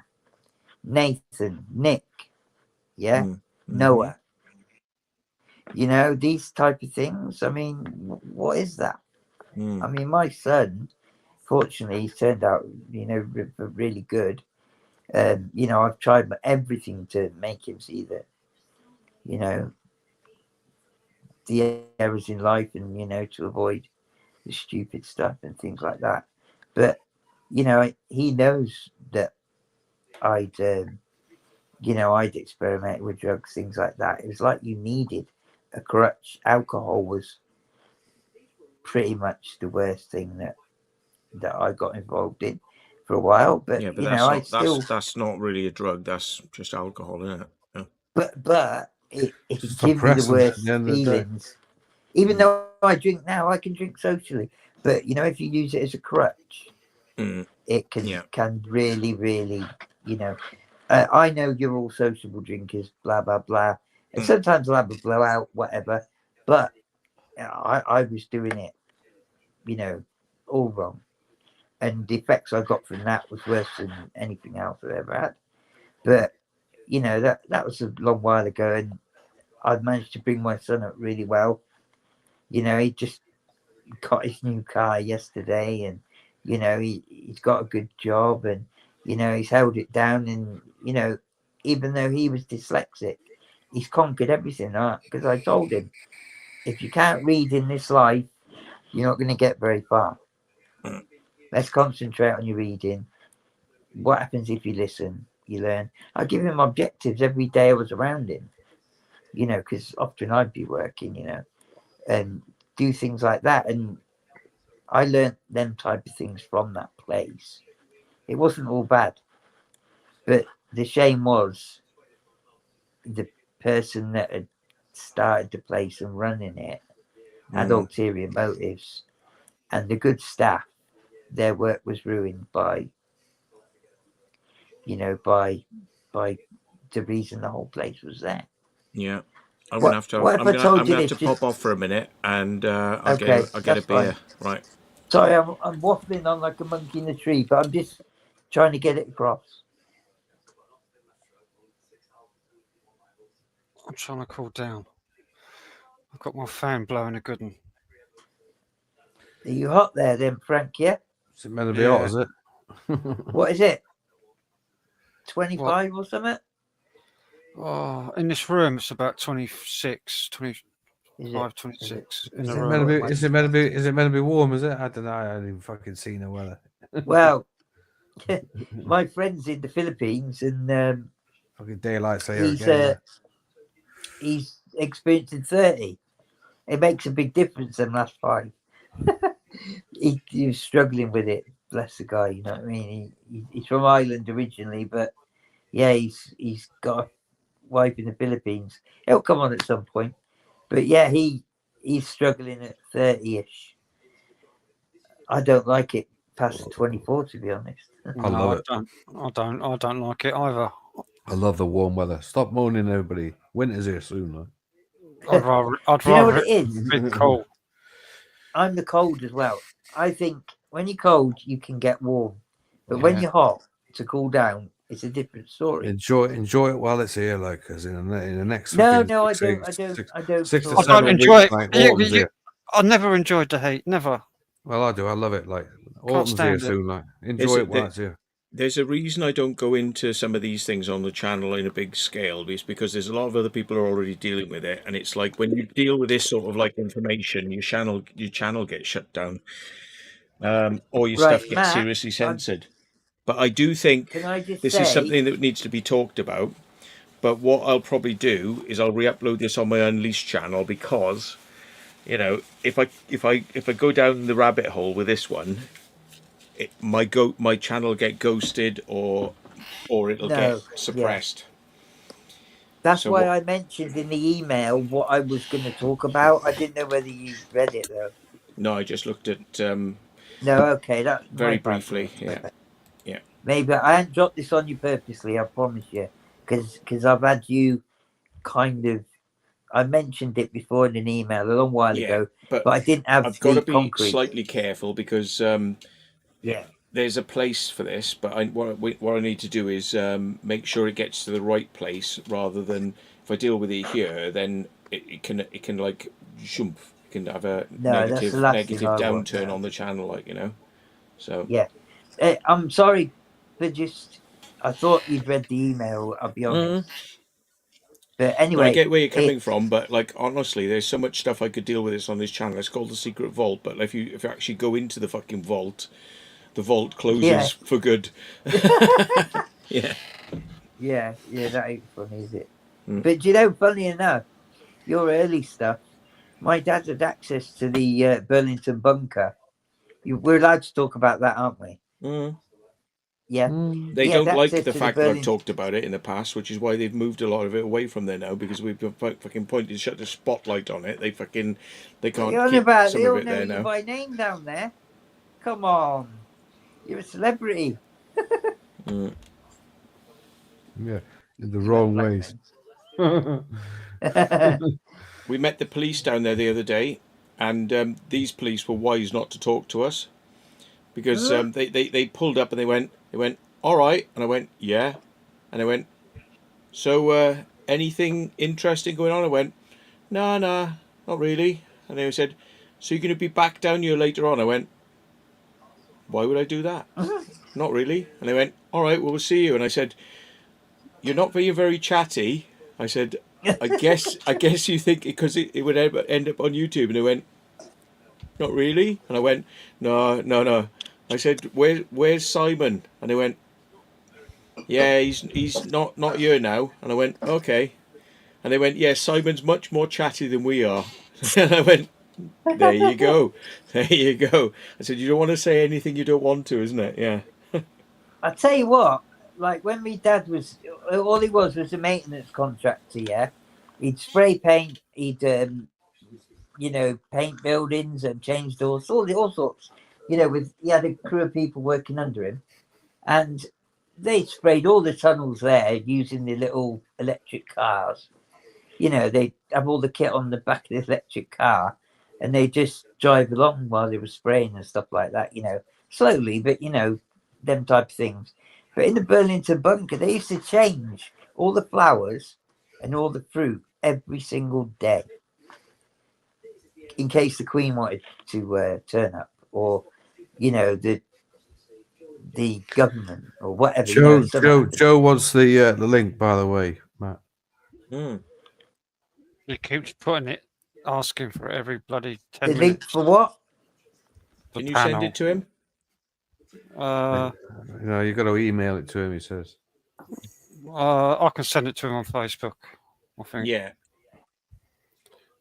I think he's on Facebook. I'm just I think looking I put now it on Facebook. See if I've got him down yet.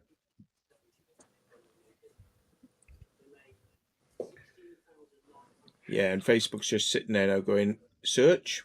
What does search mean? Search? Search? Search? Yeah. Joe. Yeah, I'm glad in a way, Matty, that you have. Not that I'm glad that it happened to you, but I'm glad you have a reasonable understanding of the position you can be put in. Sent it to him. Oh, couldn't send. It says couldn't send. Good. Joe, do you have a way of contacting me? Because Me? No, Joe, the guy. Oh, Joe, in it, sorry. in the I haven't chat. got Joe on Facebook, or I haven't got him on thing because I just don't want people ringing me at fucking 3 a.m. in the morning. So, Joe, For some reason, I can't send him a message on Facebook. It's not going through. Oh, it's sent now. oh right, well, if you've done it, there you go. Check. Joe, check your Facebook. Joe, I've sent you on Facebook the link. I could put it in the chat if I wanted to. We don't have to let people on that we don't know. It's all right. So he's got it on If you've Facebook. got the wrong sort of people, Matt, maybe looking, it might not be good to do that. Oh, we don't. Well, no, we it's don't more worry a case of if I send them my Facebook, they can ring me, and if I send them Oh, my right. YI, they can I don't ring do me. Facebook, just to let everyone know. And it's like, email is an easier way because, like, then I've got a chance to reply in reasonable time. But like when people have got your phone number, they are determined to like, I know it's 4 a.m. in the morning, but I'm going to ring you because this is really important. And it's like, well, yeah, it could wait till the morning, but to them it's fucking it's imperative. So, yeah. I've picked my time to do this, and I actually thought you would have read the email, but listen, that's just how it went down, yeah. But I understand your perspective. Like you got it. You got it in the pipeline now, like. Yeah. I'm happy with that. Yeah, that's good. I'm just glad Frank's all right because that sounded horrendous to me when they were talking about scars and on his head and everything. Yeah.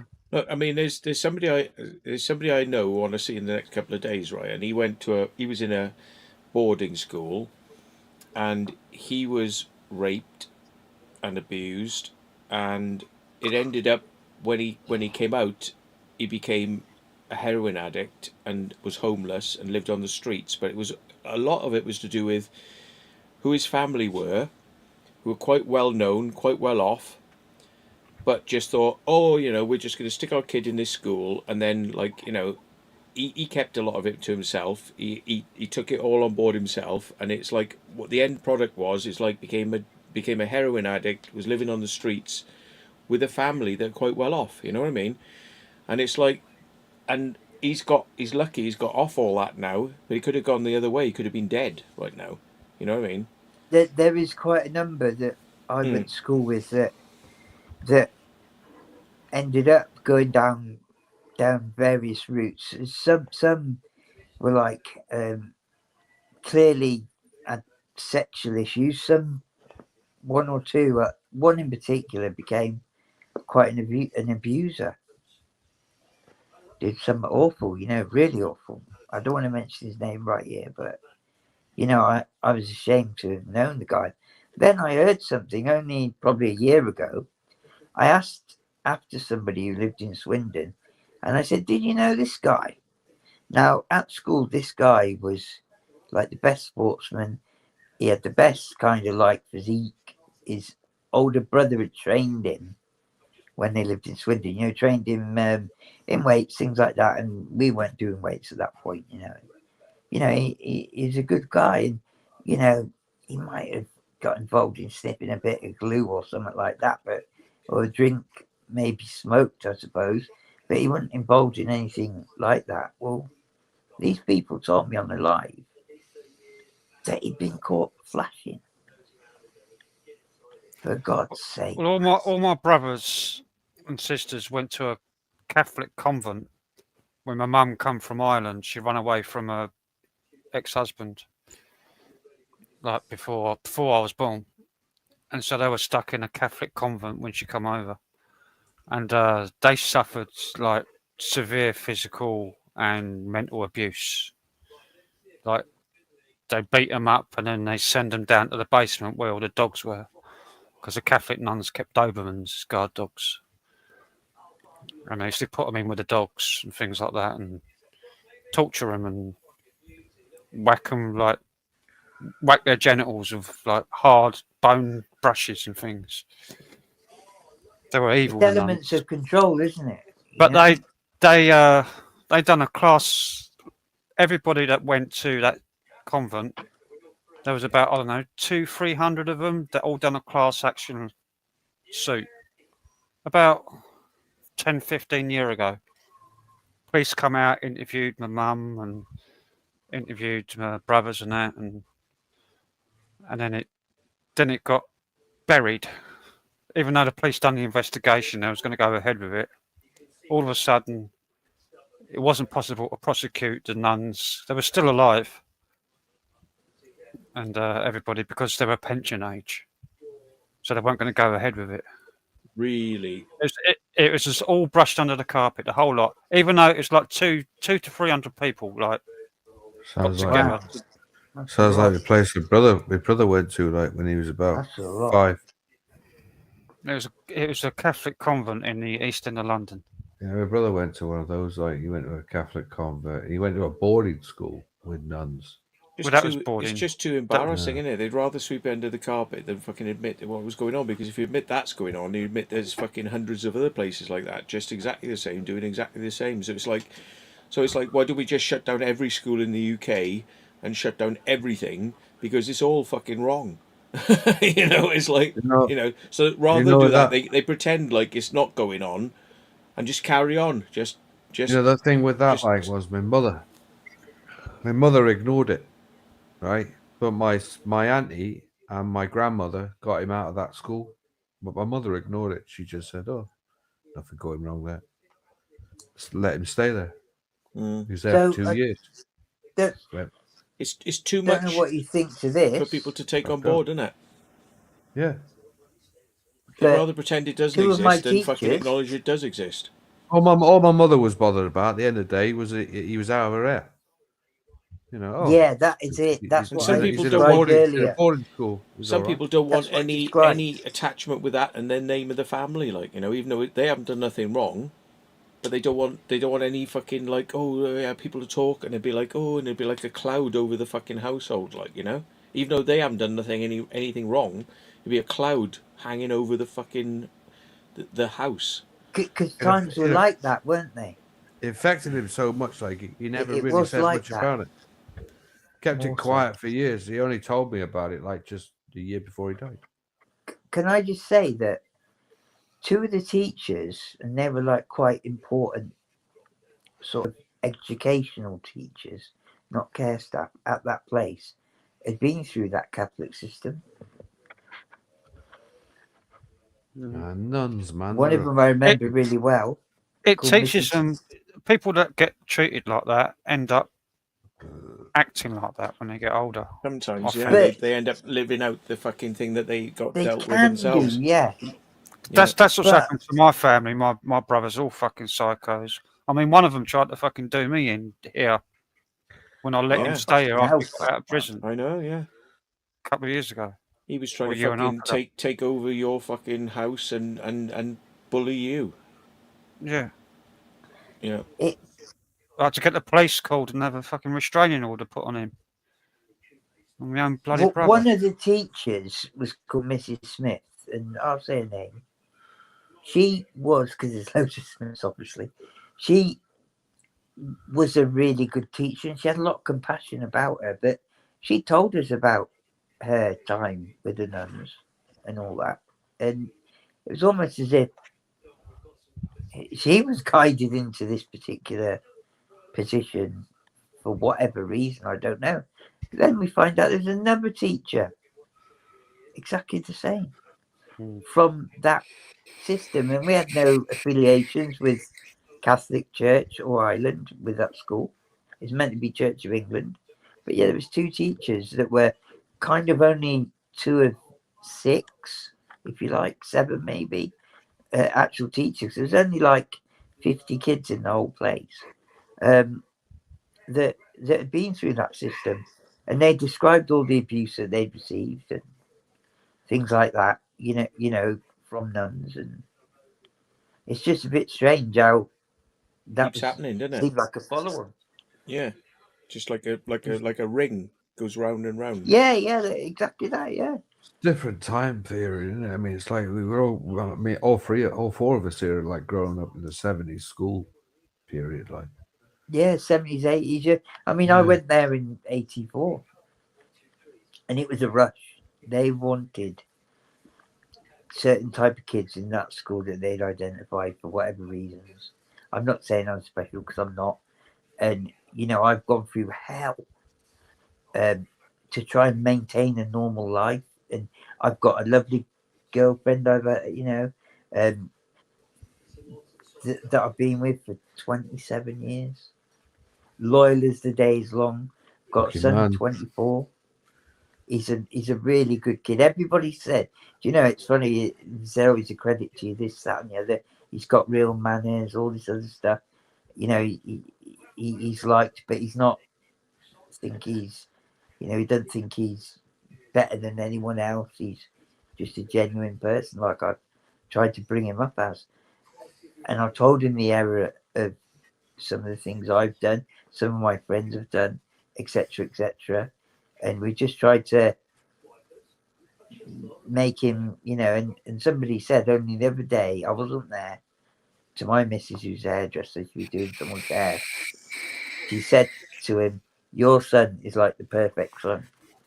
And to me, that's the best credit I've ever heard. Do you know what I mean? That's good enough for me. If I do anything else on the earth, I think that's enough for me.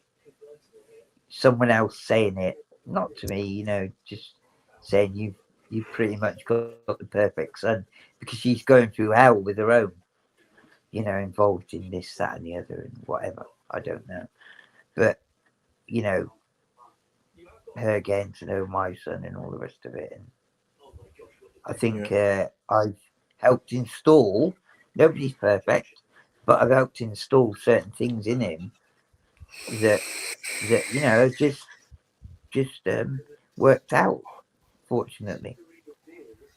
Well, I dare say, you know, we're probably going to have to talk about this sometime in the future, and No, like, definitely.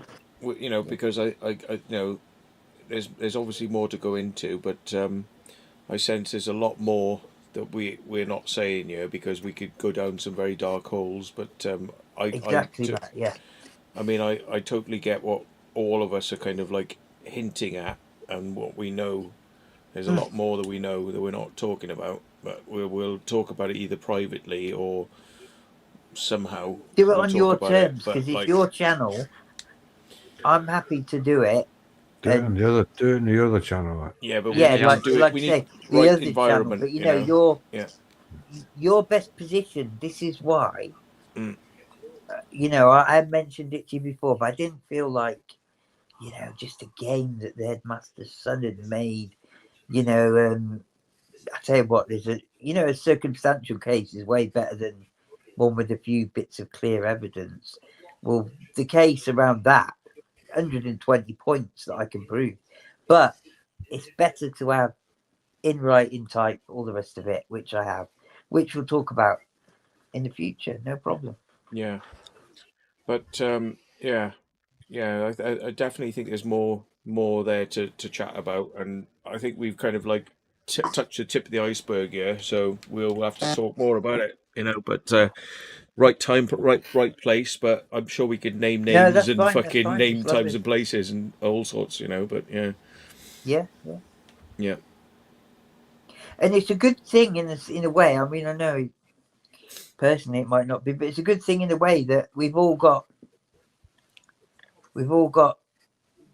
a little bit of experience of some of it, even though, you know, it's better if we didn't, but we've all got a little bit of experience or knowledge of some bits and pieces. So that will help. The thing is, I'm right, happy with I know that. some people get destroyed and end up committing suicide because of some of the shit that's happened to them. You know what?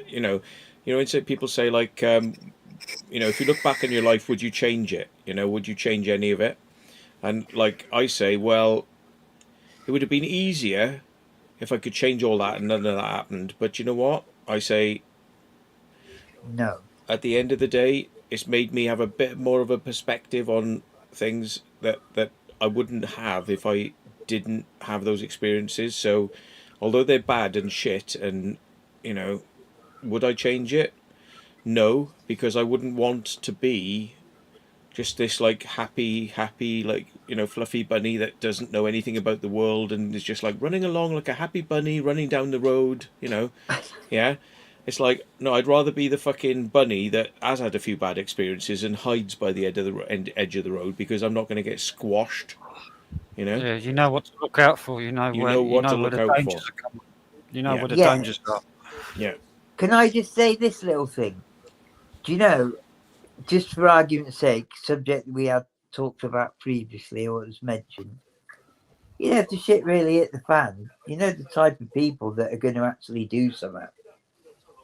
Or are going to, be useful. Oh, for fuck's sake, Joe! Why don't you just click the link on Facebook? What's he doing? Oh, or be useful. I sent it to him on Messenger. The link. He says, "Email me at Frank, mate, please." Joe. It might be Frank. I don't know about his email and his his situation. I could mean anything. Me. Yes, Brady, we're still going. You can come up if you want.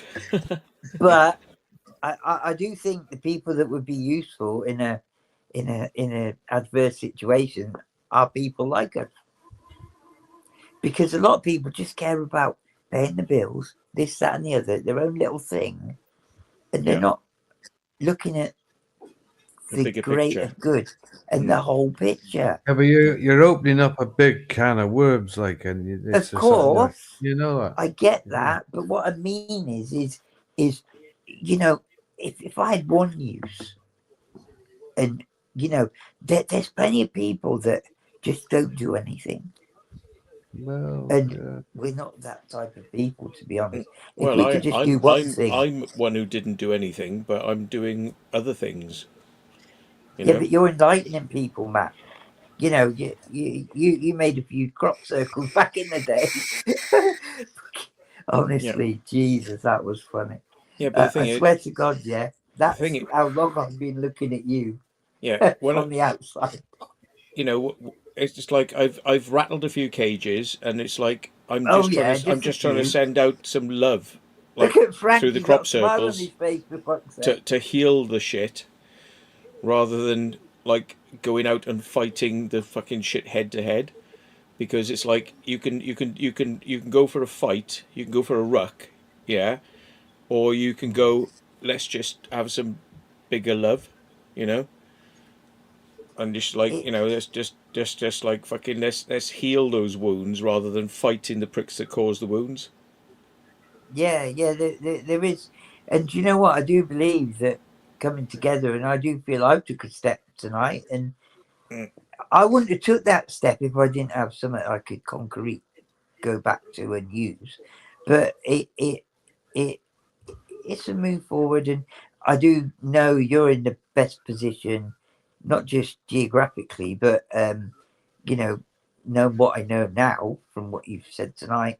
It's going to be very useful, and also the other people around you, because I do know you've got a great community, regardless of a few problems here and there, but that's going to happen anywhere online, and you tell us where and the place, and we take it there. I will anyway, my part. Yeah, but that's it. You got to kind of like dealing with that shit is just a load of aggro, where you've learned to deal with it. I've learned to deal with it. I'm looking forward. I'm not necessarily always looking backwards over my shoulder, going like, "Oh, that shit's holding me back. Oh, them pricks are holding me back. Those pricks hurt me. How do I keep looking backwards and fight them?" I'm just like, "Yeah, you're behind me. I'm here. I'm going forwards. That's Fuck you." right. That's right. know. I'm going forwards. Yeah. Fuck If it. you want to live back there in the Yes. shit in the sewers, you do it. Yeah. I'm just gonna fucking close the sewer lid and I'm fucking walking over the top of the sewer on the streets. Yeah, I'm a bit like You that. live in the Now, sewer. now, yeah, You live in the sewer, you pricks. yeah. I kind of, I know that, but it when you get a little bit of enlightenment from a little bit of information that was helped with, it gave me the resolve to. It will better my life when I drop a book, for argument's sake. Yeah. And for argument's sake, If you want to, I can help you to connect with the right people and right things to kind of go down that route. But you've got to remain positive whilst doing it, because it's going to be a whole load of fucking emotions I'm not a being negative brought up. person, Matt. It's a negative subject, though, isn't it? Yeah, it is. That Dark- and dark that's why I subject. did forewarn you. But we have had emails before, but I did drop back because I just thought that there's a couple of little bits and pieces. I did have a friend, but mysteriously he passed. And there's lots of things. I mean, I'd had a number of gypsy warnings from when I'd left, and it's like these people are a bit tasty in a way, and I just want to get on with my own life. That's what I did, and but sometimes things need talking about, and it is a good time to do it, I think, because a lot of other things have gone on, and it in the right place at the right level, and I could narrate the book easily. It's not difficult. Narrating a book isn't too difficult, guys. You narrate it, speech to text, and then you adjust it every paragraph you make, and it's not difficult to do a book, is it? But I don't know the people to take that to. Well, you can self-publish these days. It's a lot easier than it was years ago. Yeah, I've heard that, but it's the publisher though. Yeah, if people have got any of this shit going on between themselves and family members and people that are here now who could talk about it, and people who ain't here now, but yeah, just remember that you're not on your own. Just you're not on your own. There is somebody. You can talk to. I'm lucky. Just remember you're not on your own. It's like it might feel like it, but you're not. Just remember. But those people that. Sorry, I interrupted you. No. Those people that have them dark times and do feel like that. I'm gonna have to go on Facebook. I've got no choice, have I? I dropped on Facebook for something to do with a relative. I would go on Twitter and sort it out. Maybe, yeah. X, was it X? Is it called now? Because they're the two things I've avoided personally. But yeah, something like that. Just to try and see if I can catch one or two people. I was always worried about maybe the result, but I think it's the time to do it, and we'll see what surrounds it.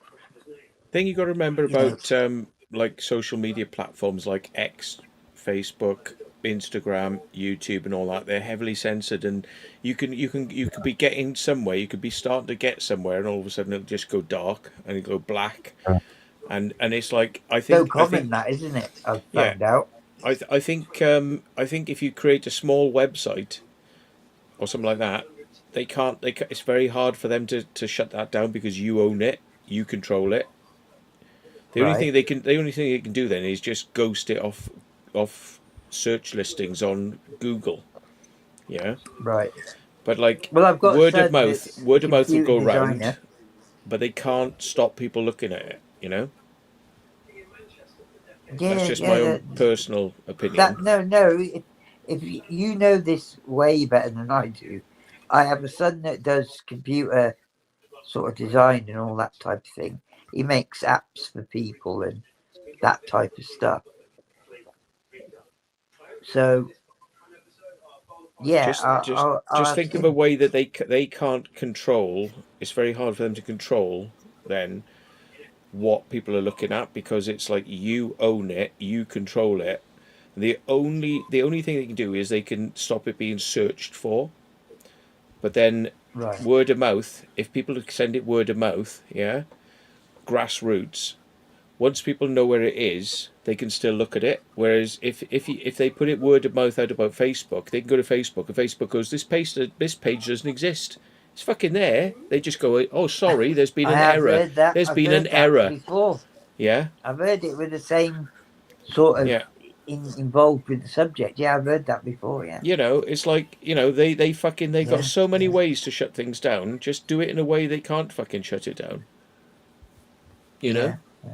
But they control that. No, That's I their appreciate fucking all the help. That's their fucking playground, you know, with their childlike fucking logic of like, nah, you can't talk about this, nah. It's like that, yeah, well, no, the playground ain't yours now. The playground's mine. Fuck you. Yeah. Wow.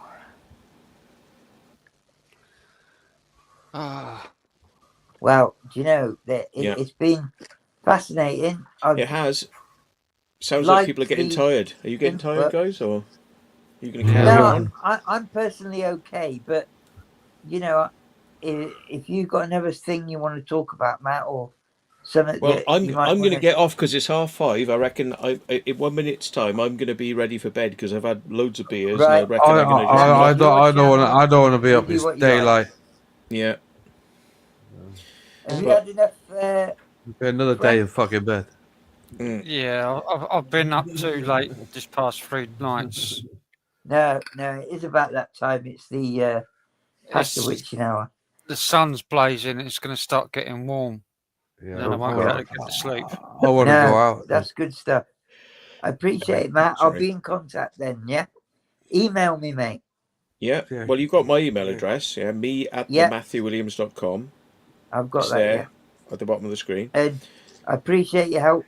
You know, and Frank. But the thing is, you see, the thing is, what I can do is I can help network us with some people who know this stuff more than me, and are more up for it than me, because I just do urbex now because I'm trying to live a happy life with happy thoughts and happy urbex. Do you know what? I kind of feel a little bit bad. But I do need to connect you with somebody, or I can't just let it go. Miles already, Matt. I'm just going to say, I know Miles already. But Miles can sometimes be a little bit too paranoid. He is very. He's got a lot of contacts and a lot of information, but he can jump very deep off the deep end into like, no, you can't talk about that. Oh no, they're all coming to get us now. They're coming around my house now. They're here now. And it's like, no, they're not. I'm sorry, but listen, because he's in the position similar to yourself. Yeah, he might have some people to talk to. I can think of some others. But I've talked to Miles at length before, but not on the channel because of Colby and he's a good guy. His heart's in the right place, but he sometimes gets a little bit too paranoid and. This is stuff that can be talked about. It's not stuff we can't talk about. This is stuff we can talk about, but you need to talk to the right people in the right places. In the right places, and then it will go somewhere. If you start going like, if you start going like, they're at my door now. They're in my house now. They're right here now. They're right here now. And you go, well, put your camera on then. It's like, well, there's nobody there. You're putting a narrative into my head. I'm trying to go to sleep in a minute. Yeah. No, seriously. No, I appreciate everything. Thank you, Frank. Glad you're okay. Yeah, cheers. Right. I don't even know the guy at the bottom. Is it Dr. Crazy John? That's Crazy John. Crazy John. Oh no, that's okay. I'm up for that. We need to keep it real in a way that moves forward rather than being a little bit too over the top and You know. Yeah, It's I'm like, a bit like that after a couple of brandies, man. I ain't gonna lie. yeah, you know, let's keep it real and move I'll get forward. the turkey teeth put in for when I next talk to you. Yeah, yeah. They're over there. Fucking hell. You know, Well, let's face it. If all this is happened, and everyone's saying the same story, well, you're either all you're either all fucking like you're like conspiring to tell the same false story, or Oh, maybe come it's on. real. Yeah, you know, because if Do you're they not all pay conferring with 23 each other, grand a head? then yeah, They paid 23 grand a head in about 92, 93. They ain't paying that for nothing. They paid it to shut them all up, didn't they? Mm. Wiltshire County Council paid it. well, yeah. they gave people 23 grand. 23 grand a Oh, head, mate, yeah, in the group mate, they claim. shut people up all the fucking time. These councils. Why do you think your fucking That's council what they did. taxes are so That's what they high? did, Frank. It's because it's not 23,000, just because they need taxis to get, like, you know, taxis to get disabled children to school. It's because they're shutting the fuck up out of people. Yeah. That is exactly what happened. And do you know what, Frank? I was questioning myself, thinking, fucking hell, 23 grand? It's 1992, 3 here. And, you know, I went back with a motorbike, RGB 250, 23 grand to buy it 10 times and 5 times. You know what I mean? It's like, have I done the right thing? But 23 grand would have been nice in 1993. Right? Exactly. And the thing was, though, I was living a good life. I had a little bit of a side hustle going on. No comment, allegedly. But I knew my mental sanity was worth more than a lump sum. Yeah. If I had enough to eat, enough to drink, enough to fun, enough to, you know, chase the girls with, enough to put petrol in my motorbike, I was happy. Simple. But I did question myself when I heard they all got 23,000. Yeah. But anyway, thanks very much, Matt. I'm going to drop off because obviously everyone's tired. Well, excellent. Appreciate it. The thing is, if I did something like that, I'd probably say, if I get 23 grand, I'll donate it to charity. That way, nobody can say I'm a fucking money grabbing prick. You know, I can go, look, I did it for the. Do you know I did it because it was true, not because I was after the money. Yeah, it crossed my mind, all that. And do you know, if something happens in the future, I would do that. Yeah. Because I know how desperate it is made some kids, you know. And do you know what? I love giving, mate. I love giving. I at a certain point in my life, I was trying to do something nice for one person every day. Yeah. That's how much it made me. People do deserve to be compensated for it, but the thing is, if compensation, you can pass it on as well. Like, you know, it's like, it's like you can if you feel you need it, then you can have it. But if you want to prove that you weren't doing it because of the money, you know, you can say, well, my conscience is clear. Look, I didn't do it for the money. I did it because that's what's fucking right. So everyone's entitled. You know, like, you know, you can say, look, I need this. And you can say, no, I'm trying to prove a point. I'm doing it because this is the point. Original person. You know, everyone's different. Nobody's wrong. No, the original person in the group claim did it for that reason. I don't know about the others, but they did corroborate aspects of what he said, and he did the same for them. He did contact us, me and my other friend of 38 years, asking would we do the same. But me and him had the same view. We were happy with things and we're enjoying our lives. We were sort of 17, 18, and I didn't need it. I was glad to be away from that. Yeah, it's just better behind you than like in front of you, dragging you down. That was it. But yeah, he did it to prove a point, and I think it was encouraged by his father as well, because his dad's the one that rescued him from there. He was the kid with the damaged feet that had been dragged across the playground barefooted, you know, and I so much respect his father and you know, his workers, whatever, who came to get him that day. It was something we always would happen to us, but it didn't. And you know, and that's portrayed in that mad game, you know, by the headmaster's son, who's a game developer, blah blah blah. You know, that particular thing is portrayed in that game. I'll tell you that offline, the name, but that was what we wished would happen with all of us, but it didn't. And at the end of the day, at least somebody, you know, got something from it, and he got the word out. But I think it was all kind of hush touched anyway. They paid him off, shut your mouth, non-disclosure, blah blah blah. 23,000 a head. Yeah. Probably 10 of them. It wasn't much more than 10. It wasn't hundreds or anything like that. It was probably Hundreds 10. were there, but like 10 got the money. Yeah. Well, hundreds probably came through the place, but there was never more than 50 there at a time. That was girls and boys. Never more than 50. There was like 3 units, and each unit probably only had 15 or 20 kids in. So there wasn't much more than that. But anyway, I appreciate it. I'm going to drop off. Absolutely. Right. And, you know, Okay. we'll be Well, in touch. folks, Thanks, Frank. it's been Thanks, Dr. very interesting, but I'm stupid. glad. But stupid. Very interesting, but stupid. As they said on which comedy? Let's see whether anybody knows which comedy I they don't come know, from. mate. I don't know that. Very Have I interesting, done but something wrong, man? stupid. Tell me, just level me out. Have I Hello, gone too far? No, Tell me. no. It's American. I'll give you a clue. It's Honestly, okay, that's fine. I'm good. very Good night, everyone. interesting, but stupid. He's gone. Look, what the fuck? We'll give him 30 seconds to see if anybody knows what it is, right? And then I'll give you a clue.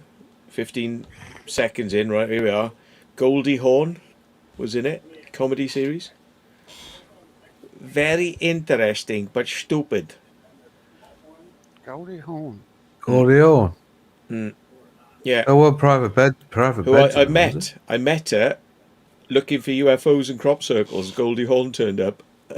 Well, she's married to Kurt Russell, isn't she? Kurt Russell, yeah. Soldier, and a number of other good movies, yeah. Private Benjamin. Is that what she was in? Yeah. Yeah. Yeah. Yeah. Wow. She wasn't happy when I told her that crop circles were made by people. She was like, Oh, right, I'm right. out of here. Fuck this shit. Bye. Yeah.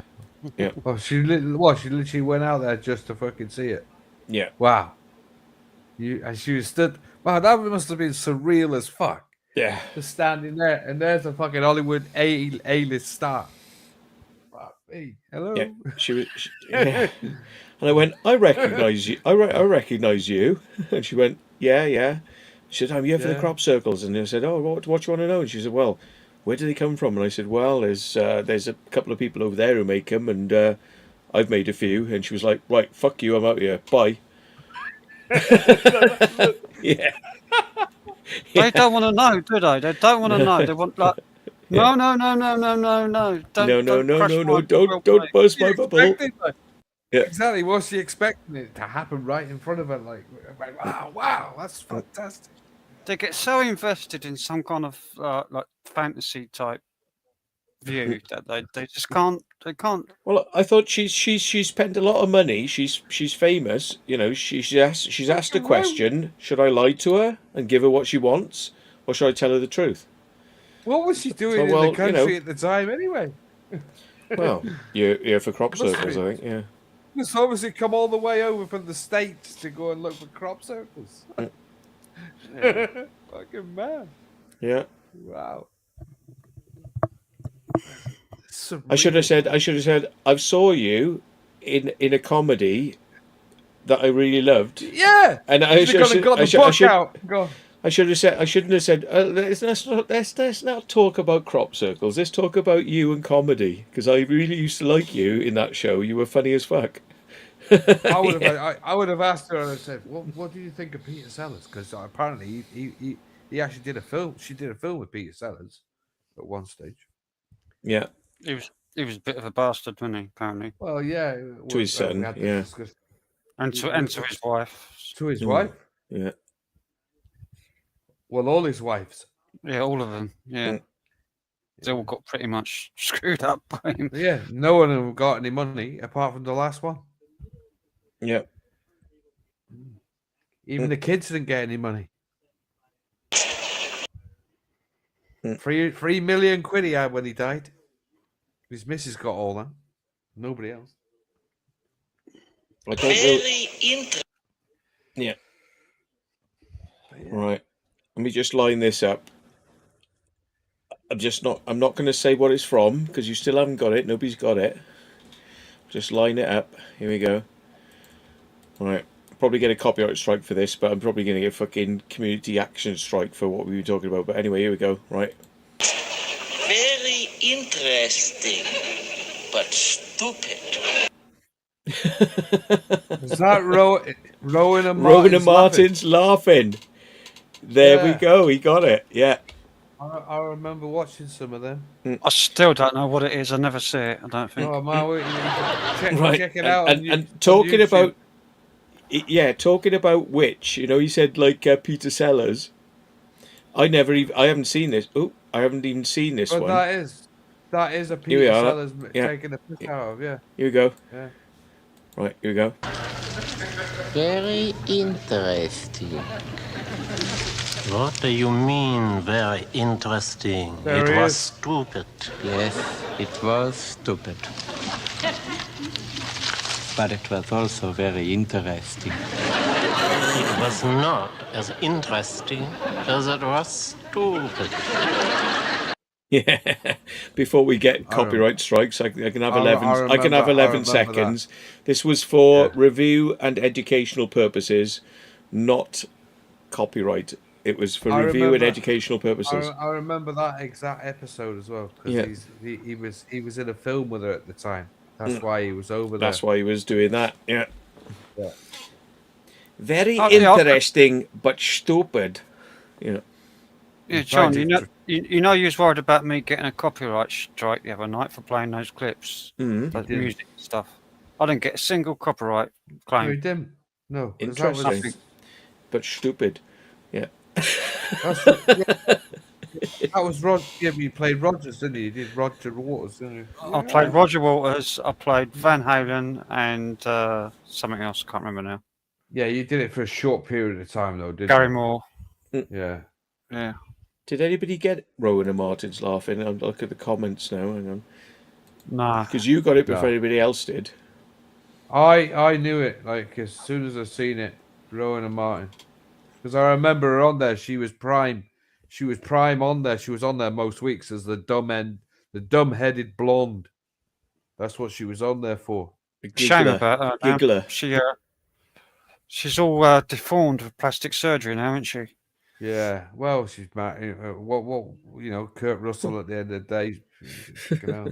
She looks as bad as bloody Leslie Ash now. Hey, I'll tell you another one that looks really bad today is Daryl Hannah, and she's with Neil Young. No, she's with Paul Stamets, the mushroom guy. No, she's with Neil Young. She married Paul Stamets. They've been living together for like fucking 20 years. Really? Yeah. It's the mushroom guy. He's the one that runs fungi.com. I thought she was with Neil Young for years. Oh, well. No, I don't think so. You don't think so? Well, I'm going to Google this because I'm sure that's where she with. What was that movie with Daryl Hannah where she played like a cave woman, like running around like being all, I'm a cave woman living off the land and having to kill animals and she didn't speak. There was no speaking in it. It was like they were all just going like Wasn't Quest for Fire? She wasn't in that, was she? I don't know. But she was like a warrior princess Xena, but without the language, without the society. Nope, she's married to Neil Young. Still married to him. That's right. She must be having an affair for the past 20 years. It says here, married to Neil Young. Been married to him since. I can't find that word. Can't read it. Daryl Hannah in Paul Stamets' grow room. Daryl Hannah in Paul Stamets' Mushroom Man with Maybe Daryl she just Hannah. visited it. Paul Stamets having dinner with Daryl Hannah. Daryl Hannah That doesn't mean that they're married. staying with Paul Stamets. She like lived with him for a long time. Oh, right. Okay. Right. Recently, right? Well, it says here that Past they're few married. years. It says they're married here and they've had 3 kids, like Daryl Hannah. Be back. I'll be back in a minute. Crosby, Stills, and Nash, and Young. Paul Stamets is cool. She watches talks on Joe Rogan. Talks about doing mushrooms and that. Right. He's a mushroom expert. He works for the defense for nuclear radiation, getting rid of radiation out of contaminated areas using mushrooms. Right. Because mushrooms absorb all the radiation out of the soil and use it to grow. And then when the mushrooms are picked, the land is clean. No radiation left. So, the Heart of Gold singer got married in 2018 after 4 years of dating Young. So there you go. She's married to him. Well, she probably left Paul Stamets and then married Neil Young then. There you go. Because she was with Paul Stamets before. Oh, my God. Fuck. I mean, at the end of the day, he's twice her fucking age, isn't he? 3 times her age. Yeah. Neil Young's a bit of a prick, isn't he? Fucking right, mate. Right, arsehole. But there you go. Yeah. But yeah, she did look, when I met her, she did look like she did look back in Rowan and Martin's Laughing. And she was in some 70s movies as well, some like really sort of like silly comedies that didn't make a lot of sense. Oh yeah, she was always in comedies. I'm trying to remember the films she was in with Peter Sellers. It's a real weird film as well. Like, you know, but Sellers did quite a few weird films, like, you know.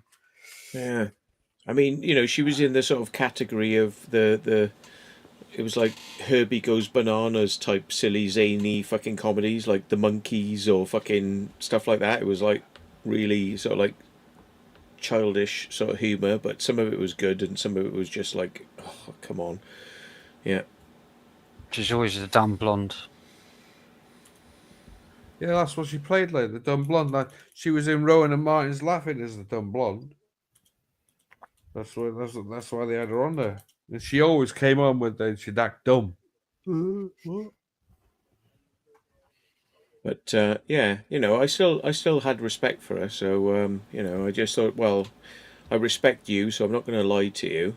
I'm just, you know, you asked me a question, so I'll you know, tell you. But I could have probably soft pedaled it, but you know me, like I'm like a brick, and you know, brick to the head. Yeah.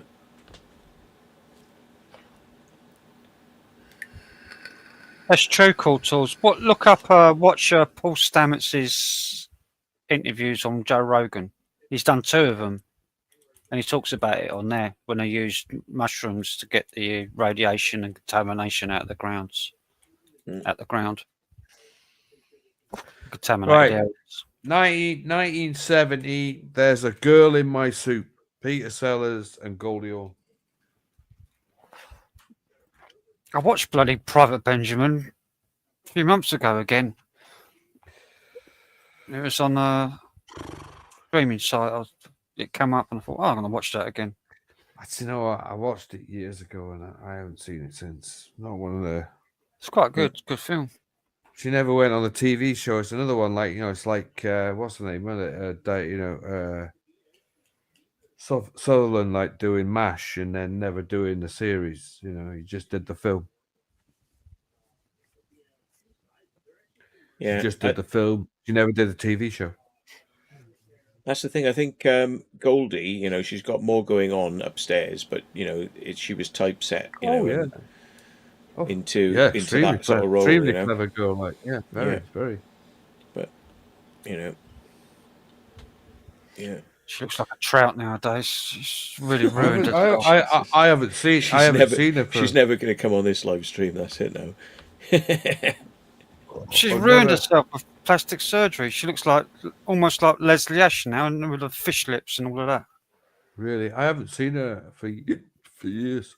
Yeah, she's gone for like full fucking Hollywood, California type. Oh right, surgery. here's a picture of her. Yeah, I don't know. She looks quite tasty, and I wouldn't boot her out of bed. Is that a recent picture? Yeah, real recent USA Today picture. You wouldn't be able to boot it out of bed because she'd be suction cupped onto the wall. That's why. That's right. Great big lips on it. She'd keep flopping No, she back. No matter looks how all you right. kicked, no matter how you kicked, she'd fucking keep Picture I flopping got back. here, like she looks all right. Just Google Goldie on the first picture that comes up. Yeah, Green Diesel says you should all be in bed. Well, yeah, we're 10 minutes away from 6 o'clock, but I reckon let's call it. We said we were going to call it a minute ago. Let's call it. I'd say we call it, like, because I want to. Let's call it. Yeah, fuck it. Before we slag off any more stars that would possibly come on our show, but you know when we're rich and famous, but I don't know. But you go. they'll go. 50 years ago, you said "fuck off" on a live stream, and I was like, right, okay. Did I say that? And they went, yeah, but you weren't talking about me, but you said "fuck off" on a live stream, so I'm not coming on your live stream because you went "fuck off." Good that you met her, like. I think it's great. Yeah, there's a before and after, and a straight after she's had the plastic surgery photos. It looks awful. Right. There's like a Goldie Hawn plastic surgery before and after. Email me. Let me see. Send me the link. Oh yeah. I see it. Looking a bit puffy. Yeah, bit crowy looking face like that. She looks like the plastic surgery's made her look fucking 15 years older. Yeah, 20 years older. Yeah, she's definitely lost her looks than what she had in the first picture in the USA Today picture. Yeah. What a shame. Oh my Poor God, girl, yeah. like. Jesus. Exactly, like that looks rough as fuck. Yeah, I told you. I was shocked because she was really pretty. She was. She didn't need it. But even there, the before picture, she still looks quite nice. I mean, she's in her 60s or whatever. Or Yeah, she looks like she's been sucking on a plank, you know? Yeah. Been hitting the plank. She was up in the face with a shovel afterwards. Yeah, someone's like going whack. Yeah. Yeah, that's what a shame. Like, I mean, Leslie Ash, you were saying about her earlier on, like exactly another one, like Oh, she fucking ruined herself. She was pretty as well. Yeah, another one who didn't need to do anything at all. Just vanity. There was the other one was Judy Geeson as well, like another one who got really old all of a sudden. I met Leslie Ash a few times when I was a kid because they filmed that Cat's Eyes TV series that she was in. Cat's Eyes. I remember you saying saying that. Was filmed right opposite my house in No Newington. way. Wow, Yeah. that's a Newington great Manor. TV Newington show, Manor man. was the headquarters of Really? where they walked out at the beginning of the episodes. Wow, man, that's a great show as well. Like, who was in that? Jill Gascoigne. The woman who played Kim Tate out of Emmerdale. She was horny as well. right. Leslie Ash. There was 4 of them, 4 girls, and they all dressed up in black leather cat suits, and they were horny as fucking. Was anything. Joan Collins in that as well? Like? No, I don't think so. I think Joan Collins would have been a bit too old. I don't know, Joan Collins, the stud. Yeah. That was like The that was bitch. the 80s, wasn't it? Late 80s, Cat's Eyes, I think. Cat's Eyes was like, yeah, about 83, probably 84. Jill Gascoigne, like after she'd done so, I think somebody else. Like, We used to go and watch the filming every day. Go up, it's just literally go out of our driveway, and then about 100 yards, there was in front of Newton Manor. We just sit out there watching it. that would be about the same time as like when they had the Professionals being made, wasn't it? Cat's Eyes. Cat's Eyes is now a few years after. Well, no, because they made a CI5. second version. Is it? CI5. 'Cause CI5. Yeah, I'm sure they made an updated version in the 80s. So I'll have a look. TV series, see when it was done, because I can't remember what year it was. What, Cat's Eye? 1985 to 87. 85 to 87. Wow, man. That's a good show, though. Yeah. I think that's in that the Avengers year. Oh, the Avengers. Yeah, you're right. Yeah, not CI5. Yeah, you're right. Yeah. Yeah. Yeah. Yeah, it's Jill Gascoigne. What was before the Avengers? The where he used to have a The hat Saint? on. Not the Saint. Uh, oh Christ, what was his name now? Posh British actor. Sapphire and Steel? No, that's later. That was what's the name from the they were on fucking, oh my god, I can't remember the names of these things. I can see their faces. Joanna Lumley. Oh, Joanna Lumley. Yeah, that was the new Avengers. That was the new Avengers, yeah. Yeah, with Gareth Hunt. Hunt. And Cunt. her. Yeah. Hunt Cunt. Yeah. the Gareth Hunt. Rhymes like. Yeah. It was a bit of a smooth charmer medallion man, yeah. like I always thought. Like, yeah, hang on. Yeah. What was the 60s sort of thing where you had Emma Peel? What was her name? Emma Peel was Diana Rigg. Yes. That was who was the male? Who was the male? No. Posh male guy who was with her. Rigg and oh fuck me. He was always so suave, wasn't he? Suave. Steed? John Steed, played by Patrick McGee. Patrick McGee, yeah. Well, the original role was for Ian Hendry, who was actually in the very first episode of the Avengers with Honor Blackman as the woman in black leather. Yeah. Oh yeah, I remember. She got replaced by Diana Rigg. Both leaving. You know, they both left to do a Bond film. Both of them. So Honor did the role for about 4 years, and then went off and did Dr. Goldfinger, where she played Pussy Galore, wasn't it? She played in that. Jason Hartley says The Persuaders. That's even before any of those, even. Oh man, The Persuaders is fucking class. Like that's Roger Moore and Tony Curtis, and Curtis used to smoke pot all the way through it.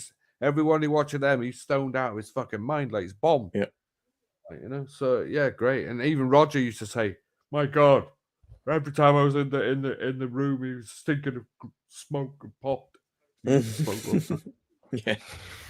He said it's terrible. Like I don't smoke that stuff. He said at the end of the day. What's the one? The Freedom, the bloke. I'm not a number. Oh, Patrick McGowan. McGowan, yeah. Who also did the TV show Danger Man as well, like which is the one up to it, which I still got to watch. I've got every episode of that as well. Like I still got to fucking watch that. Yeah. Well, Danger Man was when he left the Secret Service and they put him on an island on his own, wasn't it? It was like he tried to leave. Danger Man was in like doing his thing, and then he left at the end of it. And they went, right, fuck you. You can't leave. You never leave. Yeah. I'm not a man. I'm not a number. I'm a free man. Free man. Yeah. I loved that. I loved that series. That series is great. I've got it upstairs somewhere. I think The Prisoner. I keep meaning to watch it. Here's the funny thing, right? Here's the funny thing. You know all the numbers, like number 7, number 12, number 1, number 2. Yeah. Well, all the writing, including The Prisoner, all that writing, that font, that typeface, yeah. Yeah. Go and have a look at what the font is on number 10 Downing Street. Wow. It's the Prisoner font. I think somebody who chose that for number 10 was going like, nobody'll guess this one, and those who do will see as a funny television trope. But it's like, right. Are we all the prisoner, or are we all free men? I think we're all. Yeah. I think we're all free. I think we're all Go prisoners. and have a look at what the number 10 Downing Street I, font is. I know. I've seen it. Now you said it. I remember. Yeah. See, Yeah. they put it right in your fucking face. It's like, Wow. they'll never suss out our plan. Wow. Yeah. Go and have a look. Man. I'm gonna have to download the fucking Prisoners series now. I had it on box set. I think I fucking gave. I did have it on box set somewhere. I think I gave it away. I'm going to search for it now. I watched it once, and that was it. I watched it, and then. Oh no, it's bloody gone to Prisoners 2013. It's a movie I've already downloaded. Filled in the bloody TV. What year was it? 60 something, wasn't it? 60. 67, I think. 66. Oh, here we go. The number 10, Secrets of the Front Door. Really? Yeah, it's changed. It's changed. It wasn't always the prisoner font, but it's changed recently. And they've got like before, middle, and after. So, right. Let's have a look what they say it is on here. They talk. Oh, I'll have to read through this. I haven't read because it's the first time I looked it up. I sussed it without even reading this article. I was like, "Fuck off!" When I saw it, I was like, "Yeah, fuck off." Right, but yeah. And let me just. I'm going to bring up the. Hang on. Isn't that? No results found. What, for the prisoner? Yeah. I had it on box. I bet I gave it away, man.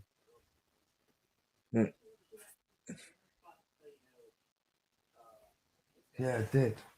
I had a box set, man. I watched them, but okay, once you watch it. I've got it. I found it. Season 1 complete. That's all there was, wasn't it? One season. Yeah. It's 20 gigabytes. Right, I've got it. I'll bring it up for you so you can see it. Anyway, I think I'm right. You can tell me if I'm wrong, but I think I'm right on this one. And without even having to look it up, I sussed this straight away because if you know, you know. So, hang on. Let's bring it up. It's just like, does anybody even bother to talk about this? You fucking Joe Rogan will be doing a podcast about this in a while. He'll be going like, did anybody know this? It's like, well, you heard it here first. Right? So he says, there we are, look. This is the current one. That's the current font, right? So, hang on, let's bring it up. That's the current font. And that's the older fonts, yeah? It's the current font, right? Yeah. And here is where it comes from, is this, the prisoner. So, right, that's the font. That's the font. Let's see if we got any number.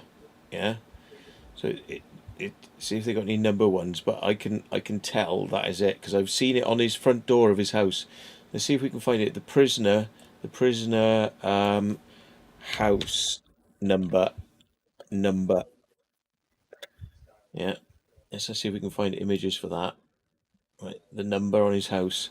There we are, like number 6, for example. Right, open image, a new tab.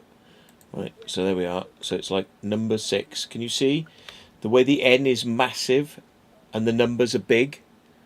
Right, right. So it's like, let's get it back. Right, so it's like the numbers bigger than, and I swear that, and it's got an italic 0. It slants. Yeah. Yeah. Right. So. Yeah. Yeah. I think I'm right here, but tell me if I'm wrong. You'd have to see somebody who's got the, because everybody had a badge on in the village, didn't they? And if they have the 10, looks like the font of the door on the number 10. Yeah. And there's the slant 0. It's like fucking yeah.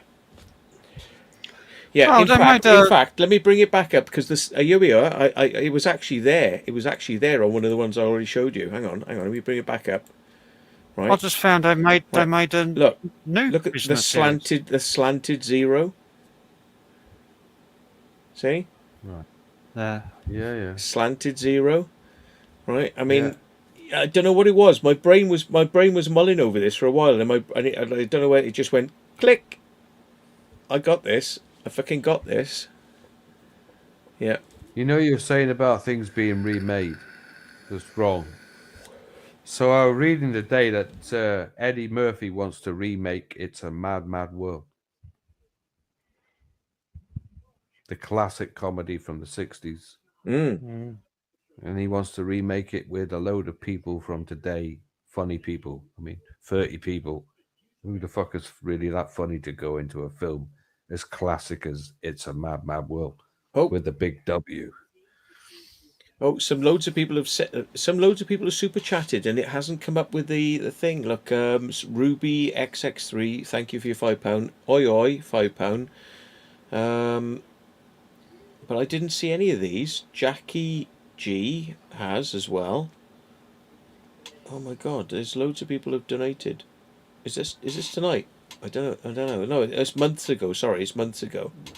Oh, sorry, it's months ago. Yeah. So yeah, Southport. Thank you. I just found out that The Prisoner, they've done another mini-series in 2009. It wasn't very good though. Ian McKellen. Yeah. Yeah, it was very slow. That's all I'm going to say. It's very slow. Ian McKellen. Are we on about the same Ian McKellen? Because Yeah. he was actually in the original series, Ian McKellen. He played number 2. Jim Caviezel and Ian McKellen. Yeah. I don't know who that Jim is. I don't know. Jim Caviezel. He played Jesus in the Last Temptation of Christ, where he was getting beaten and smashed all the way through. It was like 1 hour of fucking him getting like whipped and whipped for an hour. Yeah, don't remind me of that film. I remember fucking renting that out when we was at school. Yeah. I think I remember that scene. Yeah, and then he did a really good TV series which was on for ages, and I well recommend anybody watch it. If you want to get some paranoia in your life, and the NSA are watching us, and AI intelligence, this series was on donkeys years ago. It's called Person of Interest. Oh, fucking hell, it's a brilliant series, that is. Oh, there you go. Person of Interest. Yeah, he's in that. You'd never guess Jesus was in Person of Interest, would you? Because it's like he's so different. You know, it's the same guy.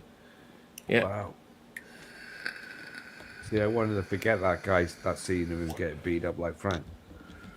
It is a bit fucking intense, that, isn't it? It's a bit much, yeah. Wasn't it directed by Mad Max? Mel Gibson. Was it Mel Gibson directed it? I think so. Yeah. And Mel Gibson, being a Catholic, wanted to do a movie that was about the life of Jesus, but like a dark life of Jesus. Passion of Christ. Was it Passion of the Christ, or what was it called now? Was it The Last Temptation of Christ, or Passion of the Christ? I'm the sure one where it's like hours of Jesus getting smashed. Oh yeah, the end of it is just intense, man. It's graphic as fuck.